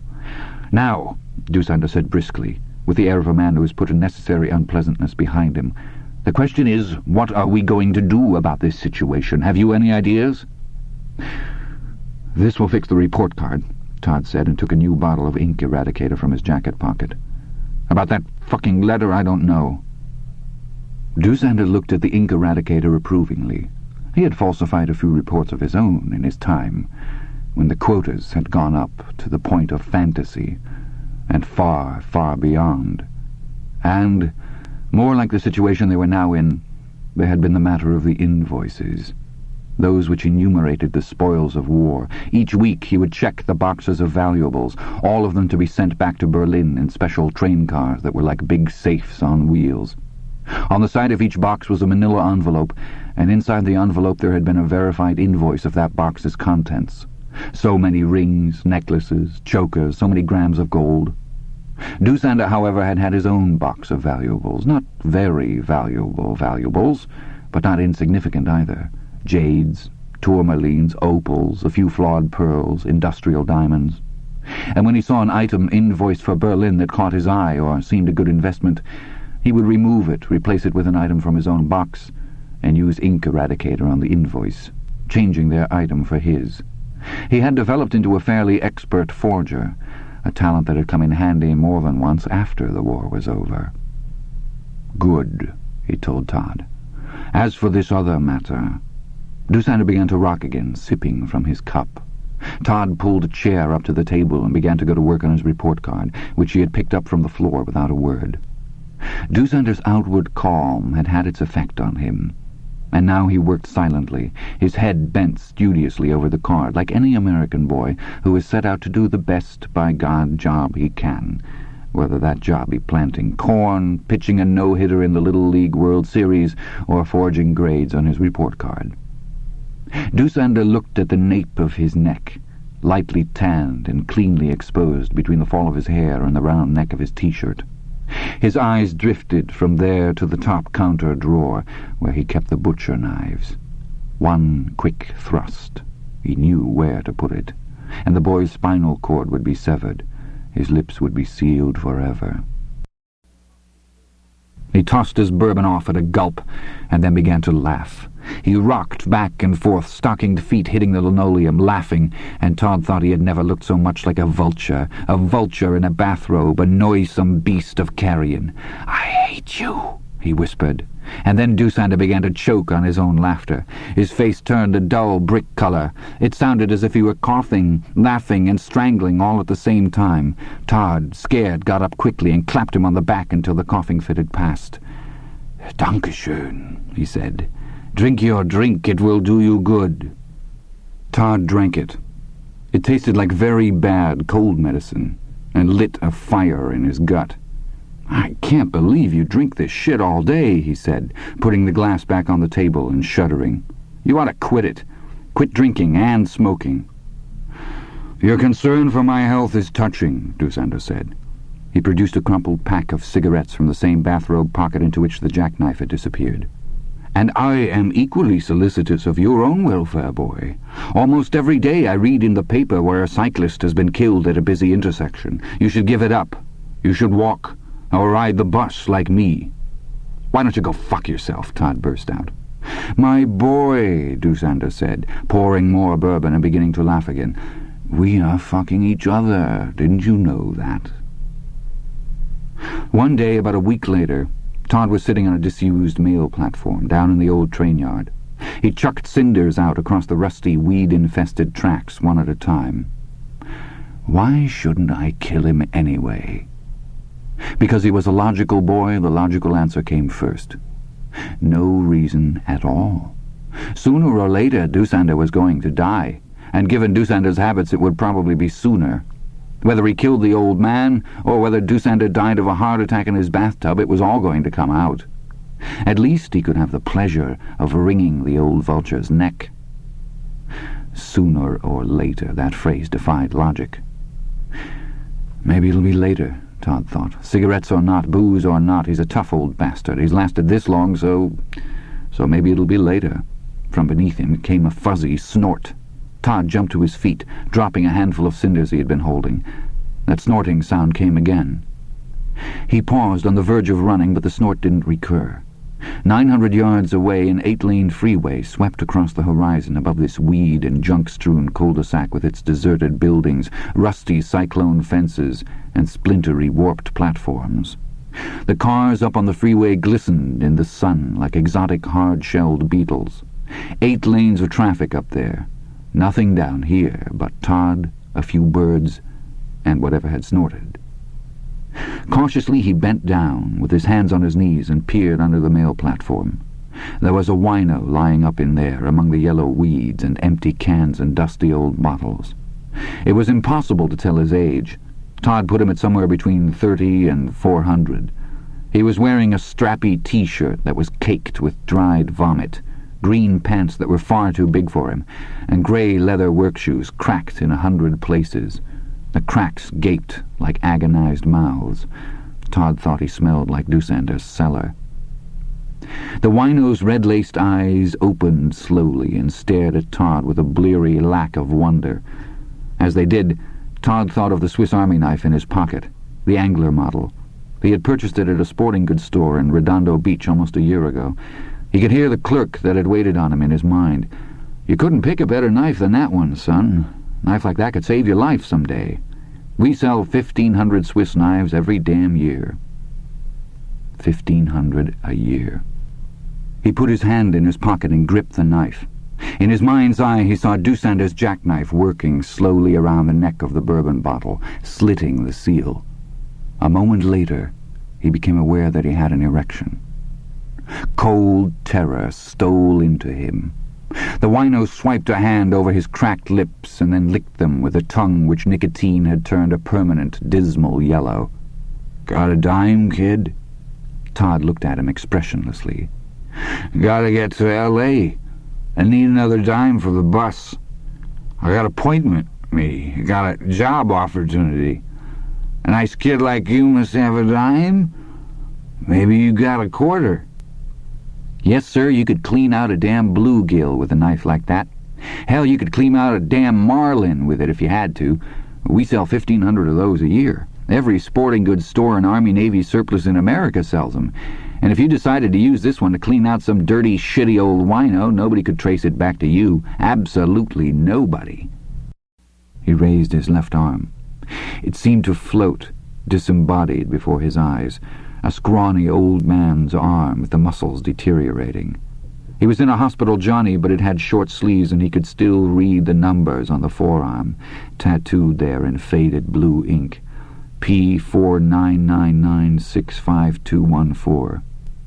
Worse things, yes, worse things than falling off a suburban stepladder and breaking your back and being taken to a clean and sterile metropolitan hospital and being given a Valium that was guaranteed to bubble your troubles away.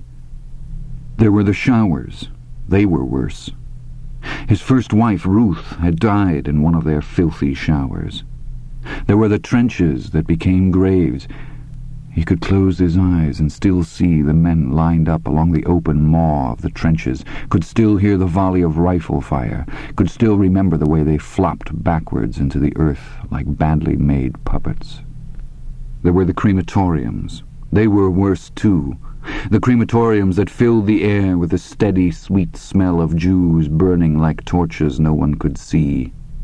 The horror-struck faces of old friends and relatives, faces that melted away like guttering candles, faces that seemed to melt away before your very eyes, thin, thinner, thinnest. Then one day they were gone. Where? Where does a torch flame go when the cold wind has blown it out? Heaven. Hell. Lights in the darkness. Candles in the wind. When Job finally broke down and questioned, God asked him, "Where were you when I made the world?"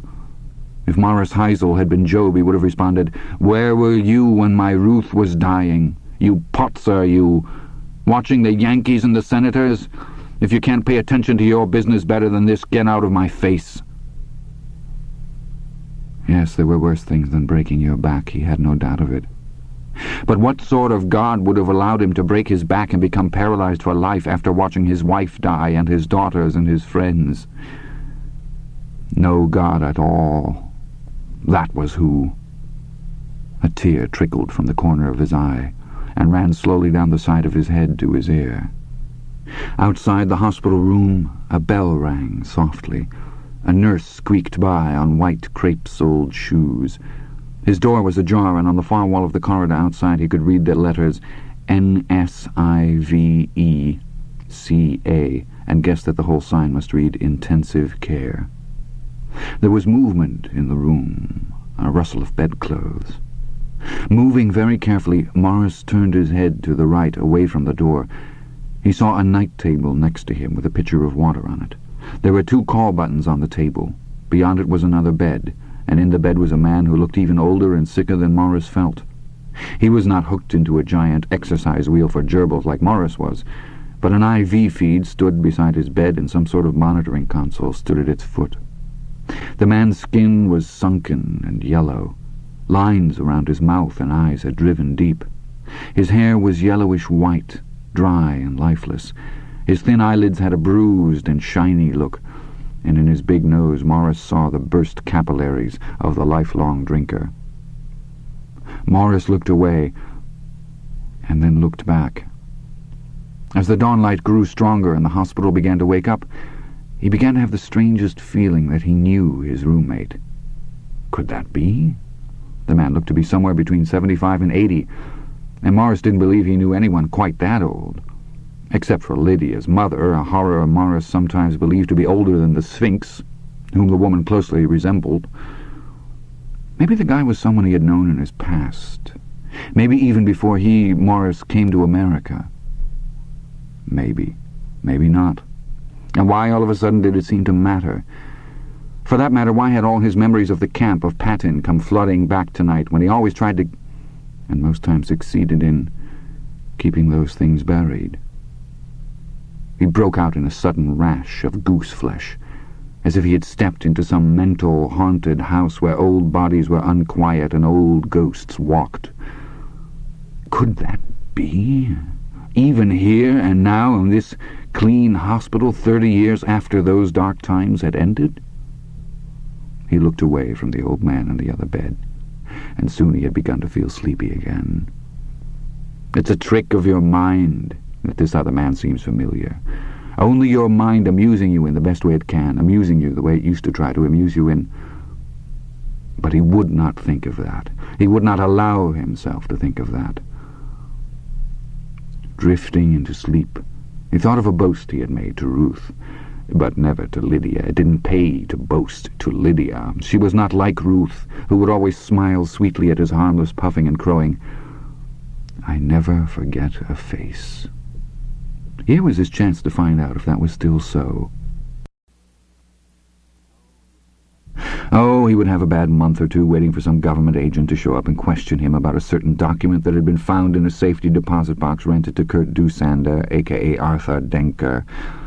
But after a time the boy would come to believe he had been telling the truth. There was no need for the boy to be touched by any of this as long as he kept his head. Dusander reached out with a hand that seemed to stretch for miles, got the glass of water and took another 3 pills. He put the glass back, closed his eyes, and settled deeper into his soft, soft pillow. He had never felt so much like sleeping, and his sleep would be long. It would be restful, unless there were dreams. The thought shocked him. Dreams? Please, God, no, not those dreams, not for eternity, not with all possibility of awakening gone, not in sudden terror he tried to struggle awake. It seemed that hands were reaching eagerly up out of the bed to grab him, hands with hungry fingers. No! His thoughts broke up in a steepening spiral of darkness, and he rode down that spiral as if down a greased slide, down and down to whatever dreams there are. His overdose was discovered at 1:35 a.m., and he was pronounced dead 15 minutes later. The nurse on duty was young and had been susceptible to elderly Mr. Denker's slightly ironic courtliness. She burst into tears. She was a Catholic, and she could not understand why such a sweet old man, who had been getting better, would want to do such a thing and damn his immortal soul to hell. 26. On Saturday morning in the Bowden household, nobody got up until at least 9. This morning at 9:30, Todd and his father were reading at the table, and Monica, who was a slow waker, served them scrambled eggs, juice, and coffee without speaking, still half in her dreams. Todd was reading a paperback science fiction novel, and Dick was absorbed in Architectural Digest when the paper slapped against the door. "Want me to get it, Dad?" "I will." Dick brought it in, started to sip his coffee, and then choked on it as he got a look at the front page. "Dick, what's wrong?" Monica asked, hurrying toward him. Dick coughed out coffee that had gone down the wrong pipe, and while Todd looked at him over the top of the paperback in mild wonder, Monica started to pound him on the back. On the third stroke, her eyes fell to the paper's headline, and she stopped in mid-stroke as if playing statues. Her eyes widened until it seemed they might actually fall out onto the table. "Holy God up in heaven," Dick Bowden managed in a choked voice. "Isn't that... I can't believe..." Monica began, and then stopped. She looked at Todd. "Oh, honey." His father was looking at him, too. Alarmed now, Todd came around the table. "What's the matter?" "Mr. Denker," Dick said. It was all he could manage. Todd read the headline and understood everything. In dark letters it read, "Fugitive Nazi commits suicide in Santo Donato Hospital." Below were 2 photos, side by side. Todd had seen both of them before. One showed Arthur Denker, 6 years younger and sprier. Todd knew it had been taken by a hippie street photographer, and that the old man had bought it only to make sure it didn't fall into the wrong hands by chance. The other photo showed an SS officer named Kurt Dusander behind his desk at Patton, his cap cocked to one side. If they had the photograph the hippie had taken, they had been in his house. Todd skimmed the article, his mind whizzing frantically. No mention of the winos, but the bodies would be found. and when they were, it would be a worldwide story. Patton Commandant never lost his touch. Horror in Nazi's basement. He never stopped killing. Todd Bowden swayed on his feet. Far away, echoing, he heard his mother cry sharply, "Catch him, Dick, he's fainting!" The word fainting, fainting, fainting repeated itself over and over. He dimly felt his father's arms grab him. And then, for a little while, Todd felt nothing, heard nothing at all. 27. Ed French was eating a Danish when he unfolded the paper. He coughed, made a strange gagging sound, and spat dismembered pastry all over the table. "Eddie," Sandra French said with some alarm. "Are you okay?" "Daddy's chokin', little Norma proclaimed with nervous good humor, and then happily joined her mother in slamming Ed on the back. Ed barely felt the blows. He was still goggling down at the newspaper. "What's wrong, Eddie?" Sandra asked again. "Him! Him!" Ed shouted, stabbing his finger down at the paper so hard that his fingernail tore all the way through the A section. "That man! Lord Peter! What in God's name are you That's Todd Bowden's grandfather!" "What? That war criminal?" "Eddie, that's crazy." "But it's him," Ed almost moaned. "Jesus Christ almighty, that's him." Sandra French looked at the picture long and fixedly. "He doesn't look like Peter Wimsey at all," she said finally. 28. Todd, pale as window glass, sat on a couch between his mother and father. Opposite them was a graying, polite police detective named Richler. Todd's father had offered to call the police, but Todd had done it himself, his voice cracking through the registers as it had done when he was 14. Doosander smiled regretfully. There would be questions asked if the boy disappeared. Too many of them. Some directed at him. Even if there was no letter with a friend, close scrutiny was something he could not afford. Too bad. "This man, French," he said, tapping the letter. "Does he know your parents in a social way?" "Him?" Todd edged the word with contempt. "My mom and dad don't go anywhere that he could even get in." "Has he ever met them in his professional capacity? Has he ever had conferences with them before?" "No, I've always been near the top of my classes until now." "So what does he know about them?" Doosander said, looking dreamily into his cup, which was now nearly empty. "Oh, he knows about you. He no doubt has all the records on you that he can use, back to the fights you had in the kindergarten play yard. But what does he know about them?" Todd put his pen and the small bottle of ink eradicator away. "Well, he knows their names, of course, and their ages. He knows we're all Methodists.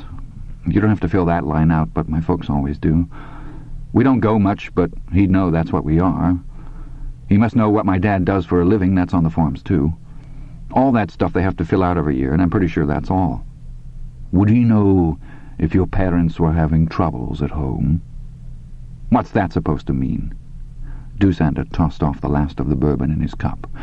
"Squabbles, fights, your father sleeping on the couch, your mother drinking too much." His eyes gleamed. "A divorce brewing." Indignantly, Todd said, "There's nothing like that going on. No way." "I never said there was. But just think, boy. Suppose that things at your house were going to hell in a streetcar, as the saying is." Todd only looked at him, frowning. "You would be worried about them," Doosander said. "Very worried. You would lose your appetite. You would sleep poorly. Saddest of all, your schoolwork would suffer. True? Very sad for the children when there are troubles in the home." Understanding dawned in the boy's eyes.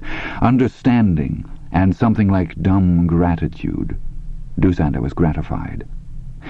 "Yes, it is an unhappy situation when a family totters on the edge of destruction," Doosander said grandly, pouring more bourbon. He was getting quite drunk. "The daytime television dramas, they make this absolutely clear. There is acrimony, backbiting, and lies. Most of all, there is pain.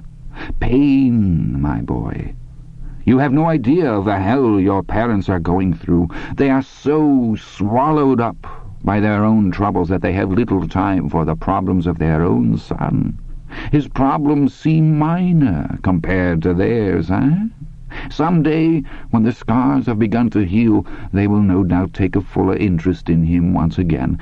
But now, the only concession they can make is to send the boy's kindly grandfather to Mr. French. Todd's eyes had been gradually brightening to a glow that was nearly fervid. "Might work," he was muttering. Might work. Might... He broke off suddenly. His eyes darkened again. "No, it won't. You don't look like me, not even a little bit. Rubber Ed'll never believe it." "Himmel! Gott im Himmel!" Dusander cried, getting to his feet, crossing the kitchen a bit unsteadily, opening the cellar door and pulling out a fresh bottle of ancient age. He spun off the cap and poured liberally.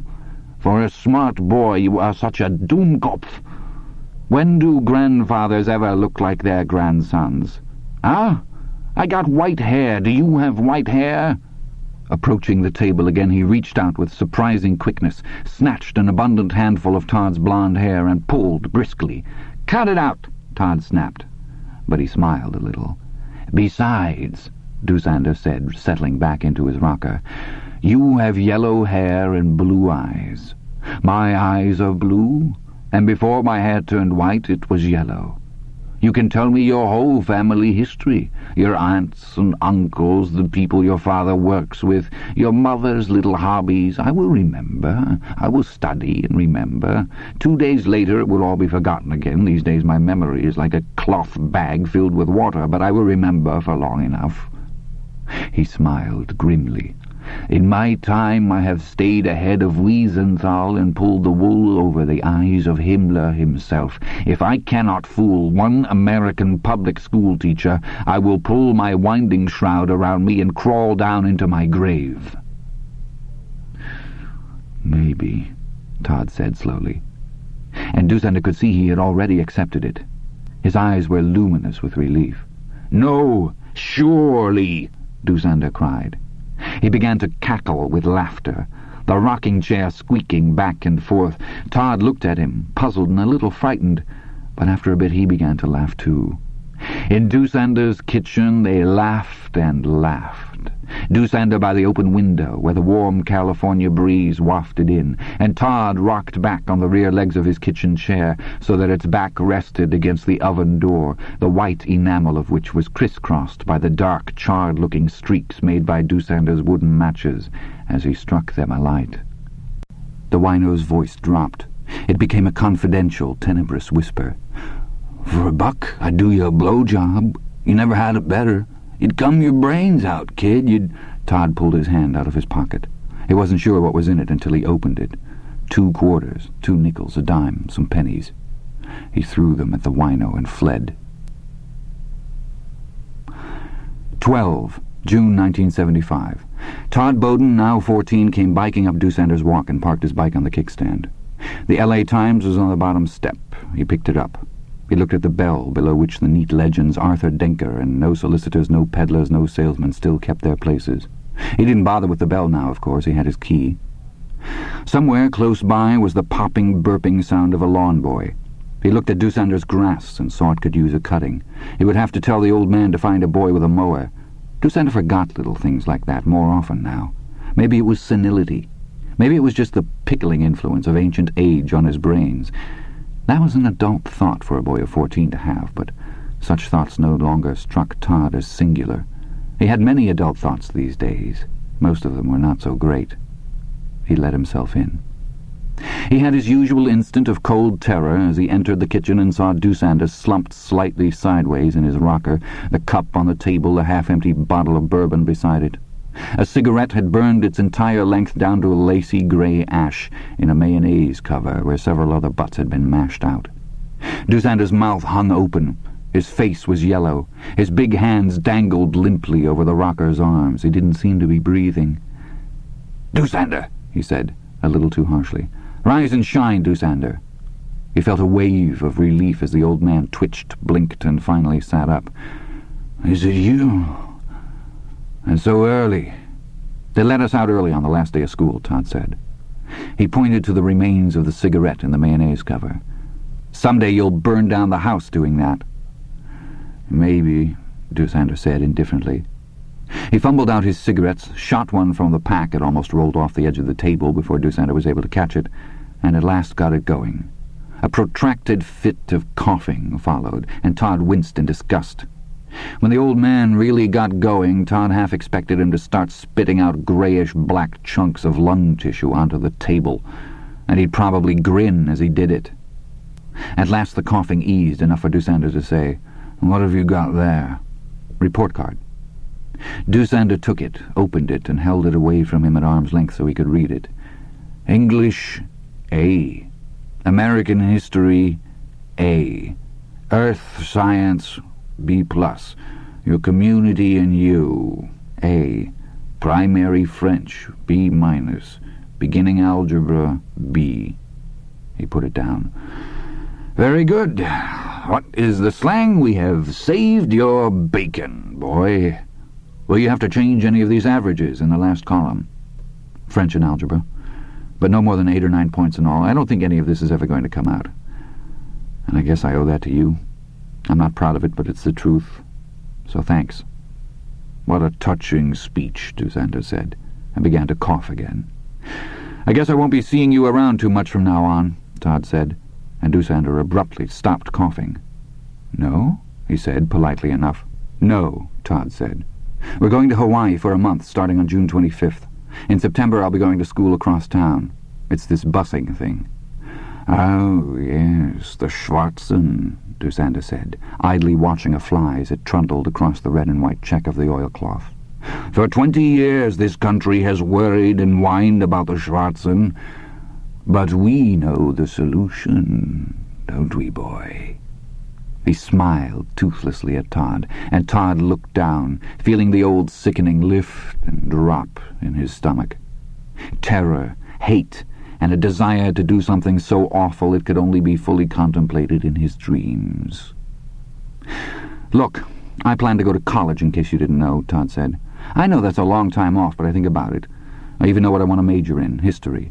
"Admirable. He who will not learn from the past is—" "Oh, shut up," Todd said. Dusander did so, amiably enough. He knew the boy wasn't done. Not yet. He sat with his hands folded, watching him. "I could get my letter back from my friend," Todd suddenly blurted. "You know that? I could let you read it, and then you could watch me burn it, if I would remove a certain document from my safety deposit box." "Well, yeah." Dusander uttered a long, windy, rueful sigh. "My boy," he said, "still you do not understand the situation. You never have, right from the beginning. Partly because you are only a boy, but not entirely. Even in the beginning you were a very old boy. No, the real villain was and is your absurd American self-confidence that never allowed you to consider the possible consequences of what you were doing, which does not allow it even now." Todd began to speak, and Dusander raised his hand adamantly, suddenly the world's oldest traffic cop. "No, don't contradict me. It's true. Go on if you like. Leave the house. Get out of here. Never come back. Can I stop you? No, of course I can't. Enjoy yourself in Hawaii while I sit in this hot, grease-smelling kitchen and wait to see if the Schwarzen and Watts will decide to start killing policemen and burning their shitty tenements again this year." If he had really known the man in the other bed at some time or other, perhaps he could remember when and where. Very close to sleep, drifting back and forth across its threshold, Morris thought, perhaps I knew him in the camp. That would be ironic indeed. What they called a jest of God. What God? Morris Heisel asked himself again, and slept. 19. Todd graduated salutatorian of his class, just possibly because of his poor grade on the trig final he had been studying for the night Dusander had had his heart attack. It dragged his final grade in the course down to 89, 1 point below an A- average. A week after graduation, the Bowdens went to visit Mr. Denker at Santo Donato General. Todd fidgeted through 15 minutes of banalities and thank yous and how he feels, and was grateful for the break when the man in the other bed asked him if he could come over for a minute. "You'll pardon me," the other man said apologetically. He was in a huge body cast and was for some reason attached to an overhead system of pulleys and wires. "My name is Morris Heisel. I broke my back." "That's too bad," Todd said gravely. "Aye, too bad," he says. "This boy has the gift of understatement." Todd started to apologize, but Heisel raised his hand, smiling a little. His face was pale and tired, the face of any old man in the hospital, facing a life full of sweeping changes just ahead, and surely few of them for the better. In that way, Todd thought he and Doosander were alike. "No need," Morris said. "No need to answer a rude comment. You are a stranger. Does a stranger need to be inflicted with my problems?" "No man is an island, entire of itself," Todd began, and Morris laughed. "Done," he quotes at me. "A smart kid. Your friend there, is he very bad off?" "Well, the doctors say he's doing fine, considering his age. He's 80. "That old?" Morris exclaimed. "He doesn't talk to me much, you know. But from what he does say, I guess he's naturalized. Like me. I'm Polish, you know. Originally, I mean, from Radom." "Oh?" Todd said politely. "Yes. You know what they call an orange manhole cover in Radom?" "No," Todd said, smiling. "Howard Johnson's," Morris said, and laughed. Todd laughed too. Doosander glanced over at them, startled by the sound and frowning a little. Then Monica said something, and he looked back at her again. "Is your friend naturalized?" "Oh, yes," Todd said. "He's from Germany. Essen. Do you know that town?" "No," Morris said. "But I was only in Germany once. I wonder if he was in the war." I really couldn't say. Todd's eyes had gone distant. "No? Well, it doesn't matter. That was a long time ago, the war. In another 3 years there will be people in this country constitutionally eligible to become president. President! Who weren't even born until after the war was over. To them it must seem there is no difference between the miracle of Dunkirk and Hannibal taking his elephants over the Alps." "Were you in the war?" Todd asked. "Well, I suppose I was, in a manner of speaking." "You're a good boy to visit such an old man. 2 old men, counting me." Todd smiled modestly. "I'm tired now," Morris said. "Perhaps I'll sleep." "I hope you feel better soon," Todd said. Morris nodded, smiled, and closed his eyes. Todd went back to Doosander's bed, where his parents were just getting ready to leave. His dad kept glancing at his watch and exclaiming with bluff heartiness at how late it was getting. 2 days later, Todd came back to the hospital alone. This time, Morris Heisel, immured in his body cast, was deeply asleep in the other bed. "You did well," Doosander said quietly. "Did you go back to the house later?" "Yes. I burned the damned letter. I don't think anyone was too interested in that letter, and I was afraid... I don't know." He shrugged. Unable to tell Doosander, he'd been almost superstitiously afraid about the letter. Afraid that maybe someone would wander into the house who could read German. Someone who would notice references in the letter that were 10, perhaps 20 years out of date. "Next time you come, smuggle me in something to drink," Doosander said. "I find I don't miss the cigarettes, but I won't be back again," Todd said flatly. "Not ever. It's the end. We're quits." "Quits." Doosander folded his hands on his chest and smiled. It was not a gentle smile, but it was perhaps as close as Doosander could come to such a thing. "I thought that was in the cards. They're going to let me out of this graveyard next week, or so they promise. The doctor says I may have a few years left in my skin yet. I ask him how many, and he just laughs. I suspect that means no more than 3, and probably no more than 2. Still, I may give him a surprise." Todd said nothing. "But between you and me, boy, I have almost given up my hopes of seeing the century turn." "I want to ask you about something," Todd said, looking at Doosander steadily. "That's why I came in today. I want to ask you about something you said once." Todd glanced over his shoulder at the man in the other bed, and then drew his chair closer to Doosander's bed. He finished his recital. It hadn't taken long. He spoke with a mechanical colorlessness that scared the hell out of Monica. He was 17, true enough, but he was still a boy in so many ways. This was going to scar him forever. "I read him, I don't know, Tom Jones, The Mill on the Floss. That was a boring one. I didn't think we'd ever get through it. Some stories by Hawthorne. I remember he especially liked The Great Stone Face and Young Goodman Brown. He started the Pickwick Papers, but he didn't like it. He said Dickens could only be funny when he was being serious, and Pickwick was only kittenish. That was his word, kittenish. We got along the best with Tom Jones. We both liked that one. And that was 3 years ago, Richler said. Yes, I kept stopping in to see him when I got the chance. But in high school we were bussed across town, and some of the kids got up a scratch ball team. There was more homework, things just came up. You had less time. Less time, that's right. The work in high school was a lot harder, making the grades to get into college. But Todd is a very apt pupil, Monica said, almost automatically. He graduated salutatorian. We were so proud. I'll bet you were, Richler said with a warm smile. I've got 2 boys in Fairview, down in the valley, and they're just about able to keep their sports eligibility. He turned back to Todd. You didn't read him any more books after you started high school? No. Once in a while I'd read him the paper. I'd come over and he'd ask me what the headlines were. He was interested in Watergate when that was going on, and he always wanted to know about the stock market, and the print on that page used to drive him batshit. Sorry, Mom. She patted his hand. I don't know why he was interested in the stocks, but he was. He had a few stocks, Richler said. That's how he was getting by. He also had 5 different sets of IDs salted around the house. He was a cagey one, all right. I suppose he kept the stocks in a safe deposit box somewhere, Todd remarked. Pardon me? Richler raised his eyebrows. His stocks, Todd said.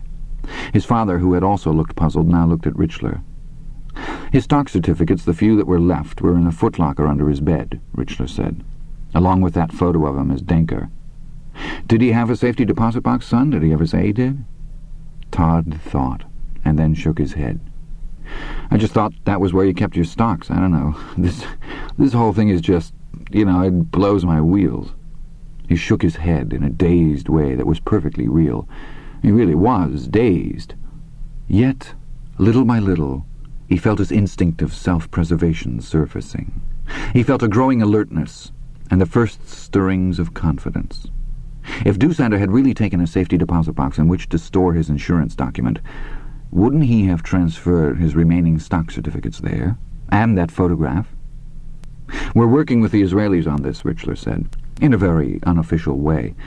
I'd be grateful if you didn't mention that if you decide to see any press people. They're real professionals. There's a man named Weisskopf who'd like to talk to you tomorrow, Todd, if that's okay by you and your folks. I guess so, Todd said, but he felt a touch of atavistic dread at the thought of being sniffed over by the same hounds that had chased Doosander for the last half of his life. Doosander had had a healthy respect for them, and Todd knew he would do well to keep that in mind. Mr. and Mrs. Bowden, do you have any objections to Todd seeing Mr. Weisskopf? Well, not if Todd doesn't, Dick Bowden said. I'd like to be present, though. I've read about these Mossad characters. Weisskopf isn't Mossad. He's what the Israelis call a special operative. In fact, he teaches Yiddish literature and English grammar. Also, he's written 2 novels, Richler smiled. Dick raised a hand, dismissing it. Whatever he is, I'm not going to let him badger Todd. From what I've read, these fellows can be a little too professional. Maybe he's okay. But I want you and this Weisskopf to remember that Todd tried to help that old man. He was flying under false colors, but Todd didn't know that. That's okay, Dad, Todd said with a wan smile.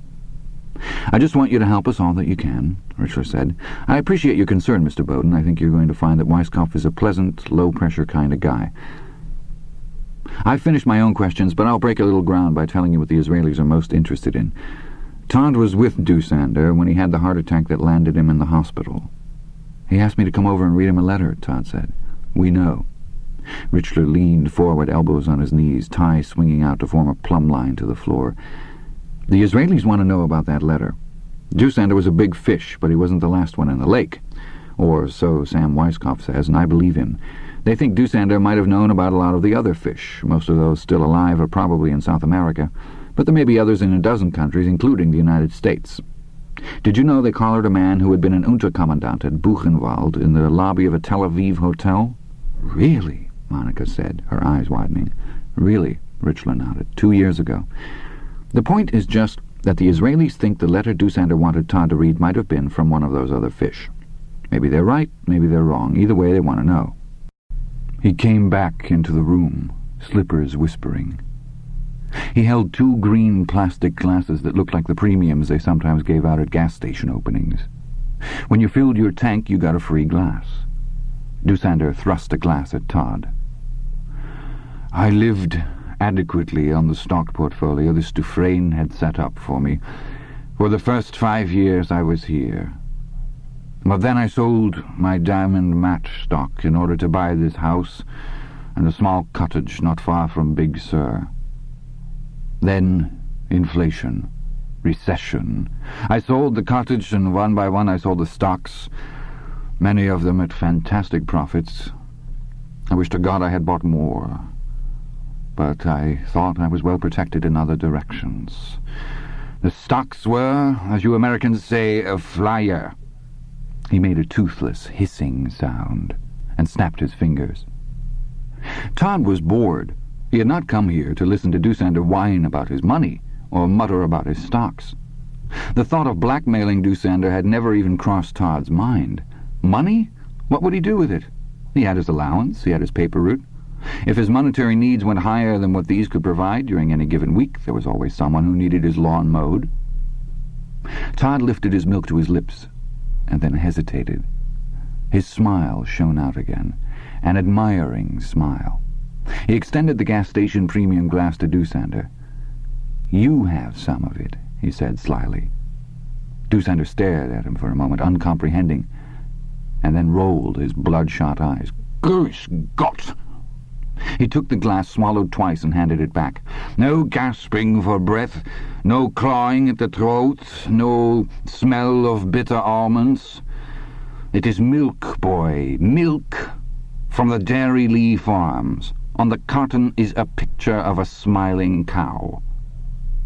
Todd watched him warily for a moment, then took a small sip. Yes, it tasted like milk, sure did. But somehow he didn't feel very thirsty anymore. He put the glass down. Doosander shrugged, raised his own glass, and took a swallow. He smacked his lips over it. "Schnapps?" Todd asked. "Bourbon, ancient age, very nice, and cheap." Todd fiddled his fingers along the seams of his jeans. "So," Doosander said, "if you decided to have a flyer of your own, you should be aware that you have picked a worthless stock." "Huh?" "Blackmail," Doosander said. "Isn't that what they call it on Mannix and Hawaii 5-0 and Barnaby Jones? Extortion. If that was what—" But Todd was laughing. Hearty, boyish laughter. He shook his head, tried to speak, could not, and went on laughing. "No," Doosander said. And suddenly he looked grey, and more frightened than he had since he and Todd had begun to speak. He took another large swallow of his drink, grimaced and shuddered. "I see that is not it. At least not the extortion of money. But though you laugh, I smell extortion in it somewhere. What is it? Why do you come here and disturb an old man? Perhaps, as you say, I was once a Nazi, SS even.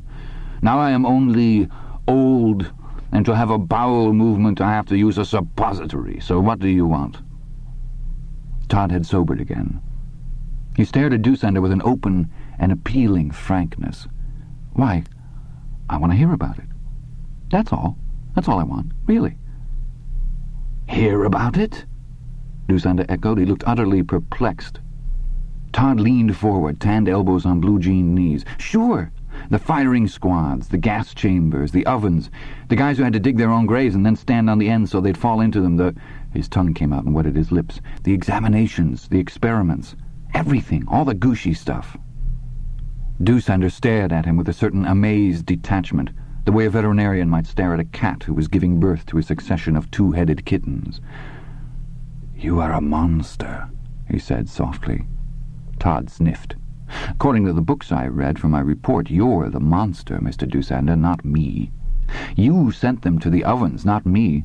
2,000 a day at Patton before you came, 3,000 after, 3,500 before the Russians came and made you stop. Himmler called you an efficiency expert and gave you a medal.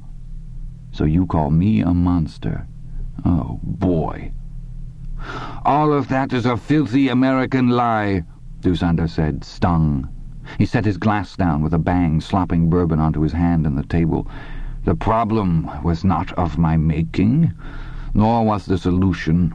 I was given orders and directives, which I followed. Todd's smile widened. It was now almost a smirk. "Oh, I know how the Americans have distorted that," Dusander muttered. "But your own politicians make our Dr. Goebbels look like a child playing with picture books in a kindergarten. They speak of morality while they douse screaming children and old women in burning napalm. Your draft resistors are called cowards and peaceniks. For refusing to follow orders, they are either put in jails or scourged from the country. Those who demonstrate against this country's unfortunate Asian adventure are clubbed down in the streets. The GI soldiers who kill the innocent are decorated by presidents, welcomed home from the bayoneting of children and the burning of hospitals with parades and bunting. They are given dinners, keys to the city, free tickets to pro-football games." He toasted his glass in Todd's direction. "Only those who lose are tried as war criminals for following orders and directives." Rubber Ed French, his nickname, Todd had explained to Dusander, referred to the rubbers he always wore over his sneakers during wet weather, was a slight man who made an affectation of always wearing keds to school. It was a touch of informality which he thought would endear him to the 106 children between the ages of 12 and 14 who made up his counseling load. He had 5 pairs of keds, ranging in color from fast-track blue to screaming yellow zonkers, totally unaware that behind his back he was known not only as Rubber Ed, but as Sneaker Pete and the Kedman, as in the Kedman Cometh. He had been known as Pucker in college, and he would have been most humiliated of all to learn that even that shameful fact had somehow gotten out. He rarely wore ties, preferring turtleneck sweaters. He had been wearing these ever since the mid-60s, when David McCallum had popularized them in The Man from U.N.C.L.E. In his college days, his classmates had been known to spy him crossing the quad and remark, "Here comes Pucker in his uncle's sweater." He had majored in educational psychology, and he privately considered himself to be the only good guidance counselor he had ever met. He had real rapport with his kids. He could get right down to it with them. He could rap with them and be silently sympathetic if they had to do some shouting and kick out their jams. He could get into their hang-ups because he understood what a bummer it was to be 13 when someone was doing a number on your head and you couldn't get your shit together.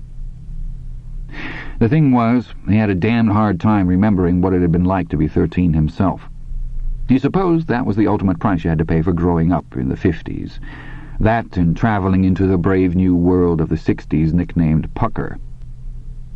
Now, as Todd Bowden's grandfather came into his office, closing the pebbled glass door firmly behind him, Rubber Ed stood up respectfully, but was careful not to come around his desk to greet the old man. He was aware of his sneakers. Sometimes the old-timers didn't understand that the sneakers were a psychological aid with kids who had teacher hang-ups, which was to say that some of the older folks couldn't get behind a guidance counselor in keds. "This is one fine-looking dude," Rubber Ed thought. His white hair was carefully brushed back, his 3-piece suit was spotlessly clean, his dove-grey tie was impeccably knotted. In his left hand he held a furled black umbrella. Outside a light drizzle had been falling since the weekend, in a manner that was almost military. A few years ago, Rubber Ed and his wife had gone on a Dorothy Sayers jag, reading everything by that estimable lady that they could lay their hands upon. It occurred to him now that this was her brainchild, Lord Peter Wimsey, to the life. It was Wimsey at 75, years after both Bunter and Harriet Vane had passed on to their rewards. He made a mental note to tell Sandra about this when he got home. "Mr. Bowden," he said respectfully, and offered his hand. "A pleasure," Bowden said, and shook it. Rubber Ed was careful not to put on the firm and uncompromising pressure he applied to the hands of the fathers he saw. It was obvious from the gingerly way the old boy offered it that he had arthritis. "A pleasure, Mr. French," Bowden repeated, and took a seat, carefully pulling up the knees of his trousers. He propped the umbrella between his feet and leaned on it, looking like an elderly, extremely urbane vulture that had come in to roost in Rubber Ed French's office. He had the slightest touch of an accent, Rubber Ed thought, but it wasn't the clipped intonation of the British upper class, as Whimsy's would have been. It was broader, more European. Anyway, the resemblance to Todd was quite striking, especially through the nose and the eyes. "I'm glad you could come," Rubberhead told him, resuming his own seat. Although in these cases the student's mother or father— this was the opening gambit, of course. Almost 10 years of experience in the counselling business had convinced him that when an aunt or an uncle or a grandparent showed up for a conference, it usually meant trouble at home. The sort of trouble that invariably turned out to be the root of the problem. To Rubberhead this came as a relief. Domestic problems were bad, but for a boy of Todd's intelligence, a heavy drug trip would have been much, much worse. "Yes, of course," Bowden said, managing to look both sorrowful and angry at the same time. "My son and his wife asked me if I could come and talk this sorry business over with you, Mr. French. Todd is a good boy, believe me. This trouble with his school marks is only temporary." "Well, we all hope so, don't we, Mr. Bowden? Smoke if you like. It's supposed to be off-limits on school property, but I'll never tell." "Thank you." Mr. Bowden took a half-crushed package of Camel cigarettes from his inner pocket, put one of the last 2 zigzagging smokes in his mouth, found a diamond blue-tip match, scratched it on the heel of one black shoe, and lit up. He coughed an old man's dank cough over the first drag, shook the match out, and put the blackened stump into the ashtray Rubberhead had produced. Rubberhead watched this ritual, which seemed almost as formal as the old man's shoes, with frank fascination. "Where to begin?" Bowden said, his distressed face looking at Rubberhead through a swirling raft of cigarette smoke. "Well," Rubberhead said kindly, "the very fact that you're here instead of Todd's parents tells me something, you know." "Yes, I suppose it does." "I can't stop you any more than I can stop getting older a day at a time." He looked at Todd fixedly, so fixedly that Todd looked away. "Down deep inside, I don't like you. Nothing could make me like you. You forced yourself on me. You are an unbidden guest in my house. You have made me open crypts perhaps better left shut, because I have discovered that some of the corpses were buried alive, and that a few of those still have some wind left in them. You yourself has become enmeshed, but do I pity you because of that? Gott im Himmel! You have made your bed. Should I pity you if you sleep badly in it? No, I don't pity you and I don't like you, but I have come to respect you a little bit. So don't try my patience by asking me to explain this twice. We could obtain our documents and destroy them here in my kitchen, and still it would not be over. We would, in fact, be no better off than we are at this minute." "I don't understand you." "No, because you have never studied the consequences of what you have set in motion. But attend me, boy. If we burned our letters here in this jar cover, how would I know you hadn't made a copy? Or 2, or 3? Down at the library they have a Xerox machine. For a nickel anyone can make a photocopy. For $1 you could post a copy of my death warrant on every street corner for 20 blocks. 2 miles of death warrants, boy. Think of it. Can you tell me how I would know you hadn't done such a thing?" I... Todd realized he was floundering and forced himself to shut his mouth. All of a sudden, his skin felt too warm, and for no reason at all he found himself remembering something that had happened when he was 7 or 8. He and a friend of his had been crawling through a culvert, which ran beneath the old freight bypass road just out of town. The friend, skinnier than Todd, had had no problem, but Todd had gotten stuck. He had become suddenly aware of the feet of rock and earth over his head, all that dark weight, and when an LA-bound semi passed above, shaking the earth and making the corrugated pipe vibrate with a low, tuneless, and somehow sinister note, he had begun to cry and struggle witlessly, throwing himself forward, pistoning with his legs, yelling for help. At last he had gotten moving again, and when he finally struggled out of the pipe, he had fainted.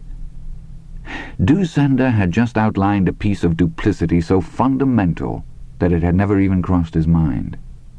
He could feel his skin getting hotter, and he thought, "I won't cry. And how would you know I hadn't made 2 copies for my safety deposit box? That I had burned one and left the other there? Trapped. I'm trapped, just like in the pipe that time. And who are you going to yell for now? His heart speeded up at his chest. He felt sweat break on the backs of his hands and the nape of his neck. He remembered how it had been in that pipe. The smell of old water, the feel of the cool ribbed metal, the way everything shook when the truck passed overhead. He remembered how hot and desperate the tears had been. Even if there were some impartial third party we could go to, always there would be doubts. The problem is insoluble, boy, believe it. Trapped in the pipe. No way out of this one. He felt the world go grey. Won't cry, won't faint. He forced himself to come back. Dussander took a deep drink from his cup and looked at Todd over the rim. Now I tell you 2 more things. First, that if your part in this matter came out, your punishment would be quite small. It is even possible, no more than that likely, that it would never come out in the papers at all. I frightened you with reform school once when I was badly afraid you might crack and tell everything, but do I believe that? No. I used it the way a father will use the boogerman to frighten a child into coming home before dark. I don't believe that they would send you there. Not in this country where they spank killers on the wrist and send them out onto the streets to kill again after 2 years of watching color TV in a penitentiary. But it might well ruin your life all the same. There are records, and people talk. Always they talk. Such a juicy scandal is not allowed to wither. It is bottled like wine. And of course, as the years pass, your culpability will grow with you. Your silence will grow more damning. If the truth came out today, people would say, but he is just a child, not knowing as I do what an old child you are. But what would they say, boy, if the truth about me, coupled with the fact that you knew about me as early as 1974, but kept silent, came out while you were in high school? That would be bad. For it to come out while you're in college would be disaster. He could smell Dussander's smell, as dry as the Egyptian room in the museum. So ask. That wino. You said something about me having experience. First-hand experience. What was that supposed to mean? Dussander's smile widened a bit. I read the newspapers, boy. Old men always read the newspapers, but not in the same way younger people do. Buzzards are known to gather at the ends of certain airport runways in South America when the crosswinds are treacherous. Did you know that? That is how an old man reads the newspaper. A month ago there was a story in the Sunday paper. Not a front-page story. No one cares enough about bums and alcoholics to put them on the front page, but it was the lead story in the feature section. Is someone stalking Santo Donato's down and out? That's what it was called. Crude. Yellow journalism. You Americans are famous for it. Todd's hands were clenched into fists, hiding the butchered nails. He never read the Sunday papers. He had better things to do with his time.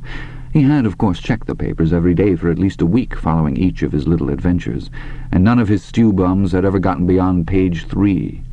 The idea that someone had been making connections behind his back infuriated him. The story mentioned several murders, extremely brutal murders. Stabbings, bludgeonings. Subhuman brutality was how the writer put it, but you know reporters. The writer of this lamentable piece admitted that there is a high death rate among these unfortunates, and that Santo Donato has had more than its share of the indigent over the years. In any given year, not all of these men die naturally or of their own bad habits. There are frequent murders. But in most cases the murderer is usually one of the deceased degenerate's compatriots. The motive no more than an argument over a penny-ante card game or a bottle of muscatel. The killer is usually happy to confess. He is filled with remorse. But these recent killings have not been solved. Even more ominous to this yellow journalist's mind, or whatever passes for his mind, is the high disappearance rate over the last few years. Of course, he admits again, these men are not much more than modern-day hobos. They come and go. But some of these left without picking up welfare checks or day labor checks from Speller Work, which only pays on Fridays. Could some of these have been victims of this yellow journalist's wino killer, he asks. Victims who haven't been found? Pah! Doosander waved his hand in the air, as if to dismiss such errant irresponsibility. Only titillation, of course. Give people comfortable little scare on Sunday morning. He calls up old bogies, threadbare but still useful, the Cleveland torso murderer Zodiac, the mysterious Mr. X who killed the Black Dahlia, Spring-Heel Jack, such drivel. But it makes me think. What does an old man have to do but think when old friends don't come to visit anymore? Todd shrugged. I thought, if I wish to help this odious yellow dog journalist, which I certainly do not, I could explain some of the disappearances. Not the corpses found stabbed or bludgeoned, not them, God rest their besotted souls, but some of the disappearances, because at least some of the bums who disappeared are in my cellar. How many down there? Todd asked in a low voice. 6, Doosander said calmly. Counting the one you helped me dispose of, 6. You're really nutso, Todd said. The skin below his eyes had gone white and shiny. At some point you just blew all your fucking wheels. Blew my wheels, what a charming idiom. Perhaps you're right. But then I said to myself, this newspaper jackal would love to pin the murders and the disappearances on the same somebody, his hypothetical wino killer. But I think maybe that's not what happened at all. Then I say to myself, do I know anybody who might be doing such things? Somebody who has been under as much strain as I have during the last few years? Someone who has also been listening to old ghosts rattle their chains? And the answer is yes. I know you, boy. I've never killed anyone. The image that came was not of the winos. They weren't people, not really people at all. The image that came was of himself crouched behind the dead tree, peering through the telescopic sight of his 30-30, the crosshairs fixed on the temple of the man with the scuzzy beard, the man driving the brat pickup. Perhaps not, Doosander agreed, amicably enough. Yet you took hold so well that night. Your surprise was mostly anger at having been put in such a dangerous position by an old man's infirmity, I think. Am I wrong? No, you're not wrong, Todd said. I was pissed off at you, and I still am. I covered it up for you because you've got something in a safety deposit box that could destroy my life. No, I do not. What? What are you talking about? It was as much a bluff as your letter left with a friend. You never wrote such a letter, there was never such a friend, and I have never written a single word about our association, shall I call it. Now I lay my cards on the table. You saved my life. Never mind that you acted only to protect yourself. That does not change how speedily and efficiently you acted. I cannot hurt you, boy. I tell you that freely. I have looked death in the face, and it frightens me, but not as badly as I thought it would. There is no document. It is, as you say, we are quits. Todd smiled. A weird upward corkscrewing of the lips. A strange sardonic light danced and fluttered in his eyes. Herr Doosander, he said, if only I could believe that. In the evening, Todd walked down to the slope overlooking the freeway, climbed down to the dead tree, and sat on it. It was just past twilight. The evening was warm. Car headlights cut through the dusk in long yellow daisy chains. There is no document. He hadn't realized how completely irretrievable the entire situation was until the discussion that had followed. Doosander suggested Todd search the house for a safety deposit key, and when he didn't find one, that would prove there was no safety deposit box, and hence no document. But a key could be hidden anywhere. It could be put in a Crisco can and buried. It could be put in a Sucrets tin and slid behind a board that had been loosened and then replaced. He might even have ridden the bus to San Diego and put it behind one of the rocks in the decorative stone wall which surrounded the Bears' environmental area. Todd, who had gone back to Doosander's house and burned the letter, said, I'd help you, or this Weisskopf, if I could, Lieutenant Richler, but the letter was in German. It was really tough to read. I felt like a fool. Mr. Denker... Doosander kept getting more excited and asking me to spell the words he couldn't understand because of my, pronunciation. But I guess he was following all right. I remember once he laughed and said, yes, that is what you do, isn't it? Then he said something in German. This was about 2 or 3 minutes before he had the heart attack. Something about Dummkopf. That means stupid in German, I think. He was looking at Richler uncertainly, inwardly quite pleased with this lie. Richler was nodding. Yeah, we understand that the letter was in German. The admitting doctor heard the story from you and corroborated it. But the letter itself, Todd, do you remember what happened to it? Here it is, Todd thought. The crunch. I guess it was still on the table when the ambulance came, when we all left. I couldn't testify to it in court, but I think there was a letter on the table, Dick said. I picked something up and glanced at it. Airmail, stationery, I think, but I didn't notice it was written in German. Then it should still be there, Richler said. That's what we can't figure out. It's not? Dick said. I mean, it wasn't? It wasn't, and it isn't. Maybe somebody broke in, Monica suggested. There would have been no need to break in, Richler said. He drank, and then had a coughing fit that brought thin colour to his cheeks. Through most of this, Todd fidgeted the way he did when his parents discussed whatever had been on the news that night. Good old Walter Klondike, his dad called him. He didn't care about Doosander's politics any more than he cared about Doosander's stocks. His idea was that people made up politics so they could do things. Like when he wanted to feel around under Sharon Ackerman's dress last year. Sharon said it was bad for him to want to do that, even though he could tell from her tone of voice that the idea sort of excited her. So he told her he wanted to be a doctor when he grew up, and then she let him. That was politics. He wanted to hear about German doctors trying to mate women with dogs, putting identical twins into refrigerators to see whether they would die at the same time or if one of them would last longer, and electroshock therapy, and operations without anesthetic, and German soldiers raping all the women they wanted. The rest was just so much tired bullspit to cover up the gushy stuff after someone came along and put a stop to it. If I hadn't followed orders, I would have been dead. Doosander was breathing hard, his upper body rocking back and forth in the chair, making the springs squeak. A little cloud of liquor smell hung around him. There is always the Russian front, nicht wahr? Our leaders were madmen, granted, but does one argue with madmen, especially when the maddest of them all has the luck of Satan? He escaped a brilliant assassination attempt by inches. Those who conspired were strangled with piano wire, strangled slowly. Their death agonies were filmed for the edification of the elite.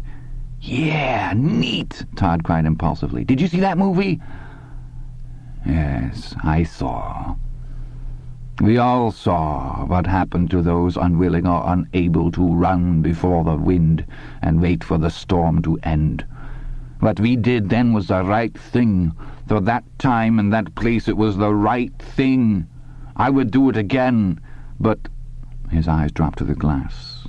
It was empty. But I don't wish to speak of it, or even think of it. What we did was motivated only by survival, and nothing about survival is pretty. I had dreams. He slowly took a cigarette from the box on the TV. Yes, for years I had them. Blackness, and sounds in the blackness. Tractor engines, bulldozer engines, gun butts thudding against what might have been frozen earth or human skulls. Whistles, sirens, pistol shots, screams, the doors of cattle cars rumbling open on cold winter afternoons. Then, in my dreams, all sounds would stop, and eyes would open in the dark, gleaming like the eyes of animals in a rainforest. For many years I lived on the edge of the jungle, and I suppose that is why it is always the jungle I smelled and felt in those dreams. When I woke from them I would be drenched with sweat, my heart thundering in my chest, my hands stuffed into my mouth to stifle the screams, and I would think, the dream is the truth. Brazil, Paraguay, Cuba, those places are the dream. In the reality, I am still at Patin. The Russians are closer today than yesterday. Some of them are remembering that in 1943 they had to eat frozen German corpses to stay alive. Now they long to drink hot German blood. There were rumors, boy, that some of them did just that when they crossed into Germany. Cut the throats of some prisoners and drank their blood out of a boot. I would wake up and think the work must go on, if only so there is no evidence of what we did here, or so little that the world which doesn't want to believe it won't have to. I would think the work must go on if we are to survive. Todd listened to this with close attention and great interest. This was pretty good, but he was sure there would be better stuff in the days ahead. All Dussander needed was a little prodding. Heck, he was lucky. Lots of men his age were senile. Dussander dragged deeply on his cigarette. Later, after the dreams went away, there were days when I would think I had seen someone from Patin. Never guards or fellow officers, always inmates. I remember one afternoon in West Germany 10 years ago. There was an accident on the Autobahn. Traffic was frozen in every lane. I sat in my Morris listening to the radio, waiting for the traffic to move. I looked to my right. There was a very old Simca in the next lane, and the man behind the wheel was looking at me. He was perhaps 50. He looked ill. There was a scar on his cheek. His hair was white, short, cut badly. I looked away. The minutes passed, and still the traffic didn't move. I began snatching glances at the man in the Simca. Every time I did, he was looking at me. Very well. He folded his hands. The camel protruded from between the second and third fingers of his right. He straightened his back and lifted his chin. There was something almost Prussian in his mental coming to terms, Rubber Ed thought. Something that made him think of all those war movies he'd seen as a kid. My son and daughter-in-law are having troubles in their home, Bowden said, biting off each word precisely. Rather bad troubles, I should think. His eyes, old but amazingly bright, watched as Rubber Ed opened the folder centered in front of him on the desk blotter. There were sheets of paper inside, but not many. And you feel that these troubles are affecting Todd's academic performance? Bowden leaned forward, perhaps 6 inches. His blue eyes never left Rubber Ed's brown ones. There was a heavily charged pause, and then Bowden said, "The mother drinks." He resumed his former ramrod-straight position. "Oh," Rubber Ed said. "Yes," Bowden replied, nodding grimly. "The boy has told me that he has come home on 2 occasions and has found her sprawled out on the kitchen table. He knows how my son feels about her drinking problem, and so the boy has put dinner in the oven himself on these occasions and has gotten her to drink enough black coffee so she will at least be awake when Richard comes home." "That's bad," Rubber Ed said, although he had heard worse. Mothers with heroin habits, fathers who had abruptly taken it into their heads to start banging their daughters or their sons.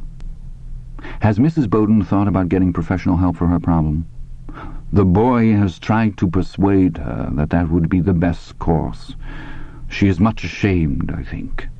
If she was given a little time—" He made a gesture with his cigarette that left a dissolving smoke ring in the air. "You understand?" "Yes, of course," Rubber Ed nodded, privately admiring the gesture that had produced the smoke ring. "Your son, Todd's father—" "He is not without blame," Bowden said harshly. "The hours he works, the meals he has missed, the nights when he must leave suddenly. I tell you, Mr. French, he is more married to his job than he is to Monica. I was raised to believe that a man's family came before everything. Was it not the same for you?" "It sure was," Rubber Ed responded heartily. His father had been a night watchman for a large Los Angeles department store, and he had really only seen his pop on weekends and vacations. "That is another side of the problem," Bowden said. Rubber Ed nodded and thought for a moment.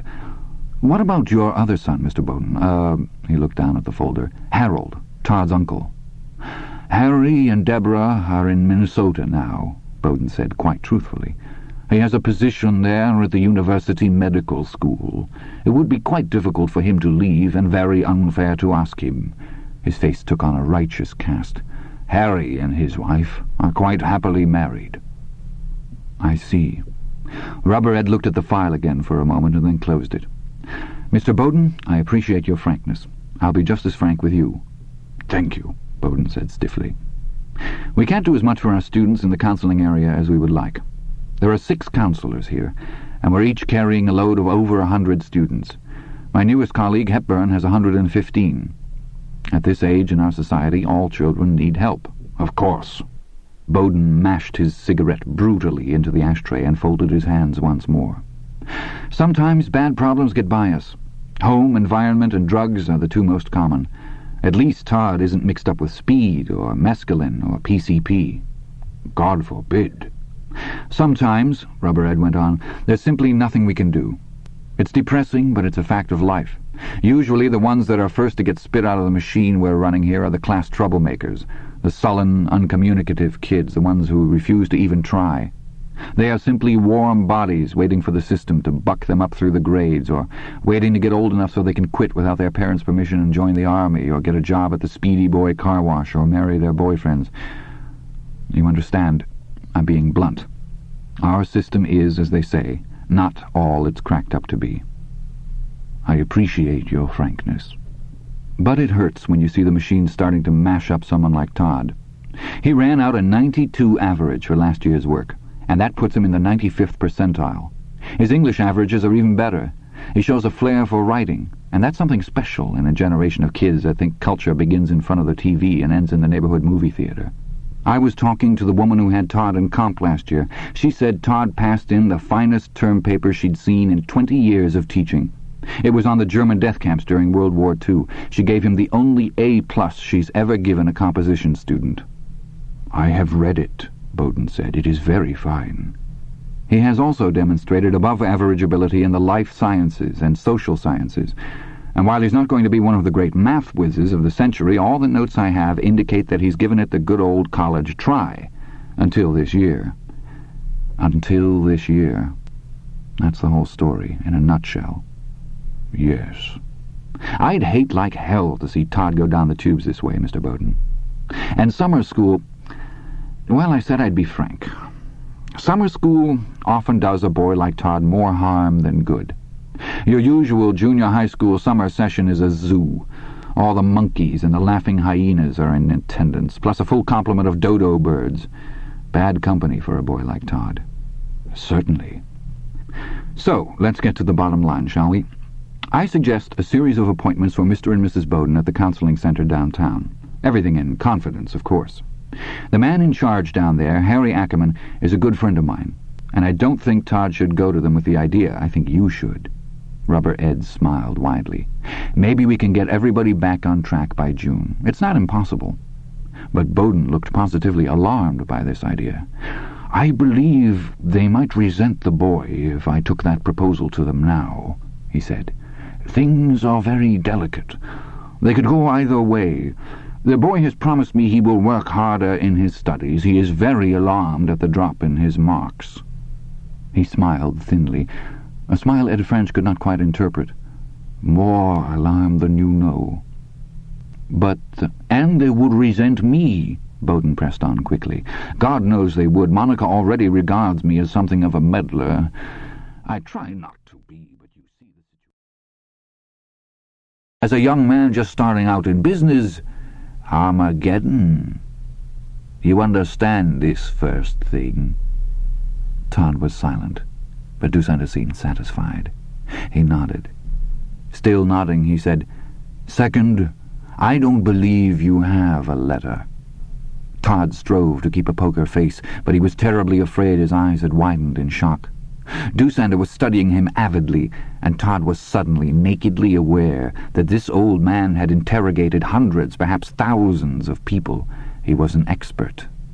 Todd felt that his skull had turned to window glass, and all things were flashing inside in large letters. I asked myself, whom would you trust so much? Who are your friends? Whom do you run with? Whom does this boy, this self-sufficient, coldly controlled little boy, go to with his loyalty? The answer is nobody. Dusander's eyes gleamed yellowly. Many times I have studied you and calculated the odds. I know you, and I know much of your character. No, not all, because one human being can never know everything that is in another human being's heart. But I know so little about what you do and whom you see outside of this house. So I think, Dusander, there is a chance that you are wrong. After all these years, do you want to be captured and maybe killed because you misjudged a boy? Maybe when I was younger I would have taken the chance. The odds are good odds, and the chance is a small chance. It is very strange to me, you know. The older one becomes, the less one has to lose in matters of life and death, and yet one becomes more and more conservative. He looked hard into Todd's face. I have one more thing to say, and then you can go when you want. What I have to say is that while I doubt the existence of your letter, never doubt the existence of mine. The document I have described to you exists. If I die today, tomorrow everything will come out. Everything. Then there's nothing for me, Todd said. He uttered a dazed little laugh. Don't you see that? What there is. Years will go by, and as they pass your hold on me will become worth less and less, because no matter how important my life and liberty remain to me, the Americans, and yes, even the Israelis, will have less and less interest in taking them away. Yeah?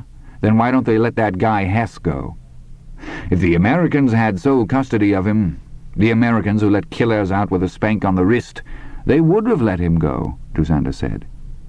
Are the Americans going to allow the Israelis to extradite an 80-year-old man so they can hang him as they hanged Eichmann? I think not. Not in a country where they put photographs of firemen rescuing kittens from trees on the front pages of city newspapers. No, your hold over me will weaken, even as mine over you grows stronger. No situation is static, and there will come a time, if I live long enough, when I will decide what you know no longer matters. Then I will destroy the document. But so many things could happen to you in between. Accident, sickness, disease. Dusander shrugged. There will be water if God wills it, and we will find it if God wills it, and we will drink it if God wills it. What happens is not up to us. Todd looked at the old man for a long time.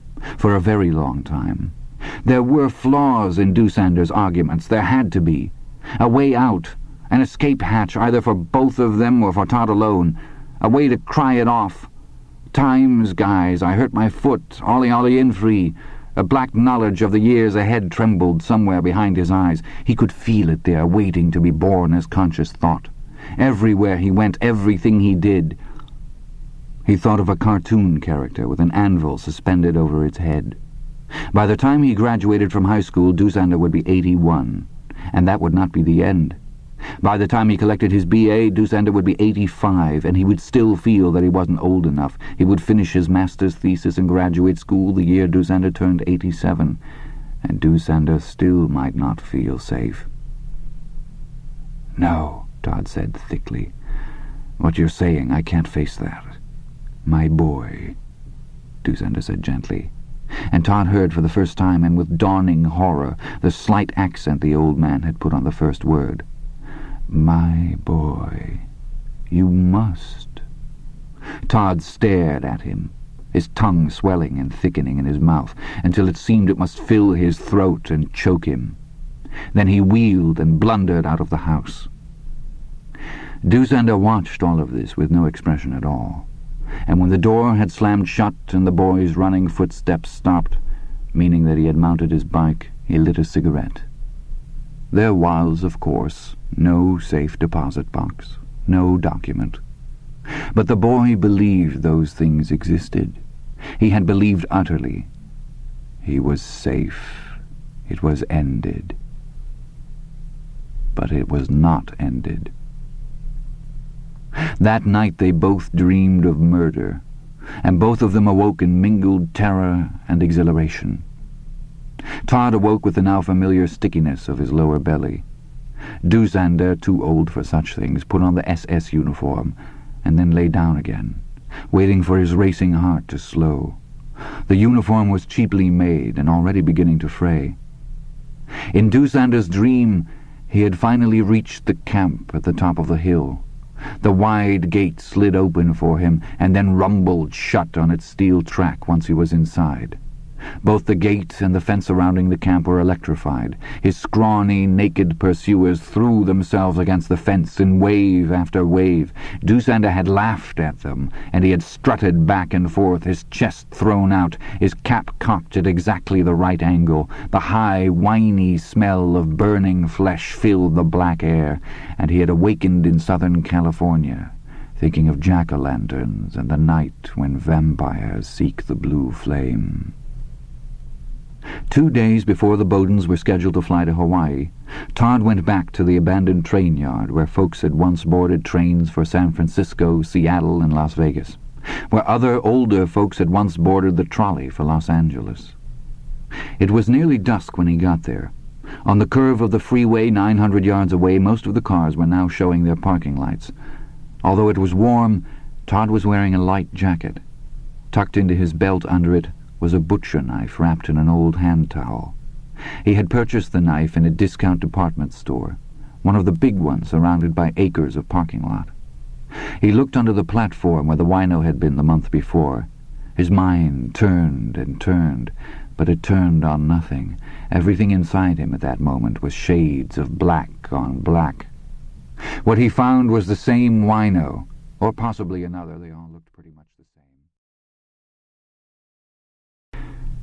For that matter, Todd went on, Doosander could even have thrown the key away. Why not? He had only needed it once to put his written documents in. If he died, someone else would take it out. Doosander nodded reluctantly at this, but after a moment's thought he made another suggestion. When he got well enough to go home, he would have the boy call every single bank in Santa Donato. He would tell each bank official he was calling for his grandfather. Poor grandfather, he would say, had grown lamentably senile over the last 2 years, and now he had misplaced the key to his safety deposit box. Even worse, he could no longer remember which bank the box was in. Could they just check their files for an Arthur Denker, no middle initial? And when Todd drew a blank at every bank in town, Todd was already shaking his head again. First, a story like that was almost guaranteed to raise suspicions. It was too pat. They would probably suspect a con game and get in touch with the police. Even if every one of them bought the story, it would do no good. If none of the almost 9 dozen banks in Santa Donato had a box in the Denker name, it didn't mean that Doosander hadn't rented one in San Diego, L.A., or any town in between. At last Doosander gave up. "You have all the answers, boy. All at least but one. What would I stand to gain by lying to you? I invented this story to protect myself from you. That is a motive. Now I am trying to uninvent it. What possible gain do you see in that?" Doosander got laboriously up on one elbow. "For that matter, why would I need a document at all at this point? I could destroy your life from this hospital bed if that was what I wanted. I could open my mouth to the first passing doctor. They are all Jews. They would all know who I am, or at least who I was. But why would I do this? You are a fine student. You have a fine career ahead of you, unless you get careless with those winos of yours." Todd's face froze. "I told you. I know. You never heard of them. You never touched so much as a hair on their scaly, tick-ridden heads. All right, good, fine, I say no more about it. Only tell me, boy, why should I lie about this? We are quits, you say, but I tell you we can only be quits if we can trust each other." Now, sitting behind the dead tree on the slope which ran down to the freeway, looking at all the anonymous headlights disappearing endlessly like slow tracer bullets, he knew well enough what he was afraid of. Doosander talking about trust. That made him afraid. The idea that Doosander might be tending a small but perfect flame of hatred deep in his heart, that made him afraid too. A hatred of Todd Bowden, who was young, clean-featured, unwrinkled. Todd Bowden, who was an apt pupil with a whole bright life stretching ahead of him. But what he feared most was Doosander's refusal to use his name. Todd. What was so hard about that, even for an old kraut whose teeth were mostly false? Todd. One syllable, easy to say, put your tongue against the roof of your mouth, drop your teeth a little, replace your tongue, and it was out. Yet Doosander had always called him Boy. Only that. Contemptuous. Anonymous. Yes, that was it, anonymous. As anonymous as a concentration camp serial number. Perhaps Doosander was telling the truth. No, not just perhaps, probably. But there were those fears, the worst of them being Doosander's refusal to use his name. And at the root of it all was his own inability to make a hard and final decision. At the root of it all was a rueful truth. Even after 4 years of visiting Doosander, he still didn't know what went on in the old man's head. Perhaps he wasn't such an apt pupil after all. Cars and cars and cars. His fingers itched to hold his rifle. How many could he get? 3? 6? An even baker's dozen? And how many miles to Babylon? He stirred restlessly, uneasily. Only Doosander's death would tell the final truth, he supposed. Sometime during the next 5 years, maybe even sooner. 3 to 5. It sounded like a prison sentence. Todd Bowden, this court hereby sentences you to 3 to 5 for associating with a known war criminal. 3 to 5 at bad dreams and cold sweats. Sooner or later, Doosander would simply drop dead. Then the waiting would begin. The knot in the stomach every time the phone or the doorbell rang. He wasn't sure he could stand that. His fingers itched to hold the gun, and Todd curled them into fists and drove both fists into his crotch. Sick pain swallowed his belly, and he lay for some time afterwards in a writhing ball on the ground, his lips pulled back in a silent shriek. The pain was dreadful, but it blotted out the endless parade of thoughts, at least for a while. 20. Richler said. In the confusion of getting him out, the house was never locked. Doosander himself never thought to ask someone to lock up, apparently. His latchkey was still in the pocket of his pants when he died. His house was unlocked from the time the Med-Q attendants wheeled him out until we sealed it this morning at 2:30 a.m. Well, there you are, Dick said. No, Todd said. I see what's bugging Lieutenant Richler. Oh, yes, he saw it very well. You'd have to be blind to miss it. Why would a burglar steal nothing but a letter? Especially one written in German. It doesn't listen. Mr. Denker didn't have much to steal, but a guy who broke in could find something better than that. You got it all right, Richler said. Not bad. Todd used to want to be a detective when he grew up, Monica said, and ruffled Todd's hair a bit. Since he had gotten big, he seemed to object to that, but right now he didn't seem to mind. God, she hated to see him looking so pale. I guess he's changed his mind to history these days. History is a good field, Richler said. You can be an investigative historian. Have you ever read Josephine Tay? No, sir. Doesn't matter. I just wish my boys had some ambition greater than seeing the Angels win the pennant this year. Todd offered a wan smile and said nothing. Richler turned serious again. Anyway, I'll tell you the theory we're going on. We figure that someone, probably right here in Santo Donato, knew who and what Doosander was. Really? Dick said. Oh, yes. Someone who knew the truth. Maybe another fugitive Nazi. I know that sounds like Robert Ludlum stuff, but who would have thought there was even one fugitive Nazi in a quiet little suburb like this? And when Doosander was taken to the hospital, we think that Mr. X scooted over to the house and got that incriminating letter. And that by now it's so many decomposing ashes floating around in the sewer system. That doesn't make much sense either, Todd said. Why not, Todd? Well, if Doosander had an old buddy from the camps, or just an old Nazi buddy, why did he bother to have me come over and read him that letter? I mean, if you could have heard him correcting me and stuff, at least this old Nazi buddy you're talking about would know how to speak German. A good point. Except maybe this other fellow is in a wheelchair or blind. For all we know, it might be Bormann himself, and he doesn't even dare go out and show his face.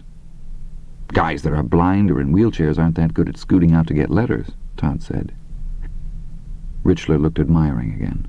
True, but a blind man could steal a letter, even if he couldn't read it, though, or hire it done. Todd thought this over and nodded, but he shrugged at the same time to show how far-fetched he thought the idea. Richler had progressed far beyond Robert Ludlam and into the land of Sax Romer. But how far-fetched the idea was or wasn't didn't matter one fucking little bit, did it? No. What mattered was that Richler was still sniffing around, and that Sheeny Weisskopf was also sniffing around. The letter. The goddamn letter. Dusander's stupid goddamn idea, and suddenly he was thinking of his 30-30 cased and resting on its shelf in the cool, dark garage. He pulled his mind away from it quickly. The palms of his hands had gone damp. "Did Dusander have any friends that you knew of?" Richler was asking. "Friends? No, there used to be a cleaning lady, but she moved away and he didn't bother to get another one. In the summer he hired a kid to mow his lawn, but I don't think he'd gotten one this year. The grass is pretty long, isn't it?" "Yes. We've knocked on a lot of doors, and it doesn't seem as if he'd hired anyone. Did he get phone calls?" "Sure," Todd said offhandedly. Here was a gleam of light, a possible escape hatch that was relatively safe. Dusander's phone had actually rung only half a dozen times or so, and all the time Todd had known him. Salesman, a polling organization asking about breakfast foods, the rest wrong numbers. He only had the phone in case he got sick. As he finally had, might his soul rot in hell, he used to get a call or two every week. "Did he speak German on those occasions?" Richler asked quickly. He seemed excited. "No," Todd said, suddenly cautious. He didn't like Richler's excitement. There was something wrong about it, something dangerous. He felt sure of it, and suddenly Todd had to work furiously to keep himself from breaking out in a sweat. He didn't talk much at all. I remember that a couple of times he said things like, "The boy who reads to me is here right now. I'll call you back." "I'll bet that's it," Richler said, whacking his palms on his thighs. "I bet 2 weeks' pay that was the guy." He closed his notebook with a snap. So far as Todd could see, he had done nothing but doodle in it, and stood up. "I want to thank all three of you for your time, you in particular, Todd. I know all of this has been a hell of a shock to you, but it'll be over soon. We're going to turn the house upside down this afternoon, cellar to attic, and then back down to the cellar again. We're bringing in all the special teams. We may find some trace of Dusander's phone mate yet." "I hope so," Todd said. Richler shook hands all around and left. Dick asked Todd if he felt like going out back and hitting the badminton birdie around till lunch. Todd said he didn't feel much like badminton or lunch, and went upstairs with his head down and his shoulders slumped. His parents exchanged sympathetic, troubled glances. Todd lay down on his bed, stared at the ceiling, and thought about his 30-30. He could see it very clearly in his mind's eye. He thought about shoving the blued steel barrel right up Betty Trask's slimy Jewish coos. Just what she needed, a prick that never went soft. "How do you like it, Betty?" he heard himself asking her. "You just tell me if you get enough, okay?" He imagined her screams, and at last a terrible flat smile came to his face. "Sure, just tell me, you bitch. Okay? Okay? Okay?" His face as still as death, his eyes sunken in their sockets. I became convinced he had been at Patton. He had been there and had recognized me. Dusander wiped a hand across his eyes. It was winter.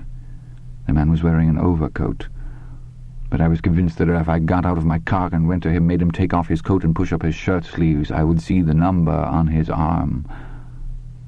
At last the traffic began to move again. I pulled away from the Simca. If the jam had lasted another 10 minutes, I believe I would have gotten out of my car and pulled the old man out of his. I would have beaten him, number or no number. I would have beaten him for looking at me that way. Shortly after that, I left Germany forever. "Lucky for you," Todd said. Dusander shrugged. "It was the same everywhere. Havana, Mexico City, Rome. I was in Rome for 3 years.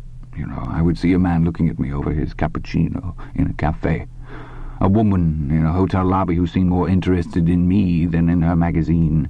A waiter in a restaurant who would keep glancing at me no matter whom he was serving. I would become convinced that these people were studying me. And that night, the dream would come. The sounds, the jungle, the eyes. But when I came to America, I put it out of my mind. I go to movies. I eat out once a week, always at one of those fast food places that are so clean and so well lighted by fluorescent bars. Here at my house I do jigsaw puzzles and I read novels, most of them bad ones, and watch TV. At night I drink until I'm sleepy. The dreams don't come anymore. When I see someone looking at me in the supermarket or the library or the tobacconist's, I think it must be because I look like their grandfather, or an old teacher, or a neighbor in a town they left some years ago. He shook his head at Todd. Whatever happened at Patin, it happened to another man, not to me. Great, Todd said. I want to hear all about it. Dusander's eyes squeezed closed and then opened slowly. You don't understand. I do not wish to speak of it. You will, though. If you don't, I'll tell everyone who you are. Dusander stared at him, grey-faced. I knew, he said, that I would find the extortion sooner or later. Today I want to hear about the gas ovens, Todd said. How you baked them after they were dead. His smile beamed out, rich and radiant. But put your teeth in before you start. You look better with your teeth in. Dusander did as he was told. He talked to Todd about the gas ovens until Todd had to go home for lunch. Every time he tried to slip over into generalities, Todd would frown severely and ask him specific questions to get him back on the track. Dusander drank a great deal as he talked. He didn't smile. Todd smiled. Todd smiled enough for both of them. 2. August 1974. They sat on Dusander's back porch under a cloudless, smiling sky. Todd was wearing jeans, keds, and his little league shirt. Dusander was wearing a baggy grey shirt and shapeless khaki pants held up with suspenders. Wino pants, Todd thought with private contempt. They looked like they had come straight from a box in the back of the Salvation Army store downtown. He was really going to have to do something about the way Dusander dressed when he was at home. It spoiled some of the fun. The two of them were eating Big Macs that Todd had brought in his bike basket, pedaling fast so they wouldn't get cold. Todd was sipping a Coke through a plastic straw. Dusander had a glass of bourbon. His old man's voice rose and fell, papery, hesitant, sometimes nearly inaudible. His faded blue eyes, threaded with the usual snaps of red, were never still. An observer might have thought them grandfather and grandson, the latter perhaps attending some rite of passage, a handing down. And that's all I remember, Dusander finished presently, and took a large bite of his sandwich. McDonald's secret sauce dribbled down his chin. You can do better than that, Todd said softly. Dusander took a large swallow from his glass. The uniforms were made of paper, he said finally, almost snarling. When one inmate died, the uniform was passed on if it could still be worn. Sometimes one paper uniform could dress as many as 40 inmates. I received high marks for my frugality. From Gluck's? From Himmler. But there was a clothing factory in Patin. You told me that just last week. Why didn't you have the uniforms made there? The inmates themselves could have made them. The job of the factory in Patin was to make uniforms for German soldiers. And as for us... Dusander's voice faltered for a moment, and then he forced himself to go on. We were not in the business of rehabilitation. I try not to be, but you see the situation. I feel that things are best left alone for now. I've had a great deal of experience in these matters, Rubber Ed told Bowden. He folded his hands on Todd's file and looked at the old man earnestly. I really think counseling is in order here. You'll understand that my interest in the marital problems your son and daughter-in-law are having begins and ends with the effect they're having on Todd. And right now they're having quite an effect. "Let me make a counter-proposal," Bowden said. "You have, I believe, a system of warning parents of poor grades?" "Yes," Rubberhead agreed cautiously. "Interpretation of progress cards, IOP cards. The kids, of course, call them flunk cards. They only get them if their grade in a given course falls below 78. In other words, we give out IOP cards to kids who are pulling a D or an F in a given course." "Very good," Bowden said. "Then what I suggest is this. If the boy gets one of those cards, even one," he held up one gnarled finger, "I will approach my son and his wife about your counseling. I will go further. If the boy receives one of your flunk cards in April— we give them out in May, actually. Yes, if he receives one then, I guarantee that they will accept the counseling proposal. They are worried about their son, Mr. French, but now they are so wrapped up in their own problem that—" He shrugged. "I understand. So let us give them that long to solve their own problems. Pulling oneself up by one's own shoelaces, that is the American way, is it not?" "Yes, I guess it is," Rubberhead told him after a moment's thought, and after a quick glance at the clock which told him he had another appointment in 5 minutes. "I'll accept that." He stood, and Bowden stood with him. They shook hands again, Rubberhead being carefully mindful of the old party's arthritis. "But in all fairness, I ought to tell you that very few students can pull out of an 18-week tailspin in just 4 weeks of classes. There's a huge amount of ground to be made up, a huge amount. I suspect you'll have to come through on your guarantee, Mr. Bowden." Bowden offered his thin, disconcerting smile again. "Do you?" was all he said. Something had troubled Rubberhead through the entire interview, and he put his finger on it during lunch in the cafeteria more than an hour after Lord Peter had left, umbrella once again neatly tucked under his arm. He and Todd's grandfather had talked for 15 minutes at least, probably closer to 20, and Ed didn't think the old man had once referred to his grandson by name. Todd pedaled breathlessly up Dusander's walk and parked his bike on its kickstand. School had let out only 15 minutes before. He took the front steps at one jump, used his door key, and hurried down the hall to the sunlit kitchen. His face was a mixture of hopeful sunshine and gloomy clouds. He stood in the kitchen doorway for a moment, his stomach and his vocal cords knotted, watching Dusander as he rocked with his cupful of bourbon in his lap. He was still dressed in his best, although he had pulled his tie down 2 inches and loosened the top button of his shirt. He looked at Todd expressionlessly, his lizard-like eyes at half-mast. "Well?" Todd finally managed.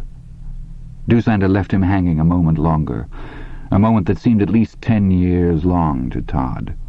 Then, deliberately, Dusander set his cup on the table next to his bottle of ancient age and said, "The fool believed everything." Todd let out his pent-up breath in a whooping gust of relief. Before he could draw another breath in, Dusander added, "He wanted your poor, troubled parents to attend counseling sessions downtown with a friend of his. He was really quite insistent." "Jesus! How did you handle it?" "I thought quickly," Dusander replied. "Like the little girl in the Saki story. Invention on short notice is one of my strong points. I promised him your parents would go in for such counseling if you received even one flunk card when they are given in May." The blood fell out of Todd's face. "You did what?" he nearly screamed. "I've already flunked 2 algebra quizzes and a history test since the marking period started." He advanced into the room, his pale face now growing shiny with breaking sweat. "There was a French quiz this afternoon, and I flunked that too. I know I did. All I could think about was that goddamn Rubberhead and whether or not you were taking care of him. You took care of him, all right," he finished bitterly. "Not get 1 flunk card? I'll probably get 5 or 6. "It was the best I could do without arousing suspicions," Dusander said. "This French fool that he is only doing his job. Now you will do yours." "What's that supposed to mean?" Todd's face was ugly and thunderous, his voice truculent. "You will work."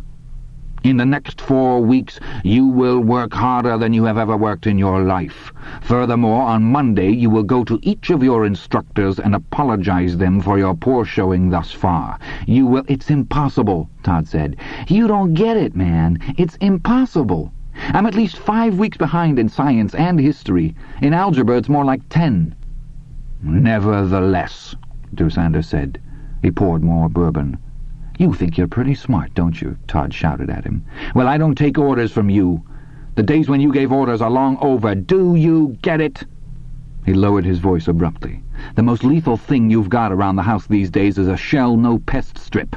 You're nothing but a broken-down old man who farts rotten eggs if he eats a taco.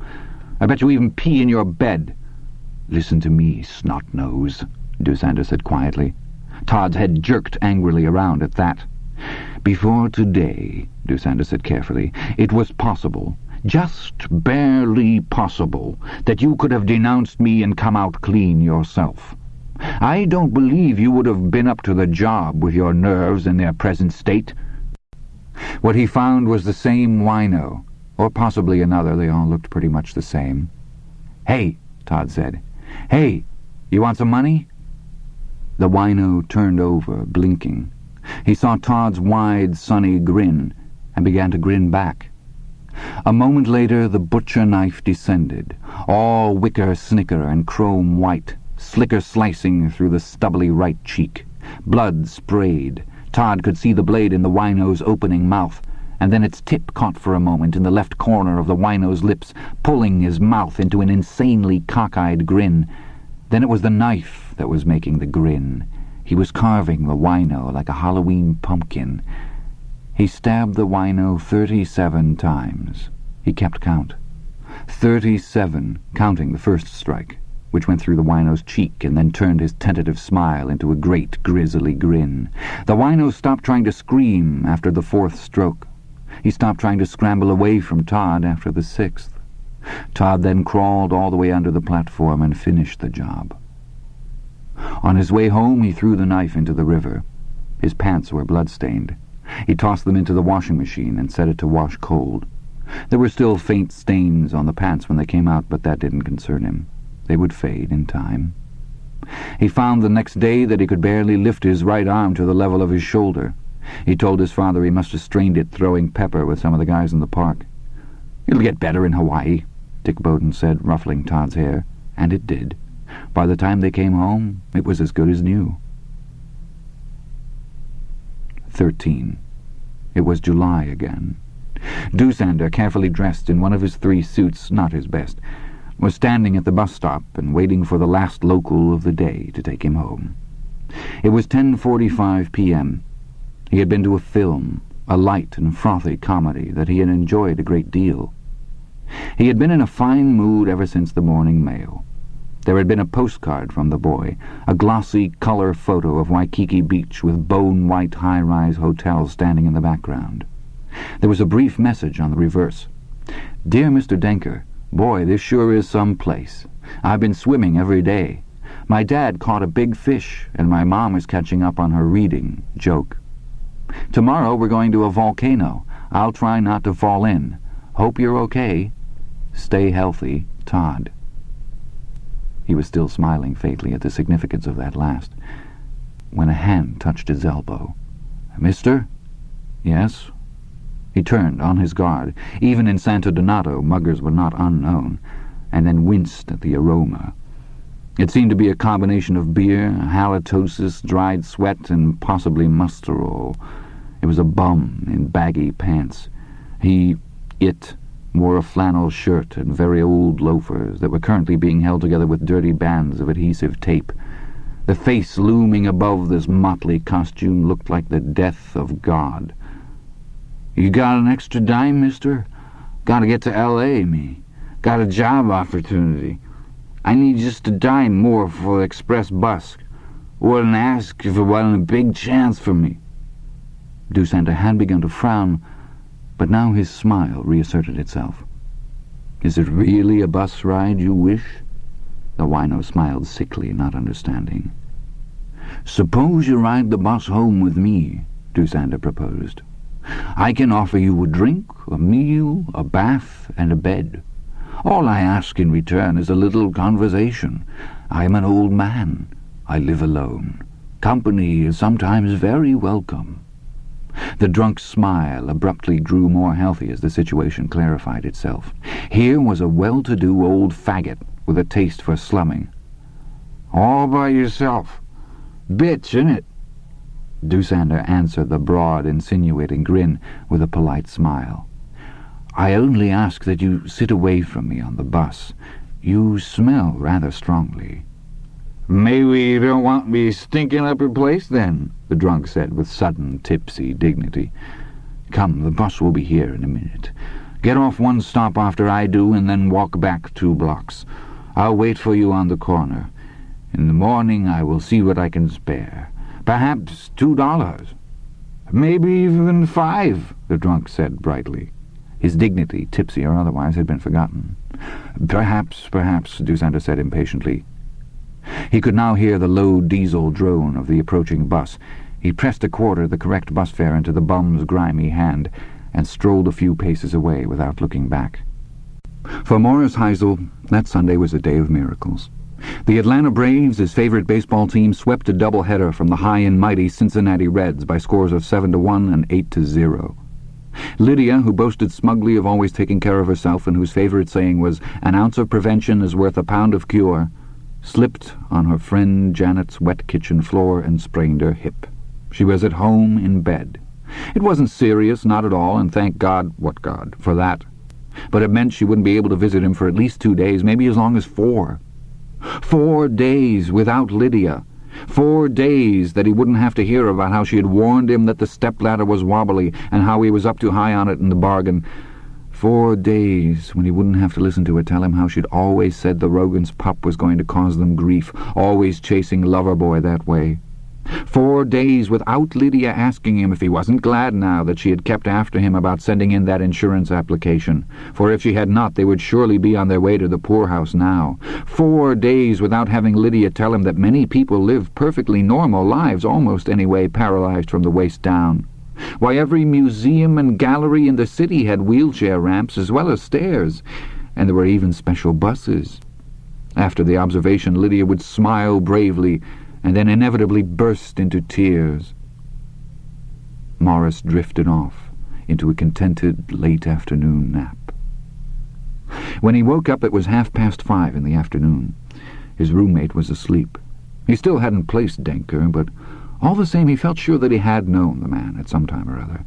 He had begun to ask Denker about himself once or twice, but then something kept him from making more than the most banal conversation with the man.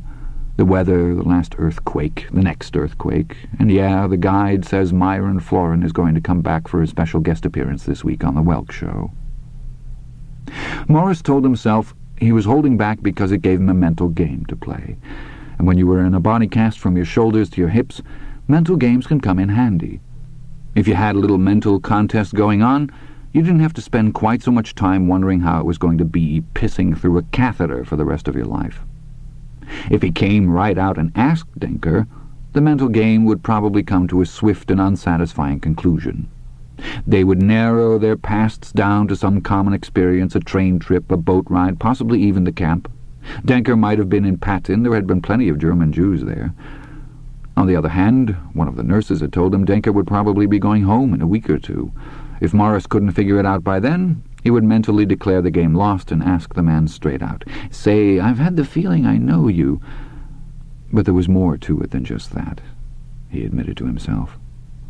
There was something in his feelings, a nasty sort of undertow, that made him think of that story, The Monkey's Paw, where every wish had been granted as the result of some evil turn of fate. The old couple who came into possession of the paw wished for $100 and received it as a gift of condolence when their only son was killed in a nasty mill accident. Then the mother had wished for the son to return to them. They had heard footsteps dragging up their walk shortly afterward, then pounding on the door. The mother, mad with joy, had gone rushing down the stairs to let in her only child. The father, mad with fear, scrabbled through the darkness for the dried paw, found it at last, and wished his son dead again. The mother threw the door open a moment later, and found nothing on the stoop but an eddy of night wind. In some way, Morris felt that perhaps he did know where he and Denker had been acquainted, but that his knowledge was like the son of the old couple in the story, returned from the grave, but not as he was in his mother's memory, returned instead horribly crushed and mangled from his fall into the gnashing, whirling machinery. He felt that his knowledge of Denker might be a subconscious thing, pounding on the door between that area of his mind and that of rational understanding and recognition, demanding admittance, and that another part of him was searching frantically for the monkey's paw, or its psychological equivalent, for the talisman that would wish away the knowledge forever. Now he looked at Denker, frowning. Denker, where have I known you, Denker? Was it Patton? Is that why I don't want to know? But surely two survivors of a common horror do not have to be afraid of each other. Unless, of course... He frowned. He felt very close to it suddenly, but his feet were tingling, breaking his concentration, annoying him. They were tingling in just the way a limb tingles when you've slept on it and it's returning to normal circulation. If it wasn't for the damned body cast, he could sit up and rub his feet until that tingle went away. He could... Morris's eyes widened. For a long time he lay perfectly still, Lydia forgotten, Denker forgotten, Patton forgotten, everything forgotten, except that tingly feeling in his feet.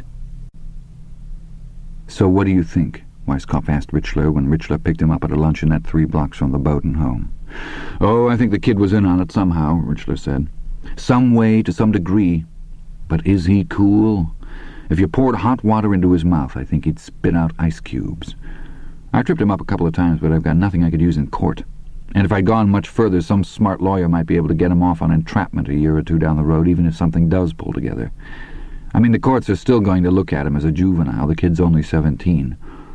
In some ways, I guess he hasn't really been a juvenile since he was maybe 8. He's creepy, man." Richler stuck a cigarette in his mouth and laughed. The laugh had a shaky sound. "I mean really fucking creepy." "What slips did he make?" "The phone calls, that's the main thing. When I slipped him the idea, I could see his eyes light up like a pinball machine." Richler turned left and wheeled the nondescript Chevy Nova down the freeway entrance ramp. 200 yards to their right was the slope and the dead tree where Todd had dry-fired his rifle at the freeway traffic one Saturday morning not long ago. He's saying to himself, this cop is off the wall if he thinks Doosander had a Nazi friend here in town, but if he does think that, then it takes me off ground zero. So he says, yeah, Doosander got 1 or 2 calls a week. Very mysterious. I can't talk now, Z5. Call later, that type of thing. But Doosander's been getting a special quiet phone rate for the last 7 years. Almost no activity at all and no long distance. He wasn't getting a call or 2 a week. What else? He immediately jumped to the conclusion that the letter was gone and nothing else. He knew that was the only thing missing because he was the one who went back and took it. Richler jammed his cigarette out in the ashtray. "We think the letter was just a prop. We think that Doosander had the heart attack while he was trying to bury that body, the freshest body. There was dirt on his shoes and his cuffs, and so that's a pretty fair assumption. That means he called the kid after he had the heart attack, not before. He crawls upstairs and phones the kid. The kid flips out as much as he ever flips out, anyway, and cooks up the letter, a story on the spur of the moment. It's not great, but not that bad either, considering the circumstances. He goes over there and cleans up Doosander's mess for him. Now the kid is in fucking overdrive. Med-Q's coming, his father is coming, and he needs that letter for stage dressing. He goes upstairs and breaks open that box." "You've got confirmation on that?" Weisskopf asked, lighting a cigarette of his own. It was an unfiltered player, and to Richler it smelled like horse shit. No wonder the British Empire fell, he thought, if they started smoking cigarettes like that. "Yes, we've got confirmation right up the yin-yang," Richler said. "There are fingerprints on the box which match those in his school records, but his fingerprints are on almost everything in the goddamn house." "Still, if you confront him with all that, you can rattle him," Weisskopf said. "Oh, listen, hey, you don't know this kid. When I said he was cool, I meant it. He'd say Doosander asked him to fetch the box once or twice so he could put something in it or take something out of it. His fingerprints are on the shovel. He'd say he used it to plant a rose bush in the backyard." Richler took out his cigarettes, but the pack was empty.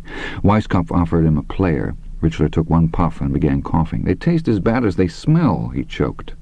"Like those hamburgers we had for lunch yesterday," Weisskopf said, smiling. "Those Mac burgers. Big Macs, Richler said, and laughed. Okay, so cross-cultural pollination doesn't always work. His smile faded. He looked so clean-cut, you know? Yes. This is no J.D. from Vasco with hair down to his asshole and chains on his motorcycle boots. No. Weisskopf stared at the traffic all around them and was very glad he wasn't driving. He's just a boy, a white boy from a good home. And I find it difficult to believe that. I thought you had them ready to handle rifles and grenades by the time they were 18 in Israel. Yes, but he was 14 when all of this started. Why would a 14-year-old boy mix himself up with such a man as Doosander? I have tried and tried to understand that, and still I can't. I'd settle for Howe, Richler said, and flicked the cigarette out the window. It was giving him a headache. Perhaps if it did happen, it was just luck. A coincidence. Serendipity. I think there is a black serendipity as well as white. I don't know what you're talking about, Richler said gloomily. All I know is the kid is creepier than a bug under a rock. What I'm saying is simple. Any other boy would have been more than happy to tell his parents or the police. To say, I have recognized a wanted man. He is living at this address, yes, I am sure, and then let the authorities take over. Or do you feel I'm wrong? No, I wouldn't say so. The kid would be in the limelight for a few days. Most kids would dig that. Picture in the paper, an interview on the evening news, probably a school assembly award for good citizenship, Richler laughed. Hell, the kid would probably get a shot on real people. What's that?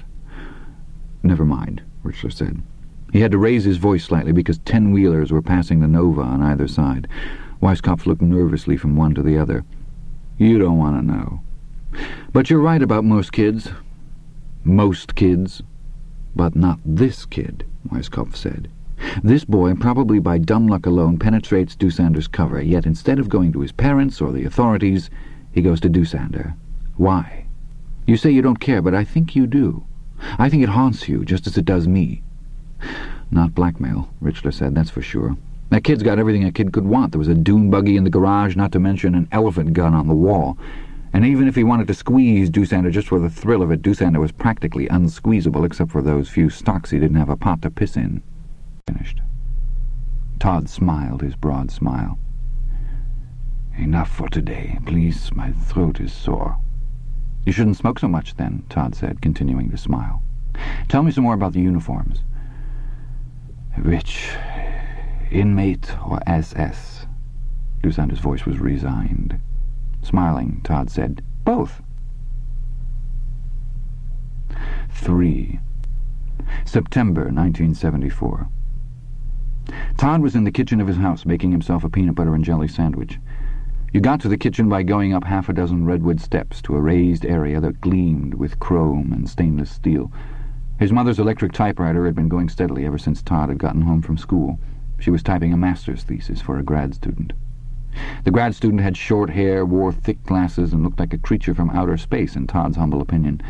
The thesis was on the effect of fruit flies in the Salinas Valley after World War II, or some good shit like that. Now her typewriter stopped and she came out of her office. Todd, baby, she greeted him. Monica, baby, he hailed back, amiably enough. His mother wasn't a bad-looking chick for 36, Todd thought. Blonde hair that was streaked ash in a couple of places, tall, shapely, now dressed in dark red shorts and a sheer blouse of a warm whiskey color. The blouse was casually knotted below her breasts, putting her flat, unlined midriff on show. A typewriter eraser was tucked into her hair, which had been pinned carelessly back with a turquoise clip. So how's school? She asked him, coming up the steps into the kitchen. She brushed his lips casually with hers and then slid onto one of the stools in front of the breakfast counter. School's cool. Going to be on the honor roll again? Sure. Actually, he thought his grades might slip a notch this first quarter. He'd been spending a lot of time with Doosander, and when he wasn't actually with the old kraut, he was thinking about the things Doosander had told him. Once or twice he had dreamed about the things Doosander had told him, but it was nothing he couldn't handle. Apt Pupil, she said, ruffling his shaggy blonde hair. How's that sandwich? Good, he said. Would you make me one and bring it into my office? Can't, he said, getting up. I promised Mr. Denker I'd come over and read to him for an hour or so. Are you still on Robinson Crusoe? Nope. He showed her the spine of a thick book he had bought in a junk shop for 20 cents. Tom Jones. Ye gods and little fishes, it'll take you the whole school year to get through that, Todd baby. Couldn't you at least find an abridged edition like with Crusoe? Probably, but he wanted to hear all of this one. He said so. Oh. She looked at him for a moment, then hugged him. It was rare for her to be so demonstrative, and it made Todd a little uneasy. "You're a peach to be taking so much of your spare time to read to him. Your father and I think it's just exceptional." Todd cast his eyes down modestly. "And to not want to tell anybody," she said, "hiding your light under a bushel." "Oh, the kids I hang around with, they'd probably think I was some kind of weirdo," Todd said, smiling modestly down at the floor. "All that good shit." "Don't say that," she admonished absently. Then, "Do you think Mr. Denker would like to come over and have dinner with us some night?" "Maybe," Todd said vaguely. "Listen, I gotta put an egg in my shoe and beat it." "Okay, supper at 6:30, don't forget. I won't. Your father's got to work late, so it'll just be me and thee again, okay? Crazy, baby." She watched him go with a fond smile, hoping there was nothing in Tom Jones he shouldn't be reading. He was only 13. She didn't suppose there was. He was growing up in a society where magazines like Penthouse were available to anyone with $1.25, or to any kid who could reach up to the top shelf of the magazine rack and grab a quick peek before the clerk could shout for him to put that up and get lost. In a society that seemed to believe most of all in the creed of hump thy neighbor, she didn't think there could be much in a book 200 years old to screw up Todd's head, although she supposed the old man might get off on it a little. And, as Richard liked to say, for a kid the whole world's a laboratory. You have to let them poke around in it. And if the kid in question has a healthy home life and loving parents, he'll be all the stronger for having knocked around a few strange corners. And there went the healthiest kid she knew, pedaling up the street on a Schwinn. We did okay by the lad, she thought, turning to make her sandwich. Damned if we didn't do okay.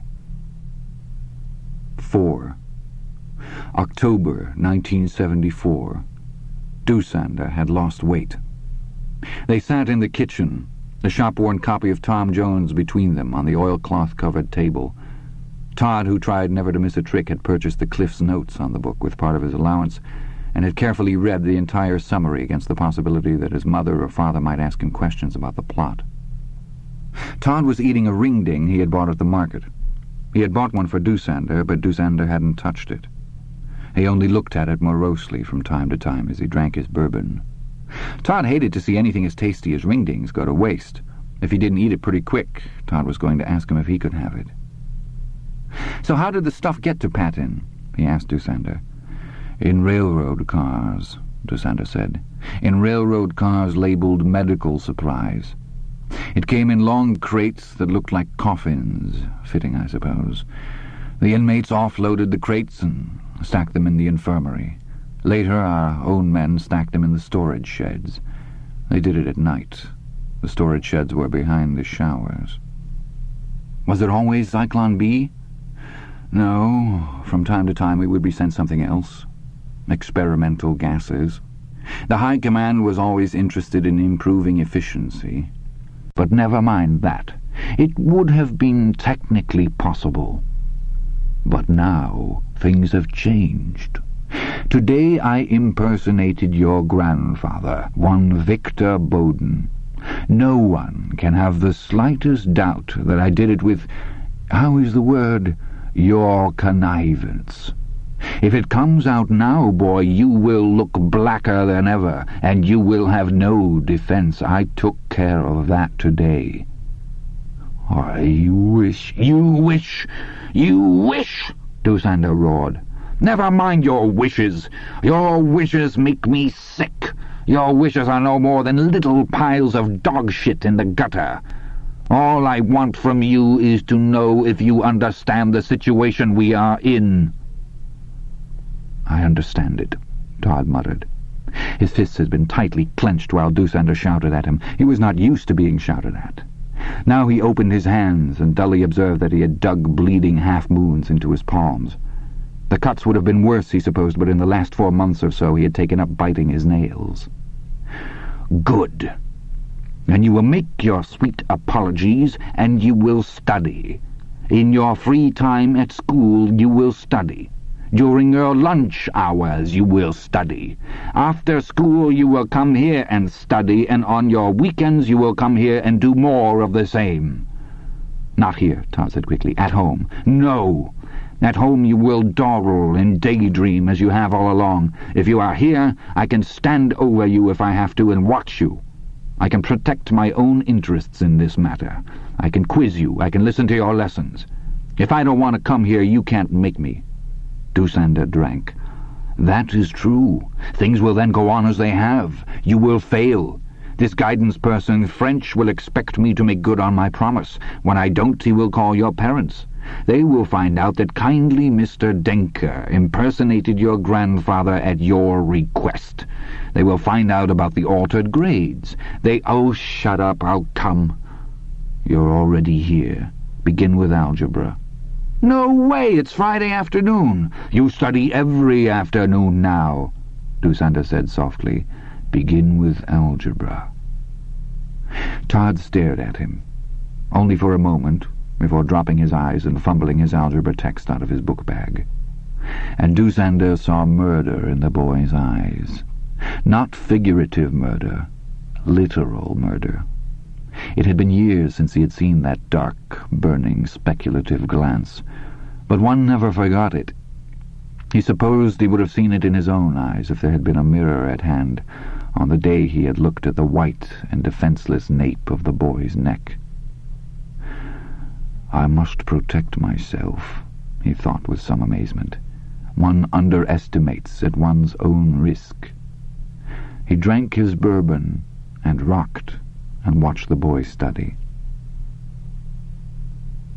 It was nearly 5 o'clock when Todd biked home. He felt washed out, hot-eyed, drained, impotently angry. Every time his eyes had wandered from the printed page, from the maddening, incomprehensible, fucking stupid world of sets, subsets, ordered pairs, and Cartesian coordinates, Dussander's sharp old man's voice had spoken. Otherwise he had remained completely silent, except for the maddening bump of his slippers on the floor and the squeak of the rocker. He sat there like a vulture waiting for its prey to expire. Why had he ever gotten into this? How had he gotten into it?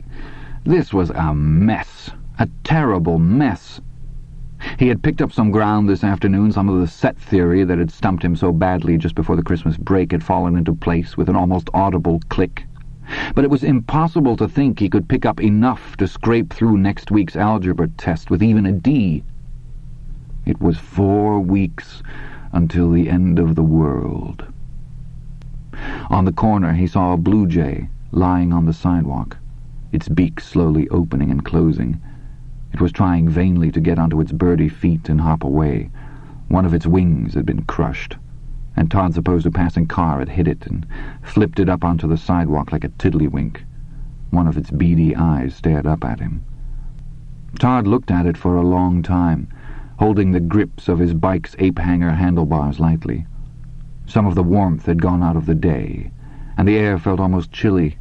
He supposed his friends had spent the afternoon goofing off down at the Babe Ruth Diamond on Walnut Street, maybe playing a little scrub, more likely playing pepper or 3-fly 6-grounders or rolly-bat. It was the time of the year when you started working your way up to baseball. There was some talk about getting up their own sandlot team this year to compete in the informal city league. There were dads enough willing to schlep them around to games. Todd, of course, would pitch. He had been a Little League pitching star until he had grown out of the senior Little League division last year. Would have pitched. So what? He'd just have to tell them no. He'd just have to tell them, guys, I got mixed up with this war criminal. I got him right by the balls, and then, this'll kill you guys, then I found out he was holding my balls as tight as I was holding his. I started having funny dreams and the cold sweats. My grades went to hell, and I changed them on my report card so my folks wouldn't find out. And now I've got to hit the books really hard for the first time in my life. I'm not afraid of getting grounded, though. I'm afraid of going to the reformatory. And that's why I can't play any sandlot with you guys this year. You see how it is, guys. The bum stood undecided as the headlights of the local swept over the rise. He was still standing and frowning down at the quarter when the old faggot got on the bus without looking back. The bum began to walk away, and then, at the last second, he reversed direction and boarded the bus just before the doors folded closed. He put the quarter into the fare box with the expression of a man putting $100 down on a long shot. He passed Doosander without doing more than glancing at him and sat at the back of the bus. He dozed off a little, and when he woke up the rich old faggot was gone. He got off at the next stop, not knowing if it was the right one or not, and not really caring. He walked back 2 blocks and saw a dim shape under the streetlight. It was the old faggot, all right. The faggot was watching him approach, and he was standing as if at attention. For just a moment the bum felt a chill of apprehension, an urge to just turn away and forget the whole thing. Then the old man was gripping him by the arm, and his grip was surprisingly firm. "Good," the old man said. "I'm very glad you came. My house is down here. It's not far." "Maybe even 10, the bum said, allowing himself to be led. "Maybe even 10, the old faggot agreed, and then laughed. "Who knows?" 14. The bicentennial year arrived. Todd came by to see Doosander 6 times between his return from Hawaii in the summer of 1975 and the trip he and his parents took to Rome, just as all the drum-thumping, flag-waving, and tall ships-watching was approaching its climax. These visits to Doosander were low-key and in no way unpleasant. The two of them found they could pass the time civilly enough. They spoke more in silences than they did in words, and their actual conversations would have put an FBI agent to sleep. Todd told the old man that he had been seeing a girl named Angela Farrow off and on. He wasn't nuts about her, but she was the daughter of one of his mother's friends. The old man told Todd he had taken up braiding rugs because he had read such an activity was good for arthritis. He showed Todd several samples of his work, and Todd dutifully admired them. The boy had grown quite a bit, had he not? Well, 2 inches. Had Doosander given up smoking? No, but he had been forced to cut down. They made him cough too much now. How had his schoolwork been? Challenging, but exciting. He had made all A's and B's, had gone to the state finals with his science fair project on solar power, and was now thinking of majoring in anthropology instead of history when he got to college. Who was mowing Doosander's lawn this year? Randy Chambers from just down the street. A good boy, but rather fat and slow. During that year, Doosander had put an end to 3 winos in his kitchen. He had been approached at the downtown bus stop some 20 times, had made the drink, dinner, bath and bed offer 7 times. He had been turned down twice, and on 2 other occasions the winos had simply walked off with the quarters Doosander gave them for the fare box. After some thought, he had worked out a way around this. He simply bought a book of coupons. They were $2.50, good for 15 rides, and non-negotiable at the local liquor stores. On very warm days just lately, Doosander had noticed an unpleasant smell drifting up from his cellar. He kept his doors and windows firmly shut on these days. Todd Bowden had found a wino sleeping it off in an abandoned drainage culvert behind a vacant lot on Cienega Way. This had been in December, during the Christmas vacation. He had stood there for some time, hands stuffed into his pockets, looking at the wino and trembling. He had returned to the lot 6 times over a period of 5 weeks, always wearing his light jacket, zipped halfway up to conceal the craftsman hammer tucked into his belt. At last he had come upon the wino again, that one or some other, and who really gave a fuck, on the first day of March. He had begun with the hammer end of the tool, and then at some point, he didn't really remember when, everything had been swimming in a red haze, he had switched to the claw end, obliterating the wino's face. For Kurt Doosander, the winos were a half-cynical propitiation of gods he had finally recognized, or re-recognized. And the winos were fun.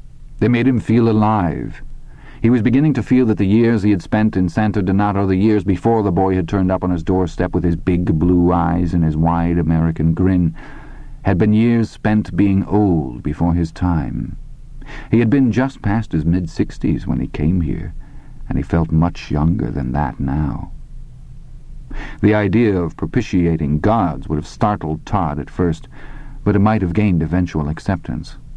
After stabbing the wino under the train platform, he had expected his nightmares to intensify, to perhaps guilt that might well end with a blurted confession or the taking of his own life. Instead of any of those things, he had gone to Hawaii with his parents and enjoyed the best vacation of his life. Yes, both feet, but it was stronger in the right one. When you felt that tingle, you said, 'My foot went to sleep.' But what you really meant, of course, 'My foot is waking up.'" Morris fumbled for a call button. He pressed it again and again until the nurse came. The nurse tried to dismiss it. She had had hopeful patients before. His doctor wasn't in the building and the nurse didn't want to call him at home. Dr. Kebelman had a vast reputation for evil temper, especially when he was called at home. Morris wouldn't let her dismiss it. He was a mild man, but now he was prepared to make more than a fuss. He was prepared to make an uproar if that's what it took. The Braves had taken 2. Lydia had sprained her hip, but good things came in 3s. Everyone knew that. At last the nurse came back with an intern, a young man named Dr. Timpnell, whose hair looked as if it had been cut by a lawn boy with very dull blades. Dr. Timpnell pulled a Swiss Army knife from the pocket of his white pants, folded out the Phillips screwdriver attachment, and ran it from the toes of Morris's right foot down to the heel. The foot did not curl, but his toes twitched. It was an obvious twitch, too definite to miss. Morris burst into tears. Timpnell, looking rather dazed, sat beside him on the bed and patted his hand. "This sort of thing happens from time to time," he said, possibly from his wealth of practical experience, which stretched back perhaps as far as 6 months. "No doctor predicts it, but it does happen, and apparently it's happened to you." Morris nodded through his tears. "Obviously you're not totally paralyzed." Timpnell was still patting his hand. "But I wouldn't try to predict if your recovery will be slight, partial, or total. I doubt if Dr. Kemmerman will either. I suspect you'll have to undergo a lot of physical therapy, and not all of it will be pleasant. But it will be more pleasant than you know." "Yes," Morris said through his tears. "I know. Thank God." He remembered telling Lydia there was no God and felt his face fill up with hot blood. "I'll see that Dr. Kemmelman is informed," Timpnell said, giving Morris's hand a final pat and rising. "Could you call my wife?" Morris asked. Because doom-crying and hand-wringing aside, he felt something for her. Maybe it was even love, an emotion which seemed to have little to do with sometimes feeling like you could wring a person's neck. "Yes, I'll see that it's done. Nurse, would you—" "Of course, doctor," the nurse said, and Timpnell could barely stifle his grin. "Thank you," Morris said, wiping his eyes with a Kleenex from the box on the nightstand. "Thank you very much." Timpnell went out. At some point during the discussion, Mr. Denker had awakened. Morris considered apologizing for all the noise, or perhaps for his tears, and then decided no apology was necessary. "You are to be congratulated, I take it," Mr. Denker said. "We'll see," Morris said, but like Timpnell he was barely able to stifle his grin. "We'll see." "Things have a way of working out," Denker replied vaguely, and then turned on the TV with a remote control device. It was now 6:15, and they watched the last of Hee Haw. It was followed by the evening news. Unemployment was worse. Inflation was not so bad. Billy Carter was thinking about going into the beer business. A new Gallup poll showed that if the election were to be held right then, there were 4 Republican candidates who could beat Billy's brother, Jimmy. And there had been racial incidents following the murder of a black child in Miami. A night of violence, the newscaster called it. Closer to home, an unidentified man had been found in an orchard near Highway 46. Stabbed and bludgeoned. Lydia called just before 6:30. Dr. Kemmelman had called her, and, based on the young intern's report, he had been cautiously optimistic. Lydia was cautiously joyous. She vowed to come in the following day even if it killed her. Morris told her he loved her. Tonight he loved everyone. Lydia, Dr. Timpnell with his lawn boy haircut, Mr. Denker, even the young girl who brought in the supper trays as Morris hung up. Supper was hamburgers, mashed potatoes, a carrots and peas combination, and small dishes of ice cream for dessert. The candy striper who served it was Felice, a shy, blonde girl of perhaps 20. She had her own good news. Her boyfriend had landed a job as a computer programmer with IBM and had formally asked her to marry him. Mr. Denker, who exuded a certain courtly charm that all the young ladies responded to, expressed great pleasure. "Really, how wonderful. You must sit down and tell us all about it. Tell us everything. Omit nothing." Felice blushed and smiled and said she couldn't do that. "We've still got the rest of the B wing to do, and C wing after that. And look, here it is, 6:30. Then tomorrow night for sure. We insist, don't we, Mr. Heisel?" "Yes, indeed," Morris murmured. but his mind was 1,000,000 miles away. "You must sit down and tell us all about it." Words spoken in that exact same bantering tone. He had heard them before. Of that there could be no doubt. But had Denker been the one to speak them? Had he? "Tell us everything." The voice of an urbane man, a cultured man. But there was a threat in the voice. A steel hand in a velvet glove, yes. Where? "Tell us everything. Omit nothing." "Patin?" Morris Heisel looked at his supper.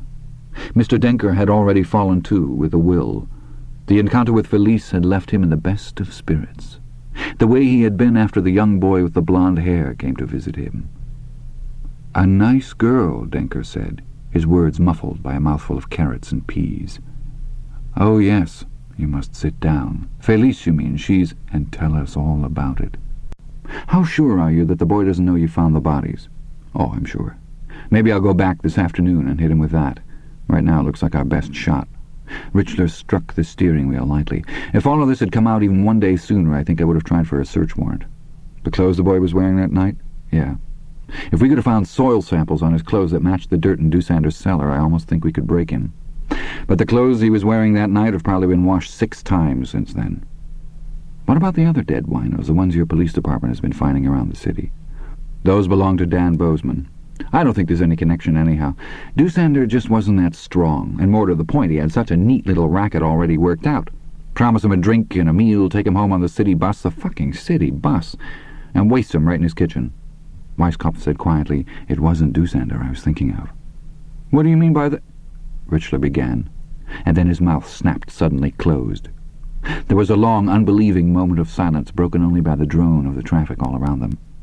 Then Richler said softly, Hey, come on now, give me a fucking As an agent of my government, I am only interested in Bowden because of what, if anything, he may know about Dusander's remaining contacts with the Nazi underground. But as a human being, I am becoming more and more interested in the boy himself. I'd like to know what makes him tick. I want to know why. And as I try to answer that question to my own satisfaction, I find that more and more I am asking myself, what else? But do you suppose, I ask myself, that the very atrocities in which Dusander took part form the basis of some attraction between them? That's an unholy idea, I tell myself. The things that happen in those camps still have power enough to make the stomach flutter with nausea. I feel that way myself, although the only close relative I ever had in the camps was my grandfather, and he died when I was 3. But maybe there is something about what the Germans did that exercises a deadly fascination over us, something that opens the catacombs of the imagination. Maybe part of our dread and horror comes from a secret knowledge that under the right or wrong set of circumstances, we ourselves would be willing to build such places and staff them. Black serendipity. Maybe we know that under the right set of circumstances, the things that live in the catacombs would be glad to crawl out. And what do you think they would look like? Like mad Führers with forelocks and shoe-polish mustaches, hiling all over the place? Like red devils or demons or the dragon that floats on its stinking reptile wings? I don't know, Richler said.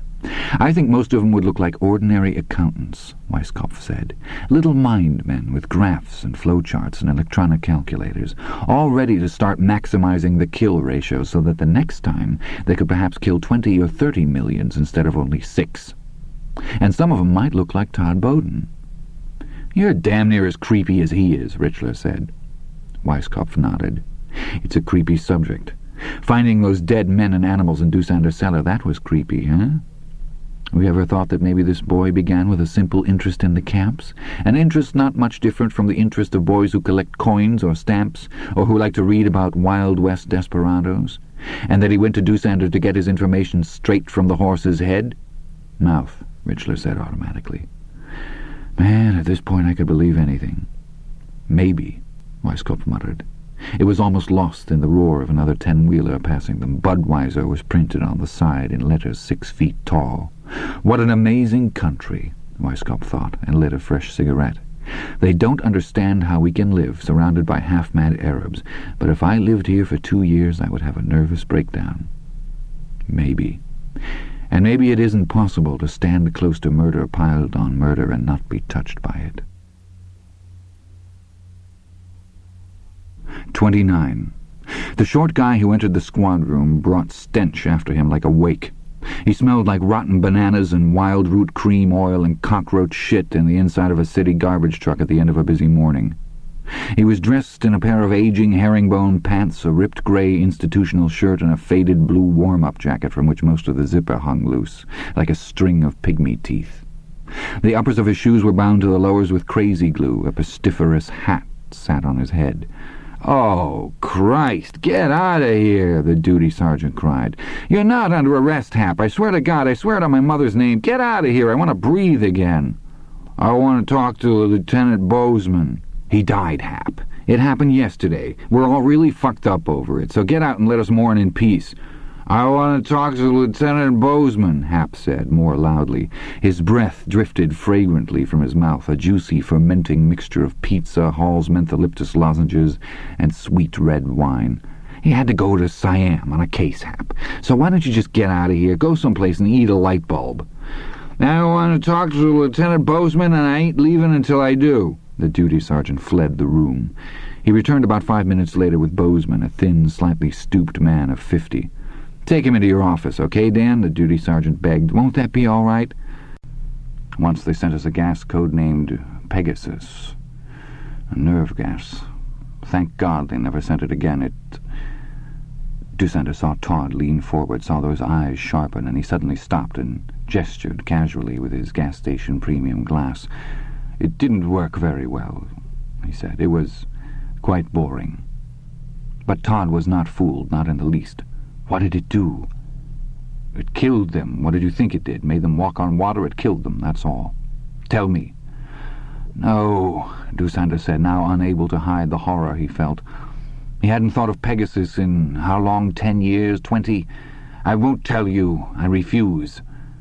"Tell me," Todd repeated, licking chocolate icing from his fingers. "Tell me, or you know what." "Yes," Dusander thought. "I know what, indeed I do, you putrid little monster." "It made them dance," he said reluctantly. "Dance?"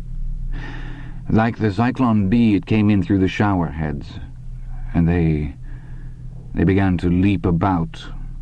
Some were screaming, most of them were laughing. They began to vomit and to defecate helplessly." "Wow," Todd said. "Shit themselves, huh?" He pointed at the ring-ding on Dusander's plate. He had finished his own. "You going to eat that?" Dusander didn't reply. His eyes were hazed with memory.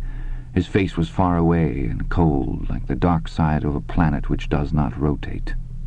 Inside his mind he felt the queerest combination of revulsion and, could it be, nostalgia? They began to twitch all over and to make high, strange sounds in their throat. My men, they called Pegasus the yodeling gas. At last they all collapsed and just lay there on the floor in their own filth. They lay there. Yes, they lay there on the concrete, screaming and yodeling with bloody noses. But I lied, boy. The gas didn't kill them, either because it wasn't strong enough or because we couldn't bring ourselves to wait long enough. I suppose it was that. Men and women like that could not have lived long. Finally, I sent in 5 men with rifles to end their agonies. It would have looked bad on my record if it had shown up. I've no doubt of that. It would have looked like a waste of cartridges at a time when the Führer had declared every cartridge a national resource. But those 5 men I trusted. There were times, boy, when I thought I would never forget the sound they made. The yodeling sound, the laughing. "Yeah, I bet," Todd said. He finished Dusander's ring-ding in 2 bites. "Waste not, want not," Todd's mother said, on the rare occasions when Todd complained about leftovers. "That was a good story, Mr. Dusander. You always tell 'em good once I get you going." Todd smiled at him, and incredibly, certainly not because he wanted to, Dusander found himself smiling back. 5. November 1974. Dick Bowden, Todd's father, looked remarkably like a movie and TV actor named Lloyd Bachner. He, Bowden, not Bachner, was 38. He was a thin, narrow man who liked to dress in Ivy League-style shirts and solid-color suits, usually dark. When he was on a construction site, he wore khakis and a hard hat. That was a souvenir of his Peace Corps days, when he had helped to design and build 2 dams in Africa. When he was working in his study at home, he wore half glasses that had a way of slipping down to the end of his nose and making him look like a college dean. He was wearing those glasses now as he tapped his son's first quarter report card against his desk's gleaming glass top. 1B, 4 C's, 1D. A D, for Christ's sake, Todd. Your mother's not showing it, but she's really upset. Todd dropped his eyes. He didn't smile. When his dad swore, that wasn't exactly the best of news. My God, you've never gotten a report card like this. A D in beginning algebra? What is this? I don't know, Dad. He looked humbly at his knees. Your mother and I think that maybe you've been spending a little too much time with Mr. Denker, not hitting the books enough. We think you ought to cut it down to weekends, Slugger. At least until we see where you're going academically. Todd looked up, and for a single second Bowden thought he saw a wild, pallid anger in his son's eyes. His own eyes widened, his fingers clenched on Todd's buff-colored report card. And then it was just Todd, looking at him openly, if rather unhappily. Had that anger really been there? He had begun high school last September, feeling oddly new and refreshed, as if a different person had jumped into his Todd Bowden skin. Things that had made no particular impression on him since earliest childhood, the sunlight just after dawn, the look of the ocean off the fish pier, the sight of people hurrying on a downtown street at just that moment of dusk when the streetlights come on, these things now imprinted themselves on his mind again, in a series of bright cameos, in images so clear they seemed electroplated. He tasted life on his tongue like a draught of wine straight from the bottle. After he had seen the stew bum in the culvert, but before he killed him, the nightmares had begun again. The most common one involved the wino he had stabbed to death in the abandoned train yard. Home from school, he burst into the house, a cheery "Hi, Monica, baby" on his lips. It died there, as he saw the dead wino in the raised breakfast nook. He was sitting slumped over their butcher-block table in his puke-smelling shirt and pants. Blood had streaked across the bright-tiled floor. It was drying on the stainless steel counters. There were bloody handprints on the natural pine cupboards. Clipped to the noteboard by the fridge was a message from his mother. Todd, gone to the store, back by 3:30. The hands of the stylish sunburst clock over the Jen-Air range stood at 3:20. And the drunk was sprawled dead up there in the nook like some horrid, oozing relic from the sub-cellar of a junk shop, and there was blood everywhere, and Todd began trying to clean it up, wiping every exposed surface, all the time screaming at the dead wino that he had to go, had to leave him alone, and the wino just lolled there and stayed dead, grinning up at the ceiling, and freshets of blood kept pouring from the stab wounds in his dirty skin. Todd grabbed the O-Cedar mop from the closet and began to slide it madly back and forth across the floor, aware that he was not really getting the blood up, only diluting it, spreading it around, but unable to stop. And just as he heard his mother's town and country wagon turn into the driveway, he realized the wino was Doosander. He woke from these dreams, sweating and gasping, clutching double handfuls of the bedclothes. But after he finally found the wino in the culvert again, that wino or some other, and used the hammer on him, these dreams went away. He supposed he might have to kill again, and maybe more than once. It was too bad, but of course their time of usefulness as human creatures was over, except their usefulness to Todd, of course. And Todd, like everyone else he knew, was only tailoring his lifestyle to fit his own particular needs as he grew older. Really, he was no different than anybody. You had to make your own way in the world. If you were going to get along, you had to do it by yourself. 15.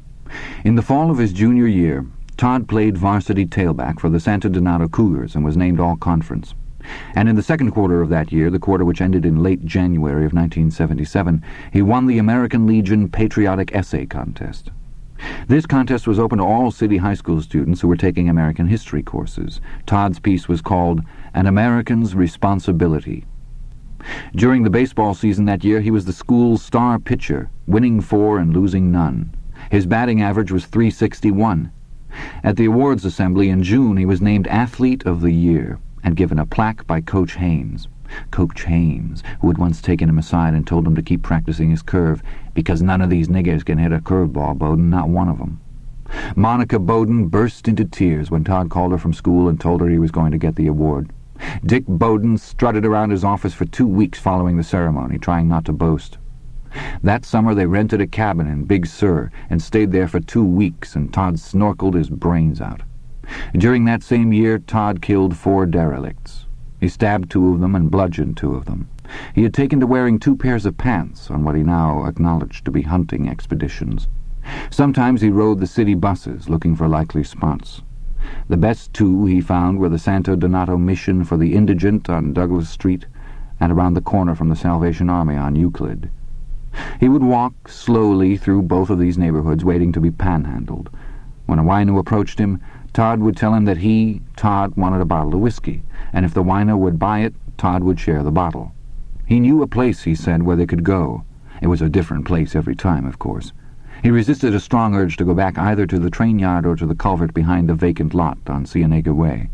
Revisiting the scene of a previous crime would have been unwise. During the same year, Deusander smoked sparingly, drank ancient age bourbon, and watched TV. Todd came by once in a while, but their conversations became increasingly arid. They were growing apart. Deusander celebrated his 79th birthday that year, which was also the year Todd turned 16. Deusander remarked that 16 was the best year of a young man's life. For very sweet. Tell us everything. Omit nothing. He looked down at his own supper, suddenly remembering how it got to be in the camps after a while. At first you would have killed for a scrap of meat, no matter how maggoty or green with decay. But after a while that crazy hunger went away and your belly lay inside your middle like a small grey rock. You felt you would never be hungry again, until someone showed you food. Tell us everything, my friend. Omit nothing. You must sit down and tell us all about it. The main course on Morris's plastic hospital tray was hamburger. Why should it suddenly make him think of lamb? Not mutton, not chops. Mutton was often stringy, chops often tough, and a person whose teeth had rotted out like old stumps would perhaps not be overly tempted by mutton or a chop. No, what he thought of now was a savory lamb stew, gravy-rich and full of vegetables, soft, tasty vegetables. Why think of lamb stew? Why, unless the door banged open? It was Lydia, her face rosy with smiles. An aluminum crutch was propped in her armpit, and she was walking like Marshall Dillon's friend Chester. "Morris!" she trilled. Trailing her and looking just as tremulously happy was Emma Rogan from next door. Mr. Denker, startled, dropped his fork. He cursed softly under his breath and picked it up off the floor with a wince. "It's so wonderful!" Lydia was almost baying with excitement. "I called Emma and asked her if we could come tonight instead of tomorrow. I had the crutch already, and I said, I said, if I can't bear this agony for Morris, what kind of wife am I to him? Those were my very words, weren't they, Emma?" Emma Rogan, perhaps remembering that her collie pup had caused at least some of the problem, nodded eagerly. "So I called the hospital," Lydia said, shrugging her coat off and settling in for a good long visit. "And they said it was past visiting hours, but in my case they would make an exception. Except we couldn't stay too long because we might bother Mr. Denker. We aren't bothering you, are we, Mr. Denker?" "No, dear lady," Mr. Denker said resignedly. "Sit down, Emma. Take Mr. Denker's chair. He's not using it. Here, Morris, stop with the ice cream. You're slobbering all over yourself just like a baby. And never mind, we'll have you up and around in no time. I'll feed it to you. Goo, goo, ga, open wide. Over the teeth, over the gums. Look out, stomach, here it comes. Now, don't say a word. Mommy knows best. Would you look at him, Emma? He has hardly any hair left, and I don't wonder, thinking he might never walk again. It's God's mercy. I told him that stepladder was wobbly. I said, Morris, I said, come down off there before—" She fed him ice cream, and chattered for the next hour, and by the time she left, hobbling ostentatiously on the crutch while Emma held her other arm, thoughts of lamb stew and voices echoing up through the years were the last things in Morris Heisel's mind. He was exhausted. To say it had been a busy day was putting it mildly. Morris fell deeply asleep. He awoke sometime between 3 and 4 a.m., with a scream locked behind his lips. Now he knew. He knew exactly where and exactly when he had been acquainted with the man in the other bed. Except his name had not been Denker then. Oh, no, not at all. He had awakened from the most terrible nightmare of his whole life. Someone had given him and Lydia a monkey's paw, and they had wished for money. Then somehow a Western Union boy in a Hitler Youth uniform had been in the room with them. He handed Morris a telegram which read, "Regret to inform you both daughters dead. Stop. Patton concentration camp. Stop. Greatest regrets at this final solution. Stop. Commandant's letter follows. Stop. Will you tell everything and omit nothing? Stop. Please accept our check for 100 Reichmarks on deposit your bank tomorrow. Stop. Signed Adolf Hitler, Chancellor."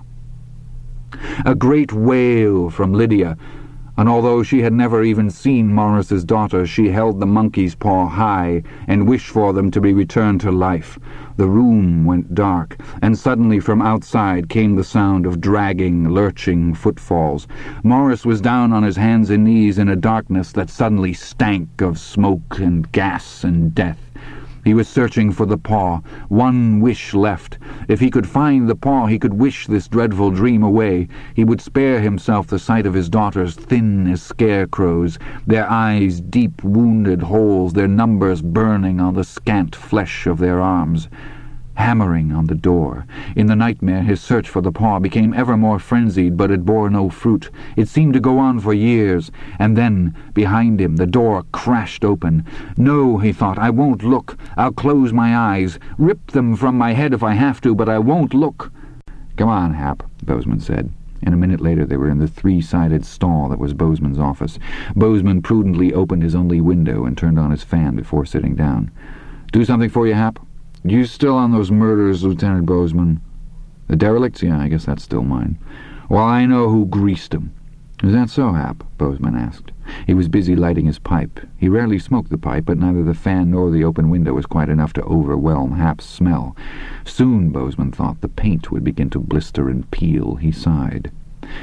"You remember I told you Paulie was talking to a guy just a day before they found him all cut up in that pipe? You remember me telling you that, Lieutenant Bozeman?" "I remember." Several of the winos who hung around the Salvation Army and the soup kitchen a few blocks away had told a similar story about 2 of the murdered derelicts, Charles Sonny Brackett and Peter Poley Smith.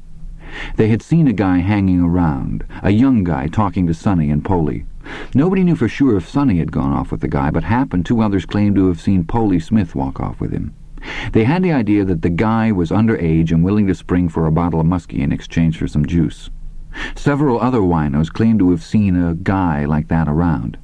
The description of this guy was superb, bound to stand up in court, coming as it did from such unimpeachable sources. Young, blonde, and white. What else did you need to make a bust? "Well, last night I was in the park," Hap said, "and I just happened to have this old bunch of newspapers." "There's a law against vagrancy in this city, Hap." "I was just collecting 'em up," Hap said righteously. "It's so awful the way people litter. I was doing a public service, Lieutenant, a friggin' public service. Some of those papers was a week old." "Yes, Hap," Bozeman said. He remembered vaguely being quite hungry and looking forward keenly to his lunch. That time seemed long ago now. "When I woke up, one of those papers had blew onto my face, and I was looking right at the guy. Gave me a hell of a jump, I can tell you. Look, this is the guy. This guy right here." Hap pulled a crumpled, yellowed, water-spotted sheet of newspaper from his warm-up jacket and unfolded it. Bozeman leaned forward, now moderately interested. Hap put the paper on his desk so he could read the headline. 4 boys named to Southern Cal All-Stars. Below the head were 4 photos. "Which one, Hap?" Hap put a grimy finger on the picture to the far right. "Him. It says his name is Todd Bowden." Bozeman looked from the picture to Hap, wondering how many of Hap's brain cells were still unfried and in some kind of working order after 20 years of being sautéed in a bubbling sauce of cheap wine seasoned with an occasional shot of Sterno. "How can you be sure, Hap? He's wearing a baseball cap in the picture. I can't tell if he's got blonde hair or not." "The grin," Hap said. "It's the way he's grinning. He was grinning at Polly in just that same ain't-life grand way when they walked off together. I couldn't mistake that grin in a million years. That's him. That's the guy." Bozeman barely heard this last. He was thinking, and thinking hard. Todd Bowden. There was something very familiar about that name, something that bothered him even worse than the thought that a local high school hero might be going around and offing winos. He thought he had heard that name just this morning in conversation. He frowned, trying to remember where. Hap was gone, and Dan Bozeman was still trying to figure it out when Richler and Weisskopf came in, and it was the sound of their voices as they got coffee in the squad room that finally brought it home to him. "Holy God," said Lieutenant Bozeman, and got up in a hurry. 30. Both of his parents had offered to cancel their afternoon plans, Monica at the market and Dick golfing with some business people, and stay home with him. But Todd told them he would rather be alone. He thought he would just clean his rifle and just sort of think the whole thing over, try to get it straight in his mind. "Todd," Dick said, and suddenly found he had nothing much to say. He supposed if it had been his own father he would have at this point advised prayer, but the generations had turned, and the Bowdens weren't much into that these days. "Sometimes these things happen," he finished lamely, because Todd was still looking at him. "Try not to brood about it." "It'll be all right," Todd said. After they were gone, he took some rags and a bottle of alpaca gun oil out onto the bench beside the roses. He went back into the garage and got the .30-30. He took it to the bench and broke it down, the dusty sweet smell of the flowers lingering pleasantly in his nose. He cleaned the gun thoroughly, humming a tune as he did it, sometimes whistling a snatch between his teeth. Then he put the gun together again. He could just as easily have done it in the dark. His mind wandered free. When it came back, some 5 minutes later, he observed that he had loaded the gun. The idea of target shooting didn't much appeal, not today, but he had still loaded it. He told himself he didn't know why. "Sure you do, Todd, baby. The time, so to speak, has come." And that was when the shiny yellow Saab turned into the driveway. The man who got out was vaguely familiar to Todd, but it wasn't until he slammed the car door and started to walk toward him that Todd saw the sneakers. Low-topped Keds, light blue. Talk about blasts from the past. Here, walking up the Bowden driveway, was Rubber Ed French, the Ked man. Surely not. But the moment had unsettled him, made it hard for him to know exactly how to proceed. Todd hadn't been mad, and Dick Bowden didn't want to make him mad. He and his son were friends, always had been friends, and Dick wanted things to stay that way.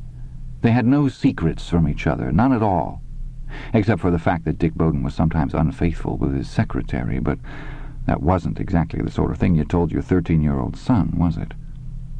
And besides, that had absolutely no bearing on his home life, his family life. That was the way it was supposed to be, the way it had to be, in a cockamamie world where murderers went unpunished, high school kids skin-popped heroin, and junior high schoolers, kids Todd's age, turned up with VD. "No, Dad, please don't do that. I mean, don't punish Mr. Denker for something that's my fault. I mean, he'd be lost without me. I'll do better, really. That algebra, it just threw me to start with. But I went over to Ben Tremaine's, and after we studied together for a few days, I started to get it. I don't know, I sort of choked at first." "I think you're spending too much time with him," Bowden said, but he was weakening. It was hard to refuse Todd, hard to disappoint him. And what he said about punishing the old man for Todd's falling off, God damn it, it made sense. The old man looked forward to his visit so much. "That Mr. Storman, the algebra teacher, is really hard," Todd said. "Lots of kids got D's. 3 or 4 got F's." Bowden nodded thoughtfully. "I won't go Wednesdays anymore, not until I bring my grades up." He had read his father's eyes. "And instead of going out for anything at school, I'll stay after every day and study, I promise." "You really like the old guy that much?" "He's really neat," Todd said sincerely. "Well, okay, we'll try it your way, Slugger. But I want to see a big improvement in your marks come January. You understand me? I'm thinking of your future. You may think junior high's too young to start thinking about that, but it's not. Not by a long chalk. As his mother liked to say, waste not, want not, so Dick Bowden liked to say, not by a long chalk. I understand, Dad, Todd said gravely. Man-to-man stuff. Get out of here and give those books a workout, then. He pushed his half-glasses up on his nose and clapped Todd on the shoulder. Todd's smile, broad and bright, broke across his face. Right on, Dad. Bowden watched Todd go, with a prideful smile of his own. 1 in a million. And that hadn't been anger on Todd's face, for sure. Pique, maybe. But not that high-voltage emotion he had at first thought he'd seen there. If Todd was that mad, he would have known. He could read his son like a book. It had always been that way. Whistling, his fatherly duty discharged, Dick Bowden unrolled a blueprint and bent over it. 6. December 1974. The face that came in answer to Todd's insistent finger on the bell was haggard and yellowed. The hair, which had been lush in July, had now begun to recede from the bony brow. It looked lusterless and brittle. Dusander's body, thin to begin with, was now gaunt. Although Todd thought he was nowhere near as gaunt as the inmates who had once been delivered into his hands. Todd's left hand had been behind his back when Dusander came to the door. Now he brought it out and handed a wrapped package to Dusander. "Merry Christmas!" he yelled. Dusander had cringed from the box. Now he took it with no expression of pleasure or surprise. He handled it gingerly, as if it might contain explosive. Beyond the porch it was raining. It had been raining on and off for almost a week, and Todd had carried the box inside his coat. It was wrapped in gay foil and ribbon. "What is it?" Dusander asked without enthusiasm as they went to the kitchen. "Open it and see." Todd took a can of Coke from his jacket pocket and put it on the red and white checked oilcloth that covered the kitchen table. "Better pull down the shades," he said confidentially. Distrust immediately leaked onto Dusander's face. "Oh? Why?" "Well, you can never tell who's looking," Todd said, smiling. "Isn't that how you got along all these years? By seeing the people who might be looking before they saw you?" Dusander pulled down the kitchen shades. Then he poured himself a glass of bourbon. Then he pulled the bow off the package. Todd had wrapped it the way boys so often wrap Christmas packages, boys who have more important things on their minds, things like football and street hockey and the Friday night creature feature you'll watch with a friend who's sleeping over, the two of you wrapped in a blanket and crammed together on one end of the couch, laughing. There were a lot of ragged corners, a lot of uneven seams, a lot of Scotch tape. It spoke of impatience with such a womanly thing. Dusander was a little touched in spite of himself. And later, when the horror had receded a little, he thought, I should have known. It was a uniform, an SS uniform, complete with jackboots. He looked numbly from the contents of the box to its cardboard cover. Peter's Quality Costume Clothiers, at the same location since 1951. "No," he said softly. "I won't put it on. This is where it ends, boy. I'll die before I put it on." "Remember what they did to Eichmann," Todd said solemnly. "He was an old man, and he had no politics. Isn't that what you said? Besides, I saved the whole fall for it. It cost over $80 with the boots thrown in. You didn't mind wearing it in 1944 either, not at all." "You little bastard!" Dusander raised one fist over his head. Todd didn't flinch at all. He stood his ground, eyes shining. "Yeah," he said softly. "Go ahead and touch me. You just touch me once." Dusander lowered the hand. His lips were quivering. "You are a fiend from hell," he muttered. "Put it on," Todd invited. Dusander's hands went to the tie of his robe and paused there. His eyes, sheep-like and begging, looked into Todd's. "Please," he said. "I am an old man. No more." Todd shook his head slowly but firmly. His eyes were still shining. He liked it when Doosander begged, the way they must have begged him once, the inmates at Patin. Doosander let the robe fall to the floor and stood naked except for his slippers and his boxer shorts. His chest was sunken, his belly slightly bloated. His arms were scrawny, old man's arms. But the uniform, Todd thought, the uniform will make a difference. Slowly, Doosander took the tunic out of the box and began to put it on.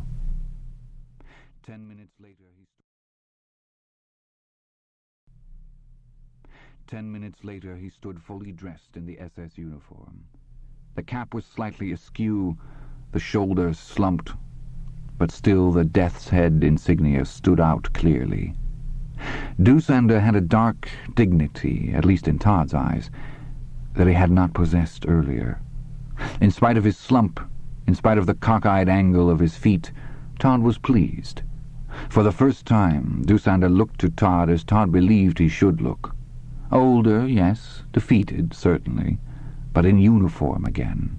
Not an old man spinning away his sunset years watching Lawrence Welk on a cruddy black-and-white TV with tinfoil on the rabbit ears, but Kurt Doosander, the blood fiend of Patin. As for Doosander, he felt disgust, discomfort, and a mild, sneaking sense of relief. He partly despised this latter emotion, recognizing it as the truest indicator yet of the psychological domination the boy had established over him. He was the boy's prisoner, and every time he found he could live through yet another indignity, every time he felt that mild relief, the boy's power grew. And yet he was relieved. It was only cloth and buttons and snaps, and it was a sham at that. The fly was a zipper, it should have been buttons. The marks of rank were wrong, the tailoring sloppy, the boots a cheap grade of imitation leather. It was only a trumpery uniform, after all. It wasn't exactly killing him, was it? No, it— "Straighten your cap," Todd said loudly. Doosander blinked at him, startled. "Straighten your cap, soldier!" Doosander did so, unconsciously giving it that final, small, insolent twist that had been the trademark of his Oberleutnants. And sadly wrong as it was, this was an Oberleutnant's uniform. "Get those feet together."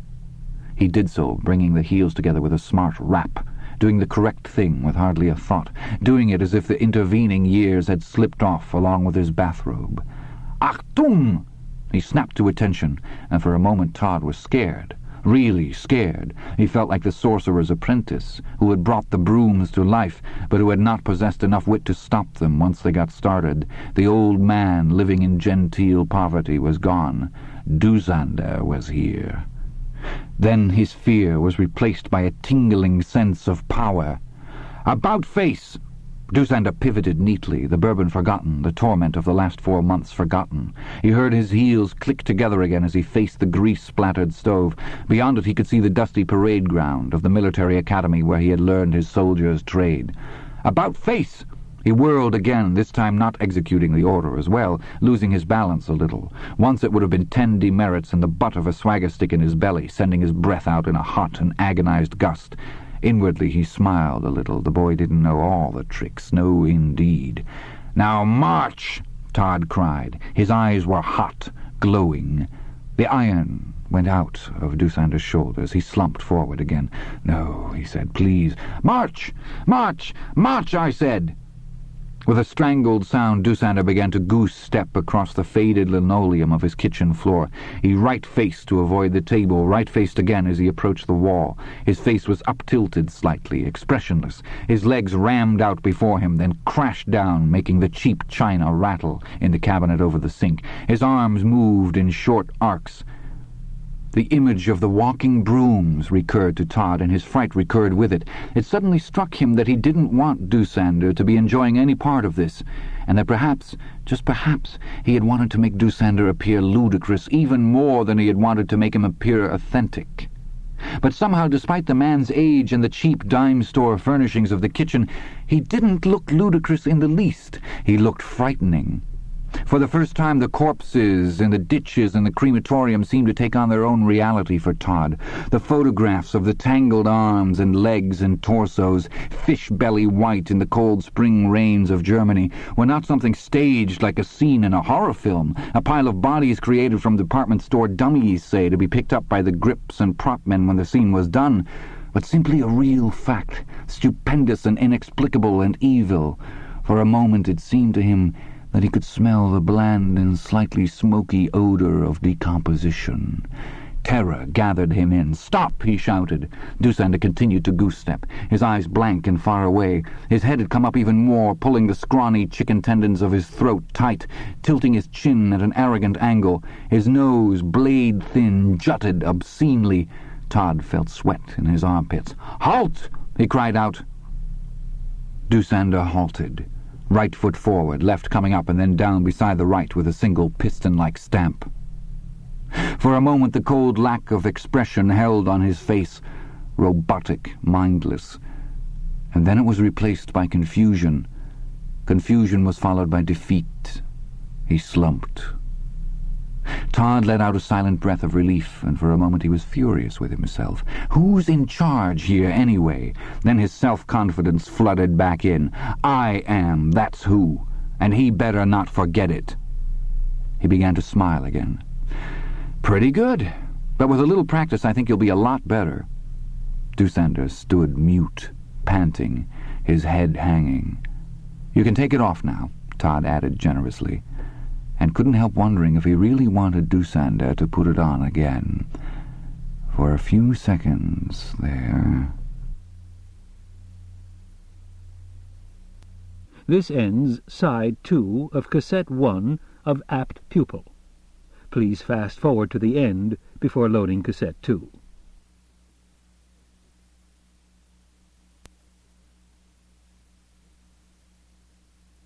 "41, the best year of a middle-aged man's, and 79, the best of an old man's."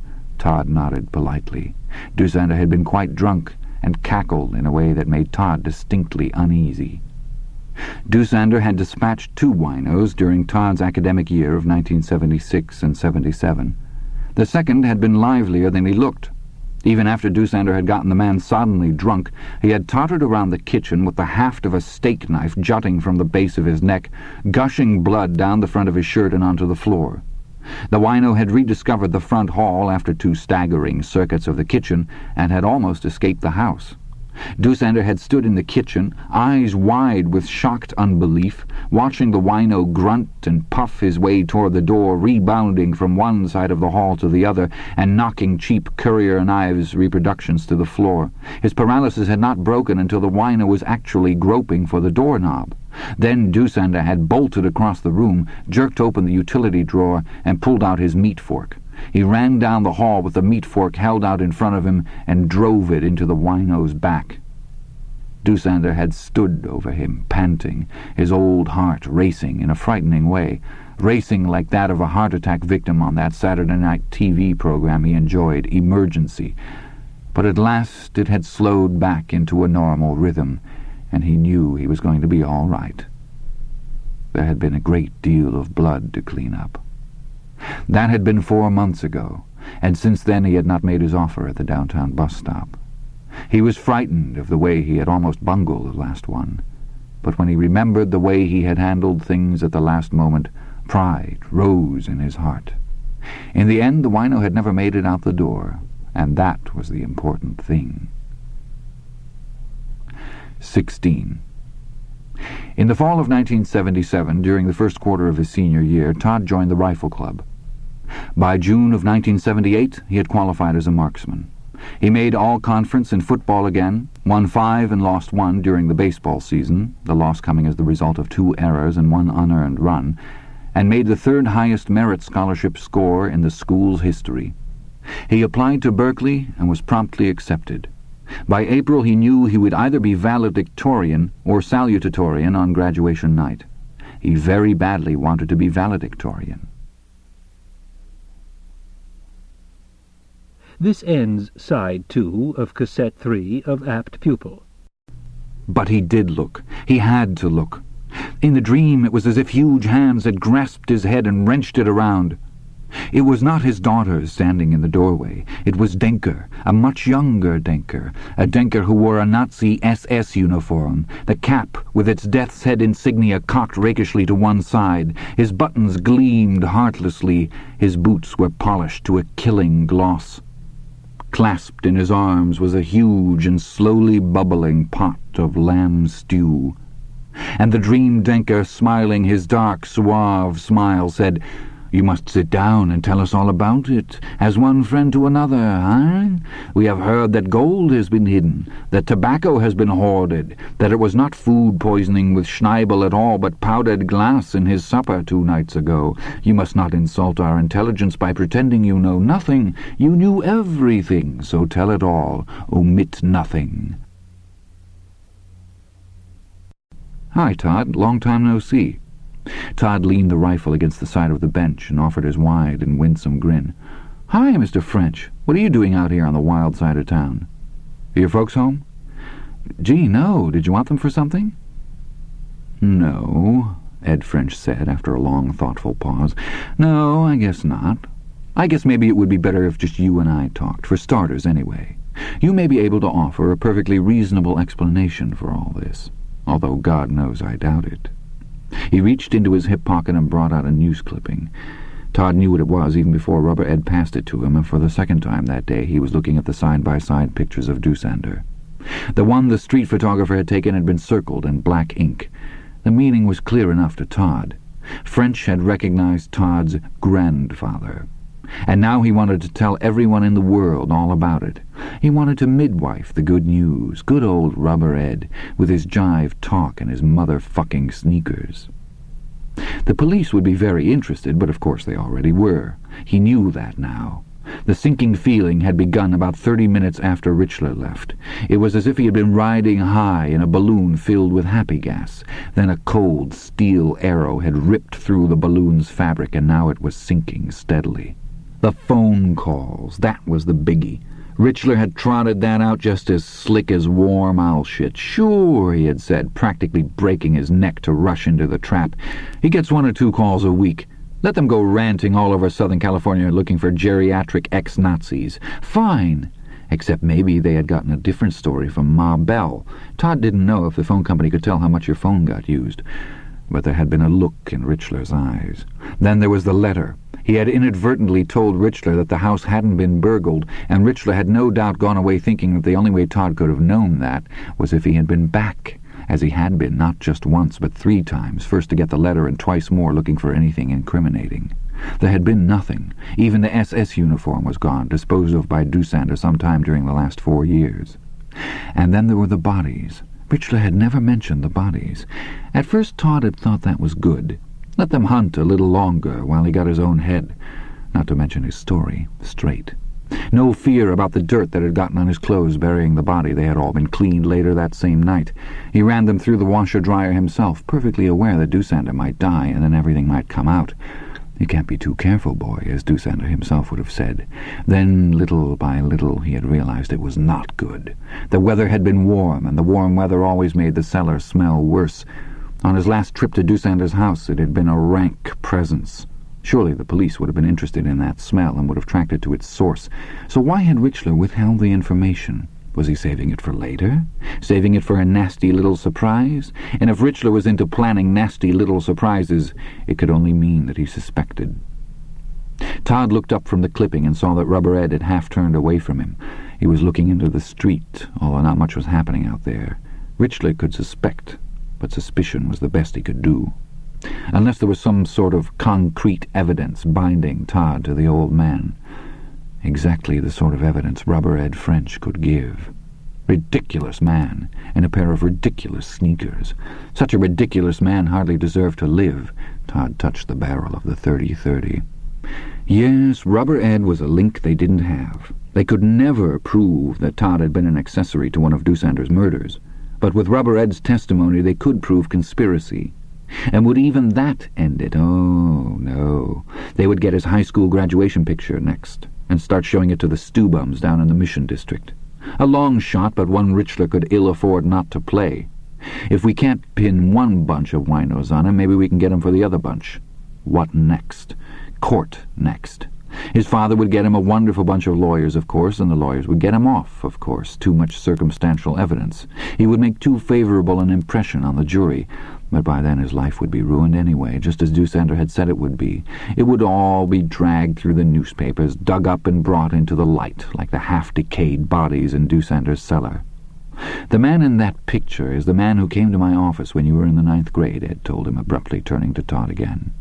"He purported to be your grandfather. Now it turns out he was a wanted war criminal." "Yes," Todd said. His face had gone oddly blank. It was the face of a department store dummy. All the healthiness, life, and vivacity had drained from it. What was left was frightening in its vacuous emptiness. "How did it happen?" Ed asked, and perhaps he intended his question as a thundering accusation, but it came out sounding plaintive and lost and somehow cheated. "How did this happen, Todd?" "Oh, one thing just followed another," Todd said, and picked up the 30-30. "That's really how it happened. One thing just followed another." He pushed the safety catch to the off position with his thumb and pointed the rifle at Rubber Ed. "As stupid as it sounds, that's just what happened. That's all there was to it." "Todd," Ed said, his eyes widening. He took a step backwards. "Todd, you don't want to... Please, Todd, we can talk this over. We can You and the fucking Kraut can discuss it down in hell," Todd said, and pulled the trigger. The sound of the shot rolled away in the hot and windless quiet of the afternoon. Ed French was flung back against his Saab. His hand groped behind him and tore off a windshield wiper. He stared at it foolishly as the blood spread on his blue turtleneck, and then he dropped it and looked at Todd. "Norma," he whispered. "Okay," Todd said. "Whatever you say, champ." He shot Rubber Ed again, and roughly half of his head disappeared in a spray of blood and bone. Ed turned drunkenly and began to grope toward the driver's side door, speaking his daughter's name over and over again in a choked and failing voice. Todd shot him again, aiming for the base of the spine, and Ed fell down. His feet drummed briefly on the gravel and then were still. Sure did die hard for a guidance counselor, Todd thought, and brief laughter escaped him. At the same moment a burst of pain as sharp as an ice pick drove into his brain, and he closed his eyes. When he opened them again, he felt better than he had in months, maybe better than he had felt in years. Everything was fine, everything was together. The blankness left his face, and a kind of wild beauty filled it. He went back into the garage and got all the shells he had, better than 400 rounds. He put them in his old knapsack and shouldered it. When he came back out into the sunshine, he was smiling excitedly, his eyes dancing. It was the way boys smile on their birthdays, on Christmas, on the 4th of July. It was the smile that betokened skyrockets, tree houses, secret signs, and secret meeting places. The aftermath of the triumphal big game when the players are carried out of the stadium and into town on the shoulders of the exultant fans. The ecstatic smile of tow-headed boys going off to war in coal-scuttle helmets. "I'm king of the world," he shouted mightily at the high blue sky, and raised the rifle two-handed over his head for a moment. Then, switching it to his right hand, he started toward that place above the freeway where the land fell away and where the dead tree would give him shelter. It was 5 hours later, and almost dark, before they took him down. The End. You've been listening to Apt Pupil, from Different Seasons, by Stephen King, narrated by Frank Muller. Enjoy the other 3 seasons of the year as Different Seasons continues in The Body, again narrated by Frank Muller.